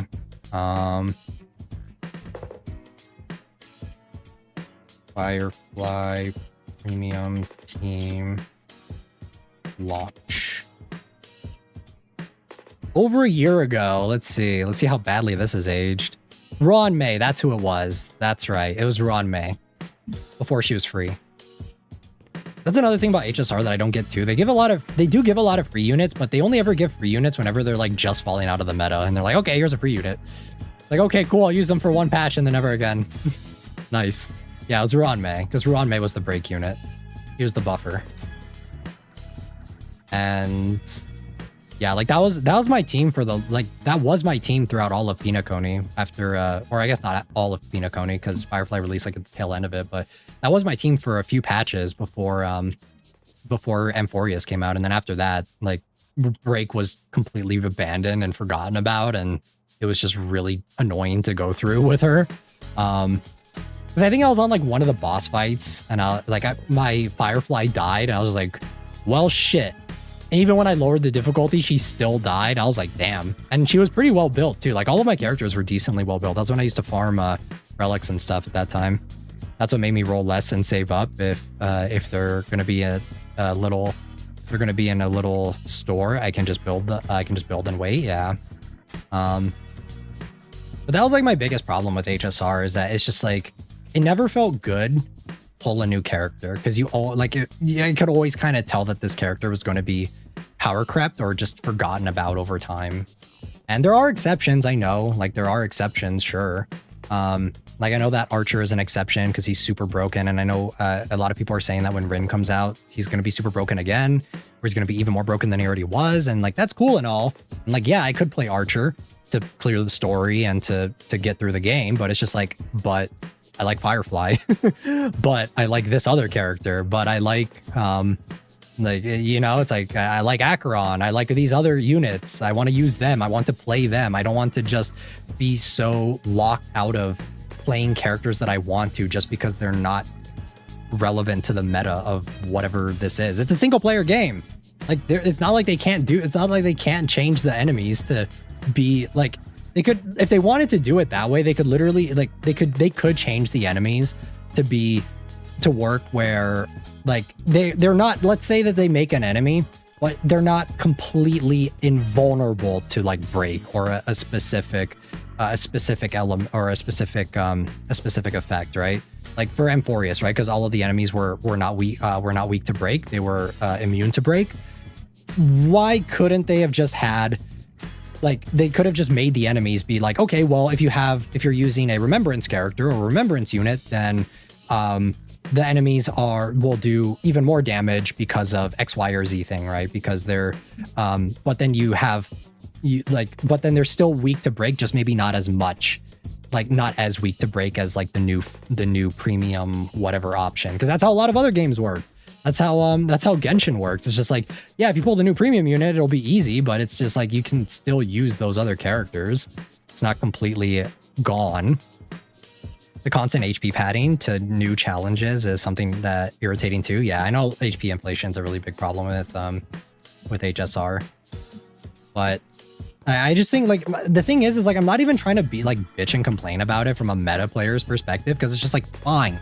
Because I know a lot of HSR players get really mad whenever you say like, oh, well, like, why can't I use older characters? And then they like, a lot of them like to argue like, oh, well, they need to make money somehow. And it's just like, such a bad argument. But like, that's how a lot of HSR, like, I know a lot of HSR players get mad when you try and bring up like, why can't you use older characters? It's like, I'm not saying that I need to use older characters to like fucking clear the whatever it's called, the memory of chaos. I'm not saying that, oh my god, I need to be using my my OG blade to clear that original area or whatever. Like, that's not what I'm saying. Like, I should just be able to clear the fucking story. That's the bare minimum, I think, of what I should be able to clear with my characters that I already have, that I already invested in, that I already built up. that's what I think is the bare minimum. The single player content, the stuff for like events and that, like events, single player events. What else? Because I feel like polls should never be locked behind events, but a lot of HSR's poll economy is locked behind events or through a lot of the end game stuff, because you have to do a lot of what is it? The simulated universe. Like that's where a lot of the polls are locked behind. That's another thing too. That's an issue with HSR. It's like a lot of the poll economy is locked behind end game stuff. So if you don't do it, you're fucked. So like that's another thing that's pretty icky about that game, where I always would say that like it's fine if you have some polls locked behind endgame content, but not a majority of them. But I would argue that a majority of HSR's poll economy is locked behind endgame content to some extent. So if you're not actively keeping up with the meta, you're actively losing out on more polls. So yeah, but like even then though, like I would still just say like, can I just clear the story with the characters I have already? And HSR would say no. So yeah, I don't know. It is what it is. Because I think if the gameplay wasn't so frustrating for me, I would probably be able to like get somewhat into the story, to a certain extent. But yeah, the gameplay is just like so frustrating if you're not pulling like at least one team for the new banner. Because you know what's crazy? When I think of games like of characters that you can use for a long period of time, I think of Genshin, where and like Genshin is one of those games where people save their pull economy for years. Like there are people who have been saving for like Nicole, for example, or for Varka, right? People were saving for those characters for years and just using what they have and not like getting any new characters or anything like that. And that's crazy, right? Like that, but they could do that. They could still play the game and clear the content, at least the single player content, to some extent. Like even if they don't play the end game stuff, like they're still able to do that. It's not like they're locked out of it just because they don't pull a new unit. And yeah, like very different design philosophy for those games, because you cannot do that in HSR. That is just not like, that is fundamentally like not an option. There's always going to be some new character to some extent that you probably have to pull if there is like single player content that you want to clear. Even for ZZZ though, ZZZ is another game where it's like they have had a lot of meta shifts, but for the most part, like the characters all are like decent enough. They work. A lot of the older units and stuff, like of course there are new units that have come out that are better, but it doesn't inherently make any older unit obsolete. Like I know there are still people that use Lucy, and she's a debut unit, like she came out when the game first launched, but yeah, like I don't know. Sorry, went on a long tangent again. Star Rail's another game that I feel really strongly about, because I really loved it when it first came out. I really loved Star Rail when it first dropped. Like everything about it really worked for me. I thought that like all the characters and stuff worked. Like I thought that the beginning, the design, the way the setting was really interesting. The story had a lot more going on. Like I don't know. I was very interested in the beginning. It's just that I fell out of touch with it as time went on. My partner plays EZZ. From watching him play and build stuff, it can be easy to free to play. Yes. I pay for the monthly card, but I rarely ever spend. In ZZZ, it's easy to get new characters, at least like being free to play. You could probably get like one new character every single patch if you're doing all the events and stuff. It's very casual. Like you can get at least one of the new banner units every single patch being free to play. I pay for the monthly card, so I can get a little bit more than that. I can usually get like 2.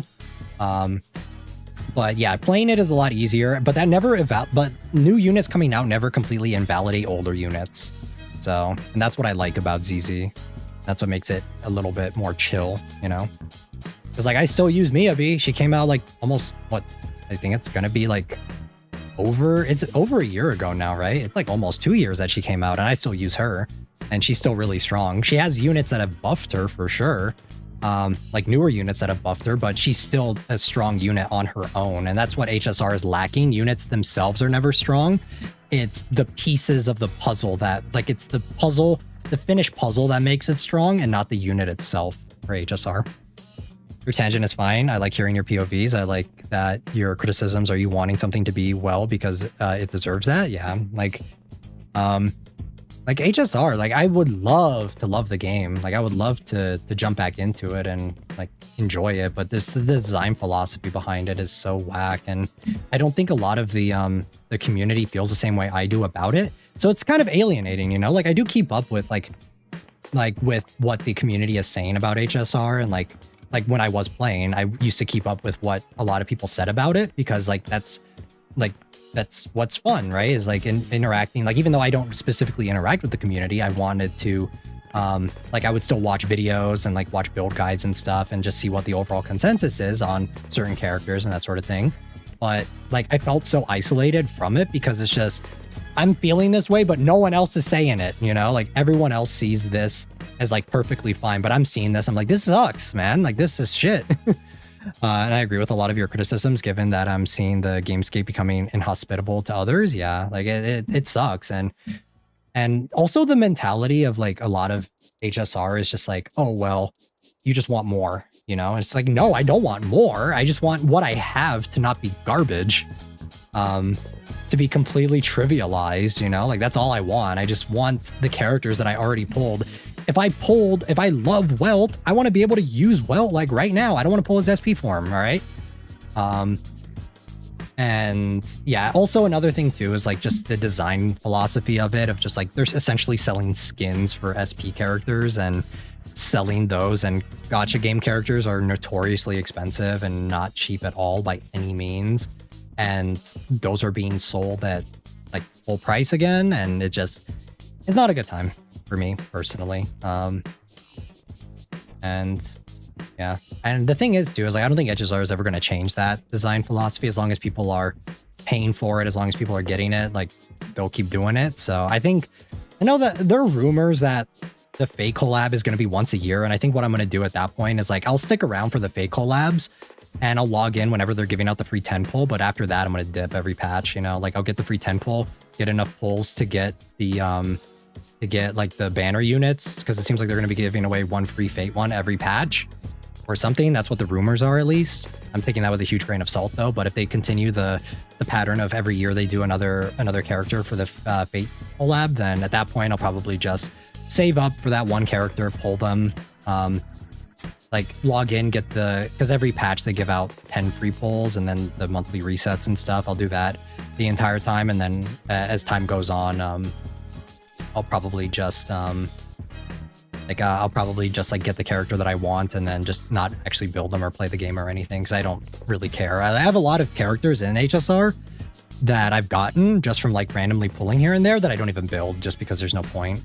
Because half the characters I have, I don't have. There's 3 other options that they need for premium units to make it, to make them work. So like even if I wanted to build them, it doesn't matter. Or if that is the case, if I have one, then I'm missing like 2 other characters that I need in order to make them work. So at that point, it's just like, nah, sounds smart. Yeah, I love Welt. I love him so much. He was my first 5-star. Yeah, and like I heard that Welt got a buff. Like he did get a buff recently, but like I said, if you don't have his premium units, then you're just kind of shit out of luck, I guess. Use him. But the fake collab made me resentful, as them just making the banner run on a vague end date. Just it resulted in people wasting their Stellar Jade and suffer for the other limited banners. Yeah, it's very predatory for sure. I would say that HSR is probably the most predatory Hoyo game out there. In terms of like pressure to pull on new characters, like I would say it's easily the most predatory HSR game. And people could argue about me all day. Like I know a lot of HSR fans would probably argue with me on that, but it's just like it is. Like it 100% is. The pull, the amount of pulls that you get and the pressure to pull new characters is so much higher than in any other Hoyo game. Other than Honkai Impact, 'cause I don't know about that game, but like it is so crazy how insane the pull pressure is in the game, because the fact that it is a turn-based RPG game means that you are like, if you don't get the new units that do damage, that do enough damage to kill the enemy, you're fucked. It doesn't matter how well you play. If you don't have the units, you can't clear the content. And that's what it boils down to. And which is like such a strange thing, because like I said, like Genshin, right? That's not how that game works at all. People still be playing Diluc even after all these years with his chopped ass model, and people still make it work. I don't think they should. If one enjoys something, fine. However, take what's wrong with it too. Yeah. But a lot of HSR fans are very defensive about HSR, so that's why I say, like, a lot of people would argue with me on it. Gacha game fans are notorious for not being very objective. If they like a specific game, if you have anything bad to say about that game, they're gonna argue with you on it. So, but for should be defensive, yeah, shouldn't, like, gotcha. And the thing is too, is like all of the gacha games that I play, oh, Love and Deep Space, I see that, yeah. There are parts of Hoyo too, like, that are like that too. Everyone has that. And the thing is like every gacha game that I play, like, I'm not gonna sit here and say, like, even though I like specific ones, I'll give you the reasons of why I like it, but I'm not gonna say that it's perfect. And I will point out a lot of things that I don't like about certain ones. Like there's always something to criticize about a certain game. Like, no game is perfect, and it's just like, to just sit here and say, like, oh, well, you should, like, essentially, like, what happened with me with HSR is I felt like I'm the only one who's thinking these things, and no one else really cares, right, about these things in the game. So I just left, because it's just like, okay, I'm in the minority here. No one else really cares about that. Everyone else is having a good time, so maybe I should just drop it, right? And that's the thing. Like, people glaze and say that these practices are so good. I'm not trying to say, like, you need to take out the gacha systems or anything, because I know that some people would say that too, which I'm not trying to say that. But it's just like, it's just like, if you think something's already perfect and it couldn't be improved at all, then the companies aren't going to improve anything. Like, why would they? If they know that you're gonna fucking like C6 a character, or get like max whatever it's called in HSR, I forgot, like max constellations on a character for them, like, why the fuck would they change it? Like, you're still paying like $300 a patch, so cool. And it's like, yeah, I wanted to love the game, I really did. It's just, yeah, it just became too much, and nothing changed, and like nothing was changing, so like, why would I keep playing it, you know? I still love the gachas I play, but I play them at a distance because, as I've said, the company can backslap, yeah. But you are in the minority on a lot of gacha players, Spicy Funeral. You are definitely in the minority. A lot of people would be very quick to say that that's not how it is, that this game is perfect, it couldn't be improved at all. Because I talk about Wuthering Waves a lot, because that's a game that I actively play currently. I am probably going to drop it because I haven't played in like a week, but that's another game where I think that Ryomen, welcome in. But like I said, Wuthering Waves is another game that I kind of feel that way about, where I think that it could be like, there are so many things that could be fixed about it. Like, there are a lot of problems with the game, not even with like a gameplay or them being generous or how much they give or anything like that. Like, I just think on a narrative perspective, that game needs a huge fucking overhaul. But everyone in the community says every patch that comes out is a 10 out of 10, but after that patch, no one ever talks about it again. So just kind of goes to tell you, like, I didn't really care for Amphorius and HSR at all, like that entire region, but I really like Feinen's story and his part of the game. Like, I thought it was really well done. So I still think about it. Like, I still think about it to this day. I've played every single patch for Wuthering Waves, and there's not a single patch where I think it's like, holy shit, this is super memorable. And even the community doesn't ever really talk about it. The only one that they arguably talk about is Amieth, I think, but Amieth's story was so half-baked and so rushed that, like, I don't even know. Okay, sure, but like, there are definitely things you could criticize and pick apart about that storyline, especially with how many things that it how many similarities it shares to other characters' stories if you really boil it down. And yeah, Wuthering Waves is like, I would say Wuthering Waves is This is gonna be maybe a hot take, but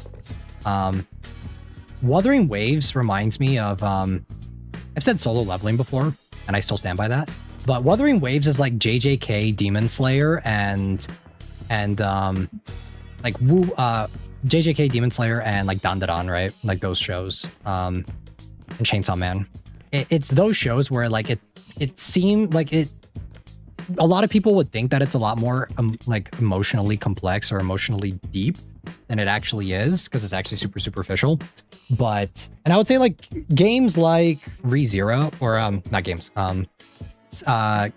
Genshin is, I would say, more closer to ReZero, where they're taking their time with the story, they're developing the characters a lot, they're like they are building towards something. There's a goal in mind, there's a story that's being planned out actively, but it's not as pretty, right? Like ReZero, like you can look at those other games, you can look at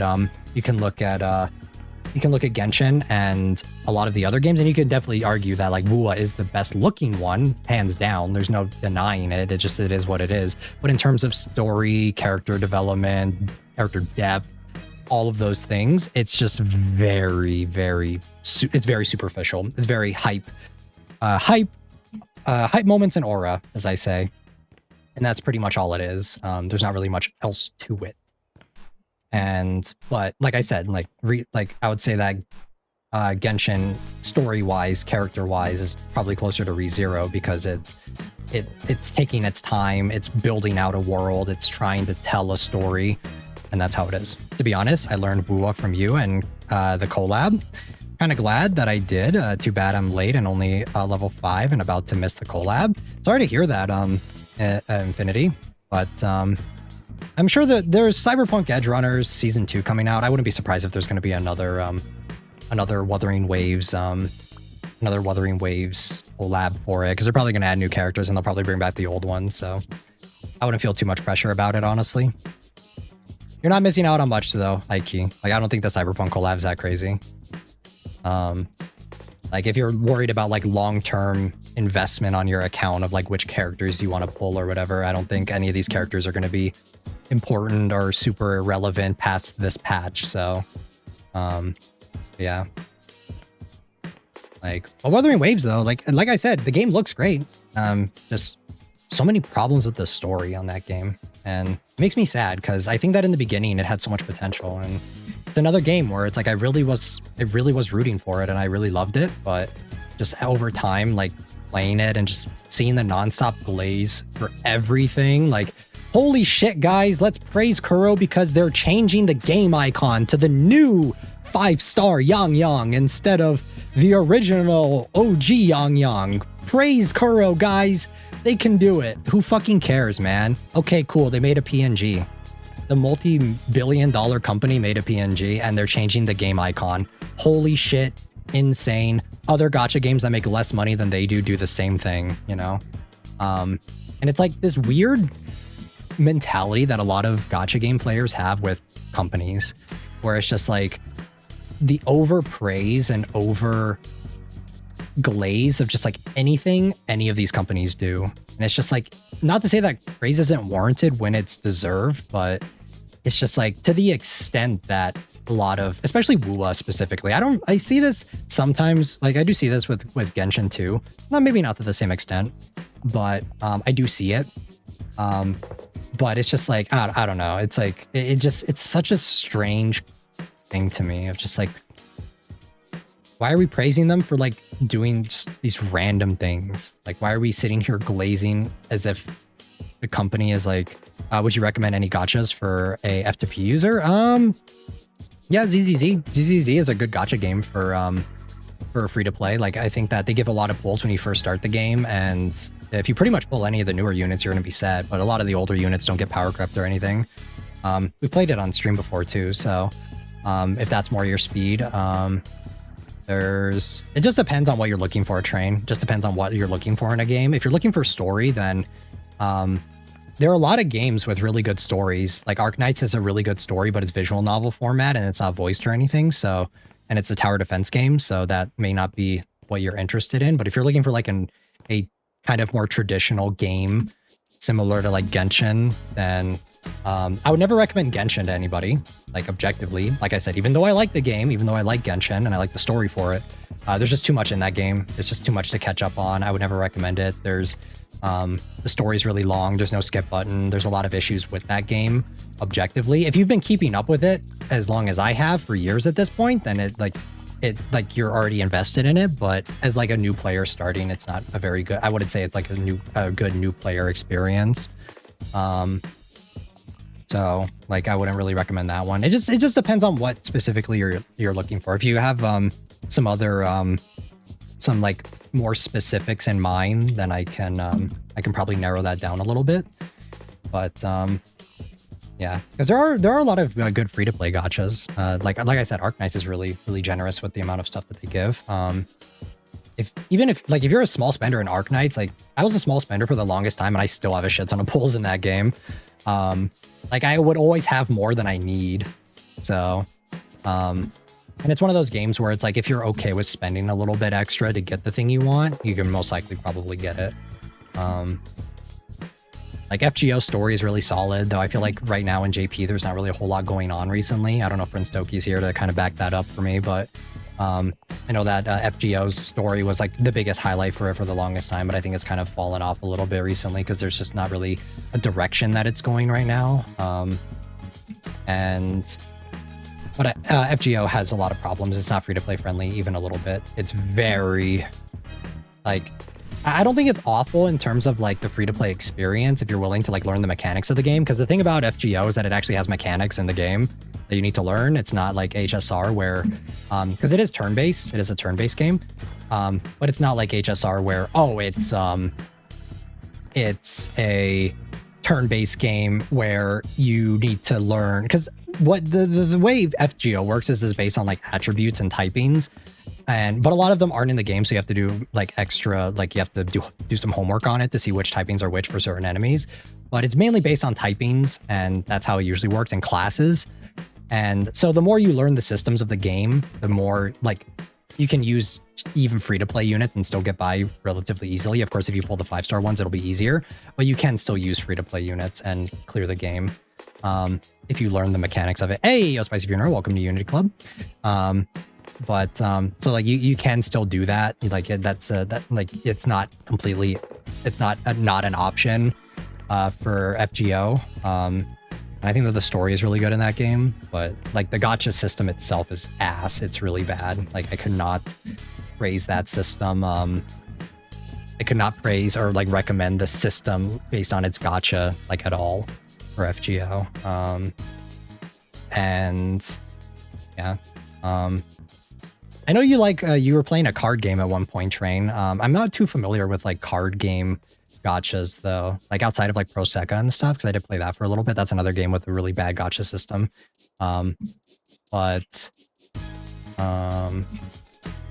a lot of the card games that are out nowadays are mainly just like idle games. A lot of those ones kind of have fallen under the wayside over the years, unfortunately.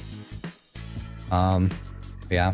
Just depends. Like WoW is another game that's very generous. Like I would say that the game is very generous, but the story is so uninteresting and so unengaging to me that it's just like, it's hard for me to recommend the game if you're interested in an interesting story. If you really want just cool gameplay, and it's kind of like Souls-like in a way, with the way Wuthering Waves works. Like WoW has kind of a, like it's more focused on the combat, and that's what I actually like about WoW is that the combat system is very fluid and it feels very fun to play, especially when you pull off combos and stuff with characters.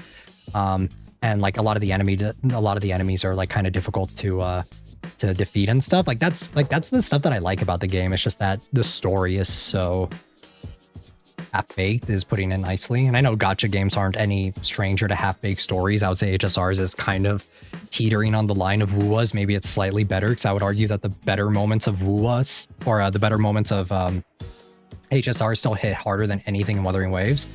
But yeah, it just depends. Just depends on what you're looking for. Arknight's Enfield is another one too that's out right now that I like the visuals of. It's just that there's nothing to do in the game, but it's mainly focused on building and like factory management, that sort of stuff. Like that's what the primary focus of that game is. So that's one that like I would recommend if that's something that interests you, but yeah, it just depends.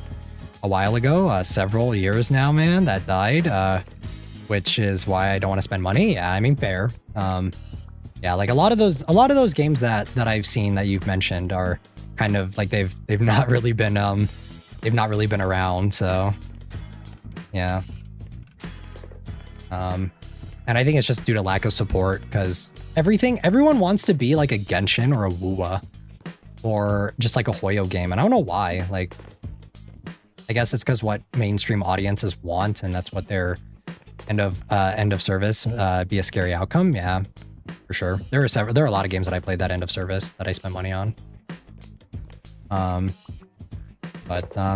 Yeah, Arc Knights.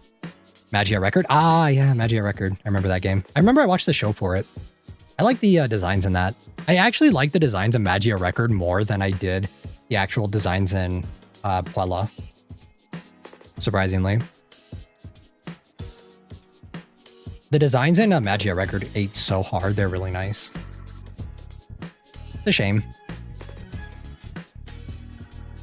There's actually Spicy Funeral. There's a manga that I wanted to recommend to you if you like Puella. There is a manga that I read a long time ago that is actually done by the same artist as the artist who did Puella. So I might link it. It's kind of questionable though. So, but if you like the art style Puella, then I'll recommend it. Both magical girls and witch forms. Yeah, it's a romance series though. It's a romance series. I'll try and find it. Just remind me after we finish this. I think we're about to wrap this up. I'm curious, so sure. Yeah, I'll link it in the, you may have to dig for it, you may have to look for it, but I'm sure you can probably find it somewhere online. It's not super popular. I don't know if it's still ongoing or not. But, yeah, I really like the art style for Puella. And I remember Magia Record, though, when it did come out. It's a shame, though, that it got godded. I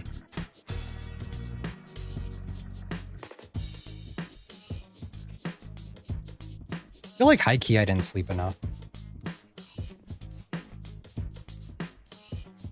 So, sorry if I'm kind of all over the place, guys. But, yeah, I'm trying to think of other gacha games. Like honestly, Train, if you like tower defense stuff and you like card, like if you're it's not card exactly, but if you like tower defense stuff and you like pulling for characters and you don't want to get invested in a game that might EOS, I would say Arc Knights is a really safe choice. Like the story's really good, the characters are really interesting. There's an anime for it. It's a really big IP. Probably not going to EOS anytime, like not for a very long time. So I would say that that's a really safe bet. If you wanted like a safe bet one that I would say to try wholeheartedly, like that's a game that I recommend to a lot of people when they want to get into gacha games. So yeah. Okay, and then we're done here. This room. We're getting there. We're almost done, I think. And then over here. A golden Freddy. How do I get the flies off of him? Do I need to like clean up the blood or something? All these cables. It would have been cool if they had the endoskeletons in here too.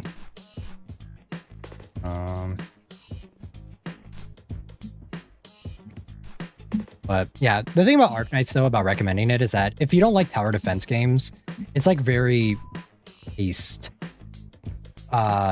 dependent. Like if you like those types of games, then you'll probably have a really fun time with it. If you like games kind of like Clash of Clans or whatever, like it's kind of similar to that. And you'll probably like it a lot more. So it's one of those games though that if you're not interested in like tower defense stuff, it's not gonna work really. So,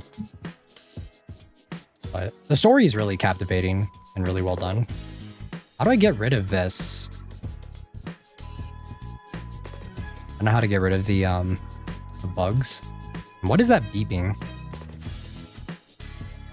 Days since last incident, 0. All right, well, we're pretty... I think this is the last room other than the hallway.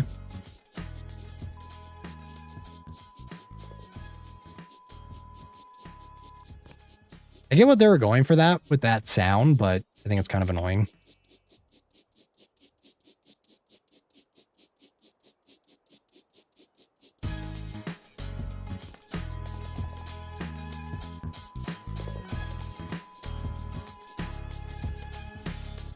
And one thing about HSR though that I think is interesting is that a lot of HSR players would say that like you're too greedy for wanting more from the company. It's like, it's not even that you want more. I don't even think that more is what people want. It's just they want the design philosophy of the game to change a little bit. Like the very few vocal minority of people that have called out HSR's gameplay and like the way they sell units and stuff. Like people aren't even saying like, oh, we want more pulls to get more units. It's mainly just like, just make the units that are already in the game better and just make units more universal, you know? That's all. Like, that's like, if Fate Grand Order can do that, like MiHoYo can do it. Fate Grand Order is a game that's old as fuck at this point. It's over 10 years old and people are still using characters that came out when the game originally dropped. So it's one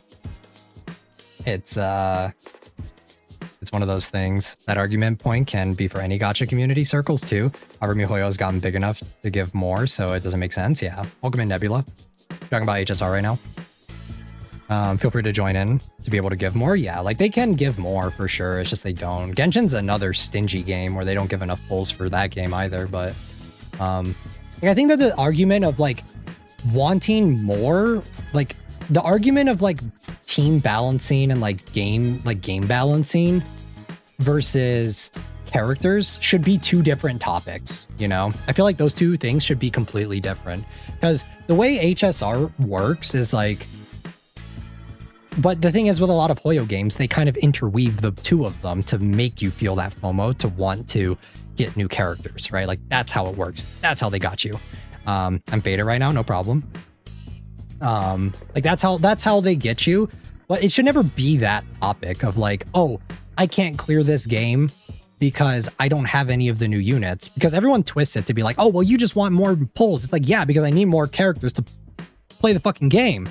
You know, like I need more characters to play instead of it being like, I think if the roles were reversed and it was just like units were a lot more universal and you can kind of pick and choose who you want to use depending on what you want to play, then it would be a different case of if people are asking for more characters, because at that point it's like, no, now like you have the tools there to make everything work.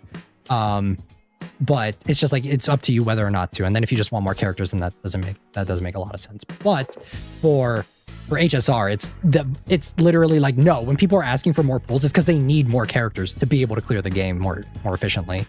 If they make teams survivable, then they retain the player base. Yeah. I just don't know when they'll ever see the importance of it.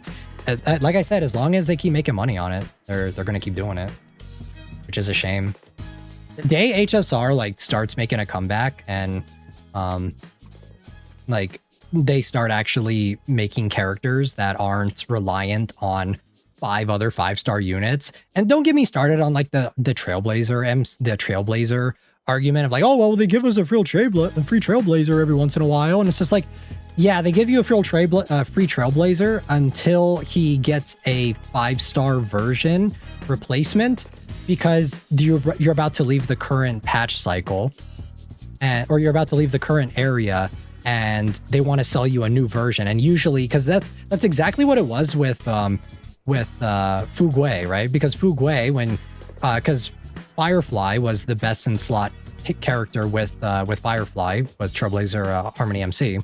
And after that, right? I remember after that happened, like after Fugui came out, well, they do the same thing that Trailblazer does so that you can take him off your team to put him on a different one, because we're about to give him a remembrance path. And it's just like, it's so whack. And then a lot of HSR players too, they say like, well, they give us a lot of free characters. And it's like, the free characters they give out, they don't give those out because they want to. They give those free characters out so that you can keep scraping on by just barely making it through the game. That's why they do it. They're not doing it out of the goodness of their hearts, all right? Let's not beat around the bush here. They're not giving out that free they're not giving out a free Don Hung because, oh man, like, oh, it's breadcrumbing. Yeah, like 100% is breadcrumbing. They're doing just enough to keep you invested in playing, but never enough for you to feel comfortable. I'm gonna tell you right now, I play another Hoyo game. I play ZZZ and I feel pretty comfortable right now with all my characters. I'm not like worried that, oh my god, the meta is gonna fall up from under me within the next patch or so just because they add in a new character or a new region. So, and yeah, like it's so strange. It's so funny. Okay, we have to clean out this area now.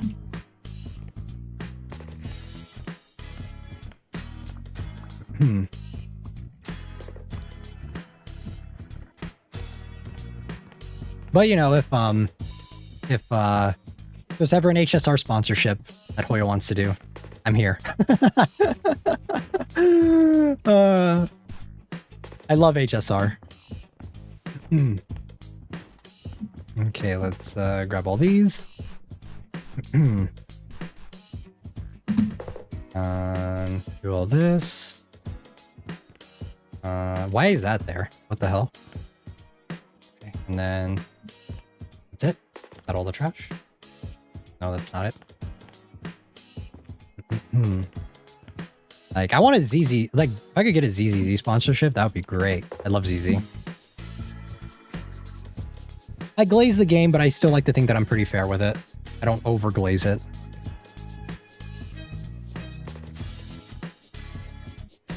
I like to think that I'm pretty fair with my gacha takes. I try and weigh the good and the bad, you know?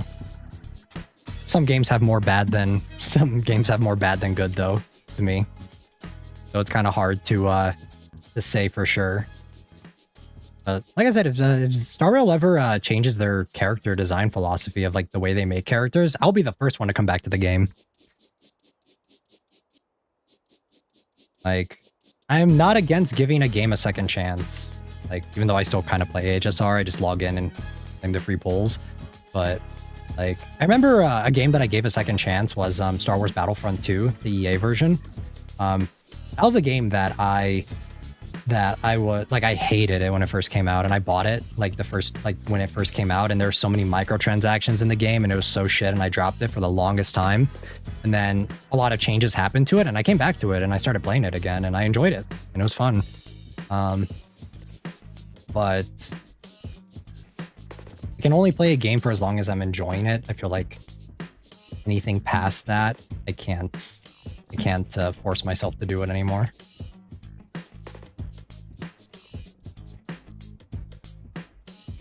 We're gonna need a ladder, I think, to reach this. Okay. Let me just do it down here real quick, and then we'll...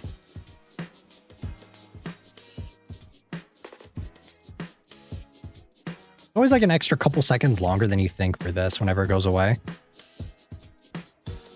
Oh, GG Easy EA? Yeah. But I remember that game, like Star Wars Battlefront, I really hated the game at first, but after they fixed it, like, I came back to it and I played it and I enjoyed it. It's just that in the beginning, yeah, like, pretty bad. But I have a lot of fond memories of playing Battlefront 2. Okay. And then let's see here. Let's do this.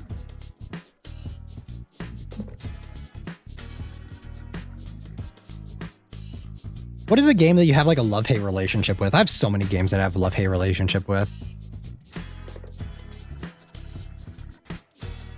There are so many games.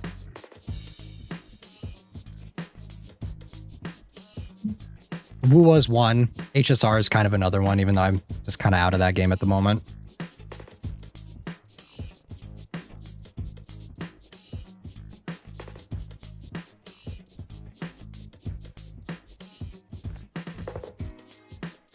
Alrighty.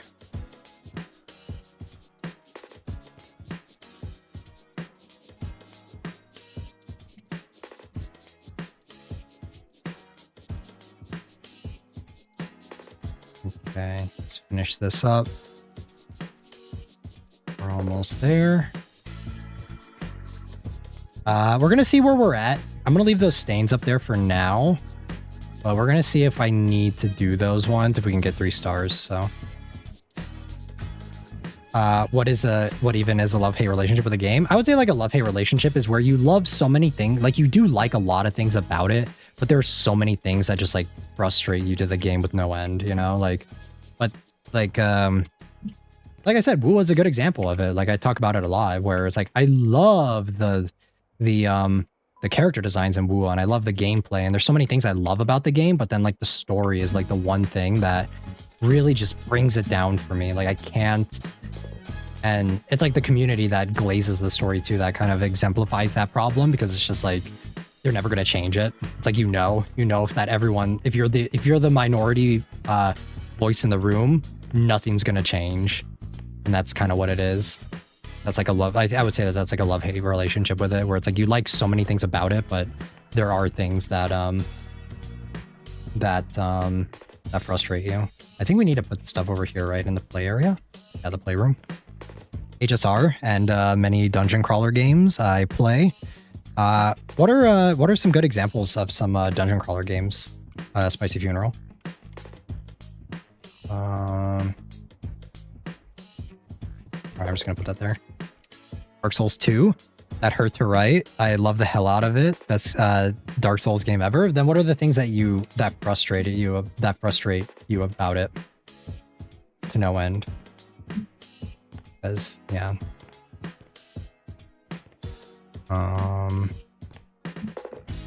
Okay, and then we have cake. Birthday cake. Why do I need milk? Why do I need to buy milk? It doesn't make any sense. I need to buy 4 of these. 4. Strange. Fire extinguisher. This goes on the wall, right? I need access to my Switch. Oh, that's why you hate it? It's kind of funny though, because I feel like a lot of games that I have love-hate relationships with are gacha games. Like for a lot of single-player games, I either have like am indifferent towards them or I really love them. And like I have some small criticisms about them, but because gacha as a genre, I feel like there's so much there, and there's like it is a lot of fun too. Because what I find interesting and appealing about gacha games is that it's constantly new content. There's always something fun to look forward to every few weeks. It's like it's something to keep like to pass the time, right? And that's what makes it fun, I think. But whenever like the communities get super vocal and they're just kind of annoying, it really like tarnishes the experience for me a little bit. And just like when certain just like I said, just like the parasocialism of being involved with a fucking multi-billion-dollar company is really strange to me. I don't know. Rule is like one of the games where I think that it's such a strange parasocial relationship that they have with that games company, like with Kuro Games. It's so strange to me. I don't understand it.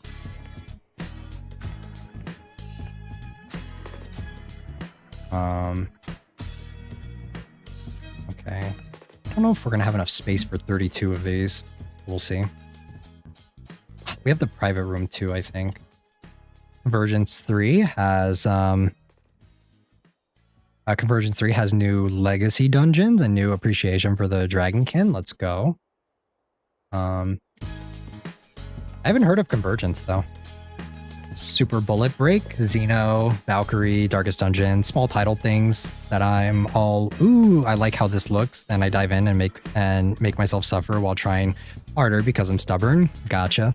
It's clunky, so it feels slow, and the art style is also bad, but everything else Dark Souls fans complain about are pluses for me. Gotcha.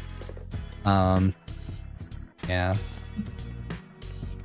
It's an interesting relationship to have with a game where you love so many things about it, but there's so many problems that are really hard to ignore.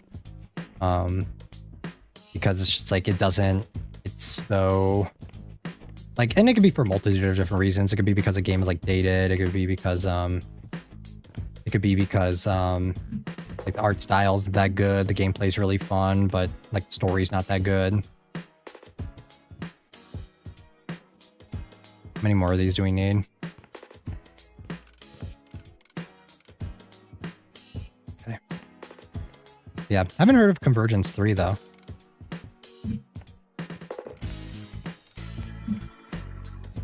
Okay, how many are we at now? We need 15 more. We're going to be leaning on blue chairs because I'm not going to do red. These FromSoft games have a certain grandioseness that I resonate with. Yeah, I mean, there is. Like, FromSoft games really do. For sure, I agree. Like Elden Ring. Elden Ring definitely has a very grandiose scale. Maybe that's why you like Wuthering Waves, because Wuthering Waves kind of has that too.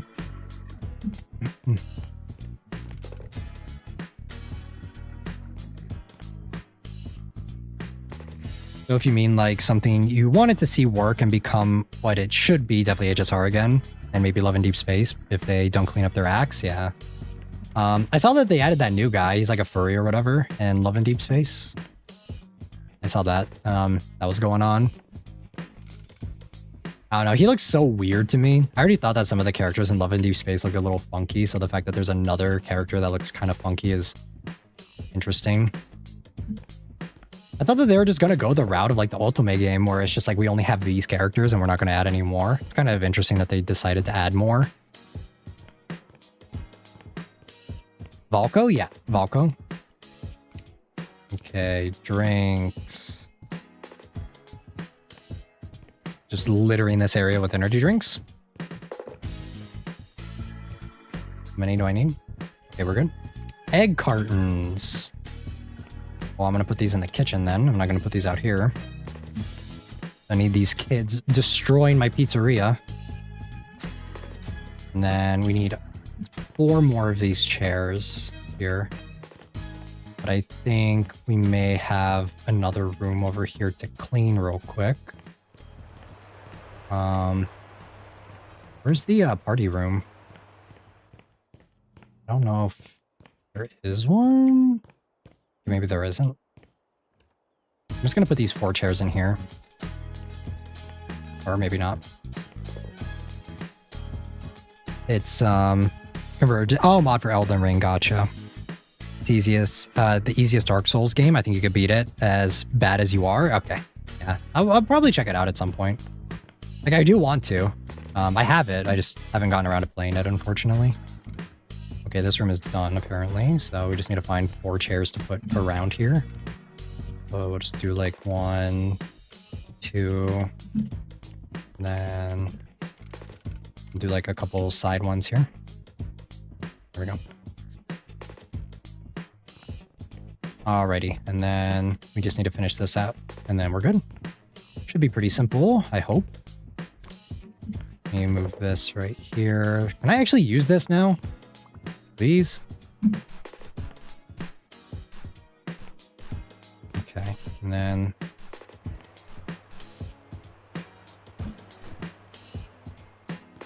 Can this work? There we go. Valko's design is meant to draw in another type of audience to the rest of the current audience. I do agree he looks odd to me, yeah. I don't want to say he looks like he's AI, but kind of looks AI. I'm not saying he's AI, but he look it. I don't know, his like proportions are weird. But I won't say I hate him. I just won't roll. Gotcha. Can I turn this fucking fan off? It's loud. I wish we could get a mop or something. That would make things so much easier.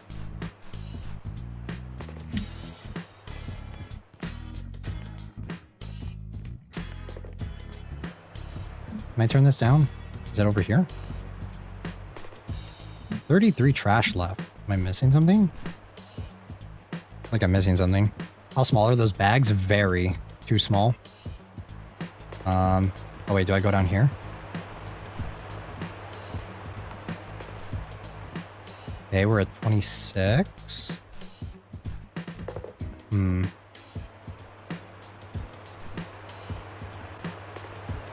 missing a couple pieces of trash, but I don't know where they are.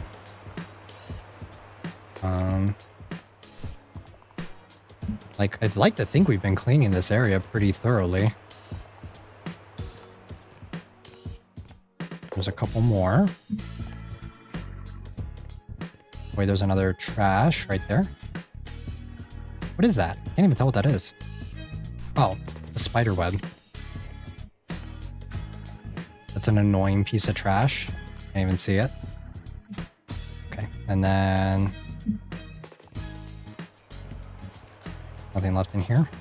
All right, let's take care of these stains. We have 700 apparently in this one hallway. And then we're going to be close to done.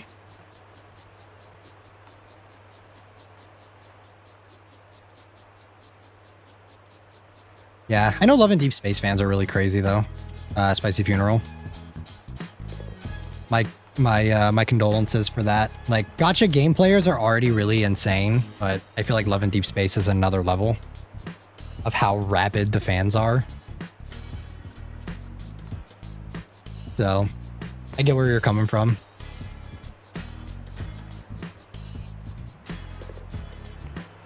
I know that with like a lot of cossers and stuff too, for Love and Deep Space, it gets kind of unhinged.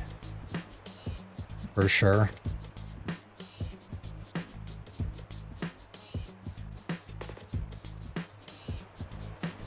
Okay, and then... Come on, we're so close.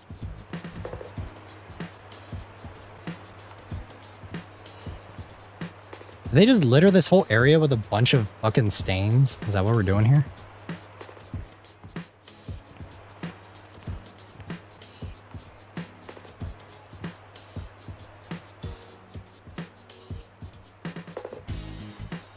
People do be crazy about their digital waifus and husbandos, yep.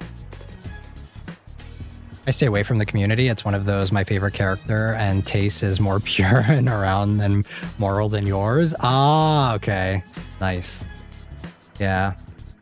Yeah, for, it's kind of like how I am with My Hero, where I just don't, like, I don't interact with the fandom or the community or anything, but I think the anime is fun. It's fine. It's not like the best thing ever, but it's all right. Eating time. How do we still have 600 stains left? I don't understand. I'm confused. I understand loving a character, but to take it to the point of saying incredibly malicious things and threats are baffling. I didn't actually hear about that. I just know that some of the fans are pretty crazy with cossers. That's stuff that I hear anyway.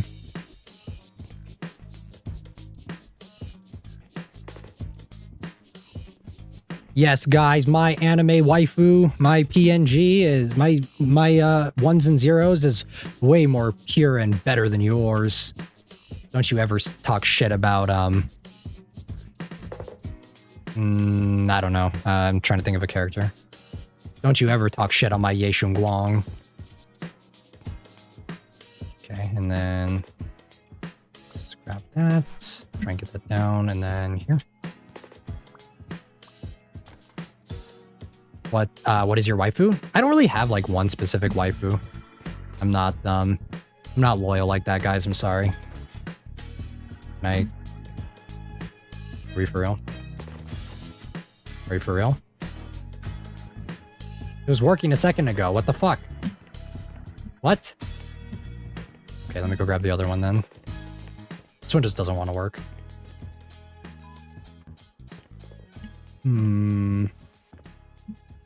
Wait, where did I put it? Was it over here? Oh, there it is. Okay, and then let's grab this one. Yeah, I don't have a specific waifu. I have a bunch of different waifus. So it doesn't it's hard for me to pick one.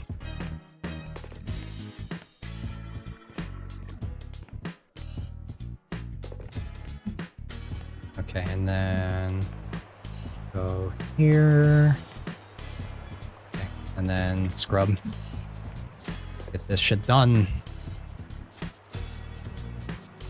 Yes, purity politics, where it's oh, you like this character, then you must be insert blank derogatory term.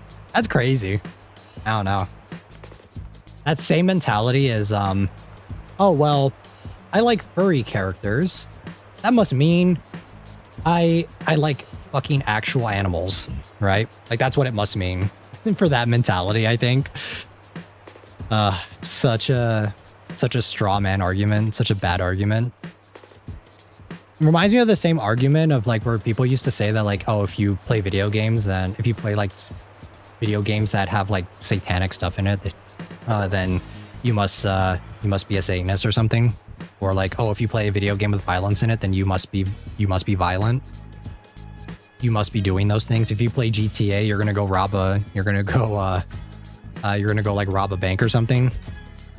Or you're gonna steal someone's car. That's kind of the same mentality. Don't talk bad about my friend Fenrir. Don't you guys dare talk shit on my favorite X, Y, or Z character.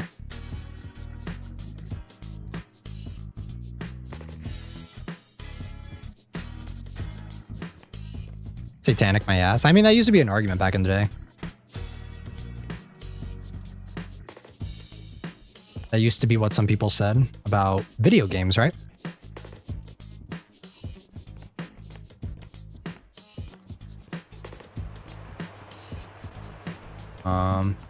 Okay, let's clean this up. Furries are generally wanting to be imaginative and take on a persona, like they get mistaken for zoophiliacs. Oh, yeah. Furries generally. Yeah. I don't know. If you like, what is his name? Volko. I'm not going to sit here and say that. Oh my god. You want to sleep with your dog, right? I'm not going to say that. Doesn't matter. There's a movie about D&D, there's a movie about how D&D is satanic. Ah, I did not see that one.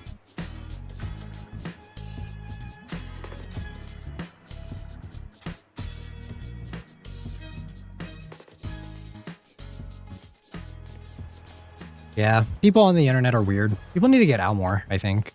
That's the problem. High key.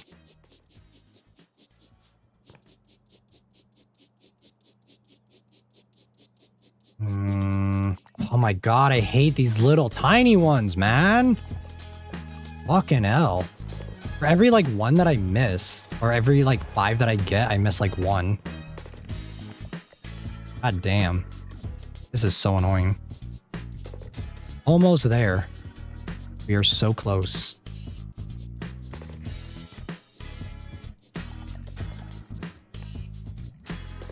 And then like these ones behind the chairs are super frustrating. That only counted as 1? That was like at least 2. What? Guys, I'm confused. Am I missing something here? Why are there so many still? I'm still at like 300 stains. From where? Where are we getting 300 from? I don't think this is going to be enough to... It was a stupid movie. Oh, gotcha. Now I'm at 400. Like, wait, what? Okay, let's, Ceiling? Is it on ceiling? No, it's not on ceiling. 400 stains. It's all these little tiny streaks. Right here.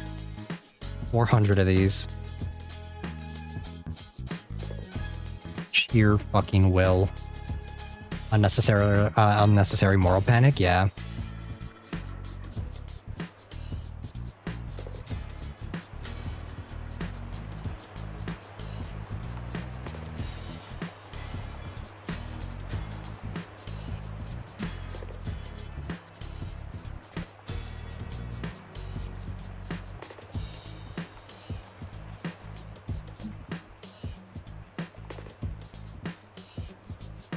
I feel like some of these stains are a little too abstract.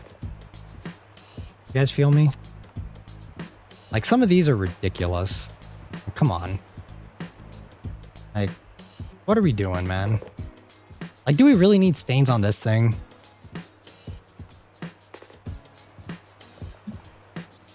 Do we need... Watch, it's like every star.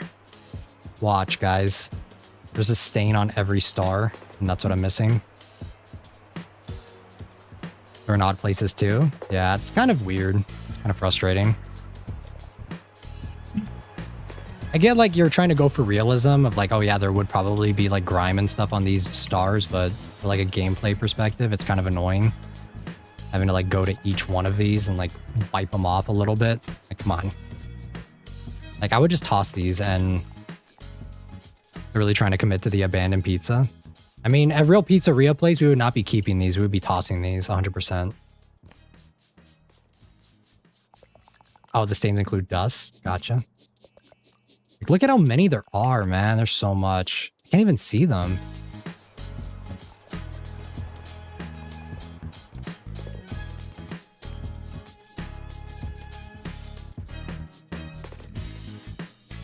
Okay, there we go.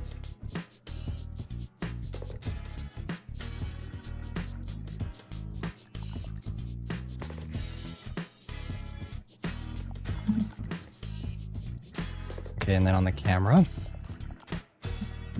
there's just like a bunch of little random ones left throughout. Right here. I feel like if you can't see it anymore, it should be good. Like, bro, I cannot see these. Oh, here we go. Either... Wait, what are these? Why are these just hanging in midair? Oh, is it because it's this? Ah, okay. I see. There we go. Very good. Are there any more in here? Oh, there is. There's a big one right here.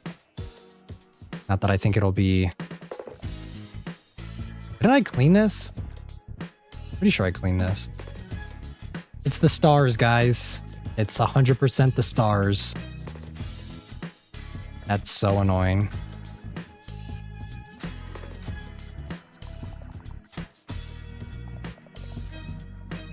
Okay. There's another piece of trash.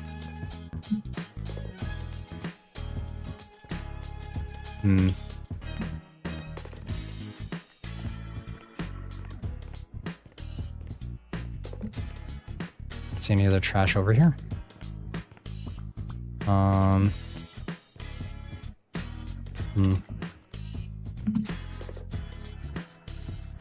We may call it at 2 stars, guys. I don't know if I'm gonna sit here and do this for all these little tiny stains right here. Like, if I can't see it, it's good, right? I don't really care about the stars that much. Of course, I want it to like look as... I want to get the nice promo shots when we are going through this, but not if it means like we're gonna have to sit here for like an extra 30 minutes just cleaning away like the most minute stain that you could imagine.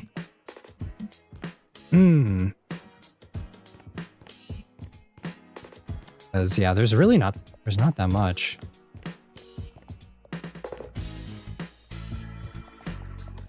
Can't tell. Like, look at that. Come on. No, not doing that. Decorations? It is the decorations. That's so annoying. Like these little tiny ones here too, where it's like you think you got it, but it's like actually it's like you didn't.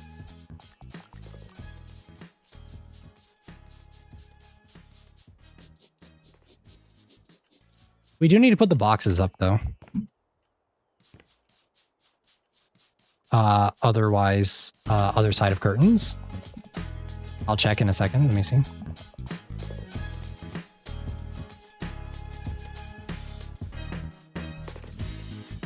Okay, let's go here.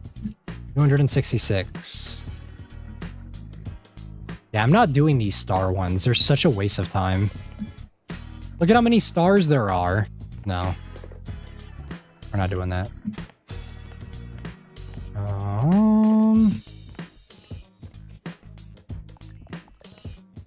It's not like underneath the tables, right? I don't think I can use these. That's just like one. Yeah, all right, let's put up the boxes, because that's like one of the last things we need to do, which is these. Okay, plants goes right here, I believe. Cool. Not getting any sunlight, but sure.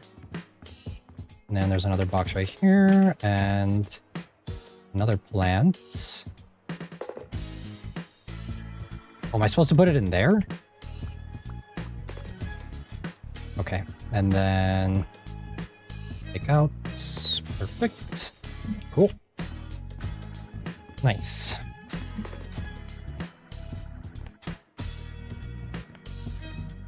And then where's the other box? Box Doko. Get over here.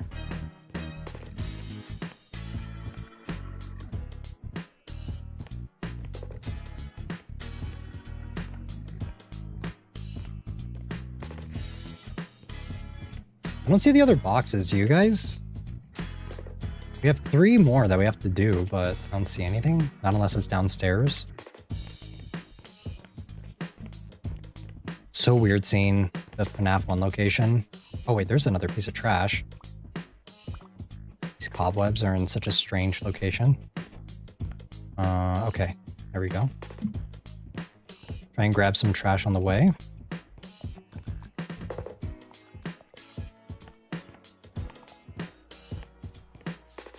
It's not on these guys, right? I don't think so.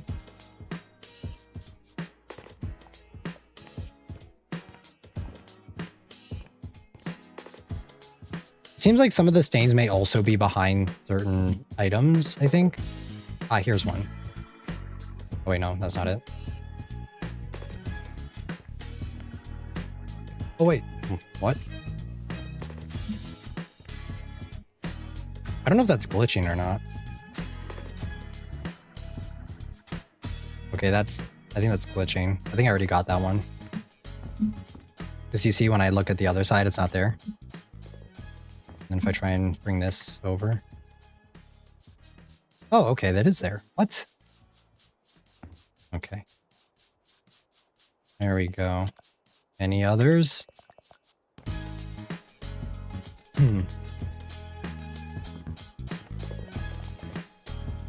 Is there anything over here that I'm missing? Because it's saying that there's like a shit ton of stains around this way, but I don't see anything.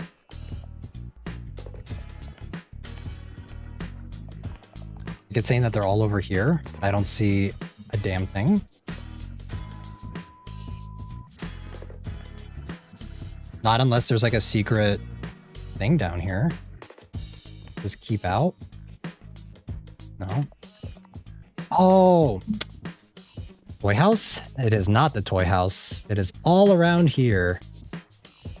I could not even tell that those were stains until I did this. Okay. There we go. All right, we're down to like 60s. Wait, how are there so many here? There's like 200 just in this little tiny area. What? I feel like that other area that we did had a higher ratio for stains that I feel like would have been more. I know we're also missing the one up there too. Yeah, we're missing this one up here. I'm probably gonna have to buy a ladder though, so let me buy that real quick. Ladder.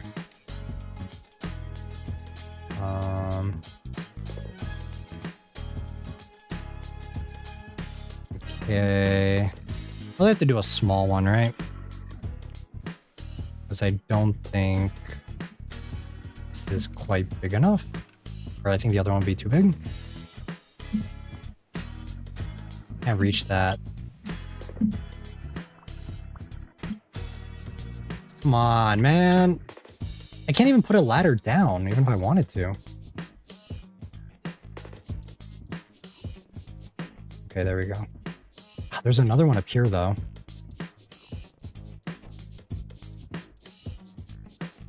This looks so dumb.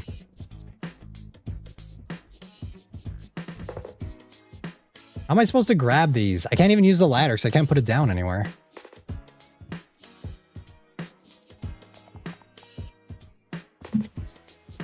Okay, let me grab these. This area is just so, like, so bad. Come on, come on, come on. Still says there's 22 somewhere, but I don't see any. Let me sell this.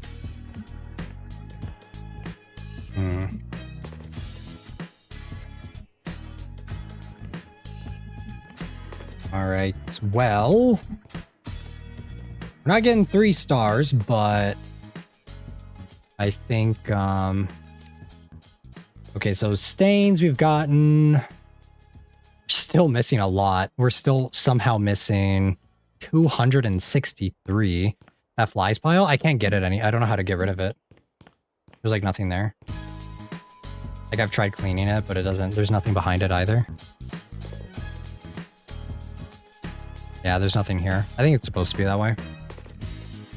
Yeah, we're still missing 263 stains somehow, and I honestly am willing to bet it's just from a lot of this. It's like randomly placed stuff, just like on top of these. Yeah. This is one thing where I think that the previous game did a really good job or the previous mods that we've played, is that they don't just like, it's not just like, okay, here's one specific thing that you need to wipe a couple times, right? And there's like 250 of them. Like, it's not like that. There's in the other mods that we played, it's like usually you just end up tossing these, like selling these and then putting them back up instead of like having them be here and then you have to clean them. So I'm gonna say that this is good. I'm gonna say that this is fine. We still have a couple boxes here that we need to open, but yeah. Okay, and then we have one more here. I think like 6,000 stains or whatever we started with is a bit excessive, high-key. That door. Which one? This one? This isn't a door, unless you mean this. We can't get out. Yeah, can it interact with item? It won't let me. There's no way to get out of here, I think. I think it's only supposed to be this. So, all right. We have one more box, apparently, but I don't know where. I haven't seen it.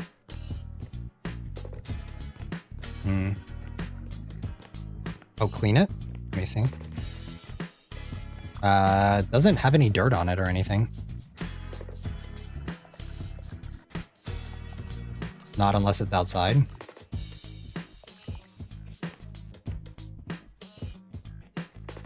Oh, there's a code. It's the code. Wait, here's another item.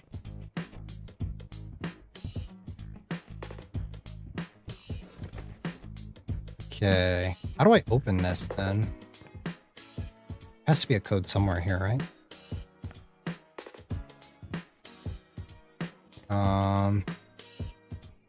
Meeting 9:30. Among Us. Great work. Is it 1987? Oh. Okay, well. Yeah. All right, well, it is what it is. I'm going to say that that's pretty good. Freddy Fazbear's pizza is clean. Cleaner. I guess it's not completely clean, but clean and open for business. So we're gonna call it there. And we'll end off our night shift in here. Okay, let's go. Shift end. Yes. All right, here's what it was before. Here it is after. Very nice. Look at that. I mean, there's still papers on the floor, but it is what it is. I'm not going to clean them up. It didn't tell me to toss them, so. Wow. Very nice. I didn't mind this map, though. I think that there are one too many stains in certain places, but other than that, it was pretty okay. It was all right. I still think that the previous maps that we played before are a little bit more polished, I want to say. Like, I think that the way they work is a little bit better. Like, the way that you kind of go through them and the way that the tasks are organized and everything just fit a lot better. There's a piece of trash right there. My bad. Like, I just think that it flows a little bit better because, like, I never feel like, even though there's a lot of stains in the other maps that we played, I never feel like I'm sitting there just doing stain cleanup, you know? Where I feel like this map was primarily just stains and not really much else. Also, I kind of like that the previous maps that we've done is like you actually clean up stuff and you put the quest is to like put new items down, do more stuff, like renovate it a little bit, make it look a little bit nicer. And I appreciate that. So, still not a bad mod. It was pretty fun. It was pretty interesting to check out. Oh, they're on the outside. I couldn't even get outside though. There was no way for me to get outside. because I couldn't take down any of the stuff, so that's kind of strange. But all right, I'm pretty happy with those 2 stars. So yeah. All right. Okay, guys, let me actually get that manga that I recommended, Spicy Funeral. It's a slice of life romance manga. I'm not sure how interested you are in those.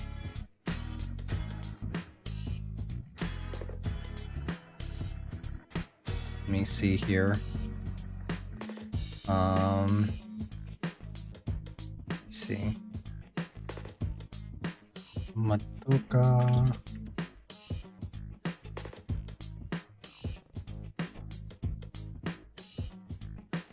Secret exit? Maybe. I don't know.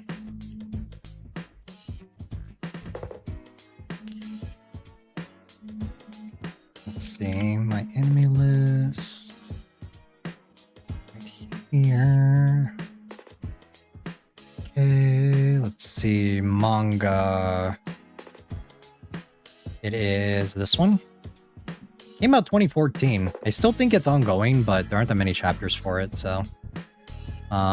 There's some slight taboo stuff, so just a heads up. Very seinen, though, I will say. Alright. Apparently we can have a server theme now on Discord. I didn't even know that was a thing. Okay. Here it is, if you wanted to go check it out. It's in the manga recommendations. And then... what is this server theme? Oh, you have to use boost to get it, though? What? How does this work?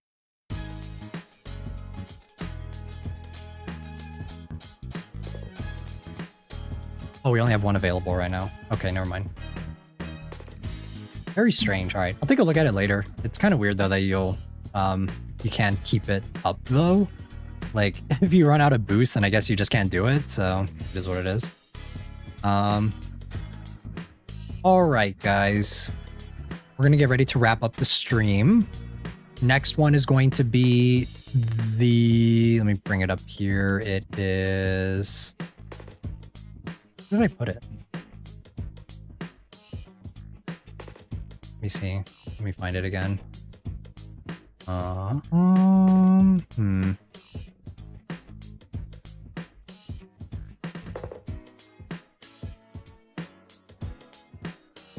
Ashioto Kyofu.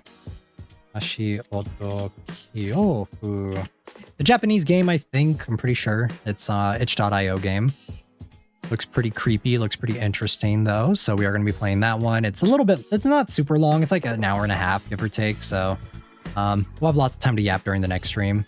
So yeah, that's going to be the next one. It is also called Footsteps of Terror. So yeah, guys. Like I said, I already posted everything for the what is it, for the summer art in the Discord, so definitely go check that out if you guys want. I'm going to be posting on Twitter and YouTube community sometime soon as well. I'll be posting the summer art there as well if you guys want to check on those platforms too. So that's pretty much it though for announcements. There's nothing too crazy going on right now. No new announcements or anything like that, but we will be playing Ashioto Kyofu with within the next stream, and I'll get the waiting room up most likely within the next day or so. So, all right, guys, thank you guys so much. Thank you again, Train, for the 10 gifted menchies, and thank you for joining Unity Club Spicy Funeral. I appreciate it. But with that, we're going to wrap up the stream. Class is dismissed. Hope you all have a great rest of your day or night, wherever you guys are. Until then, I'll see you guys on the next one. Done it.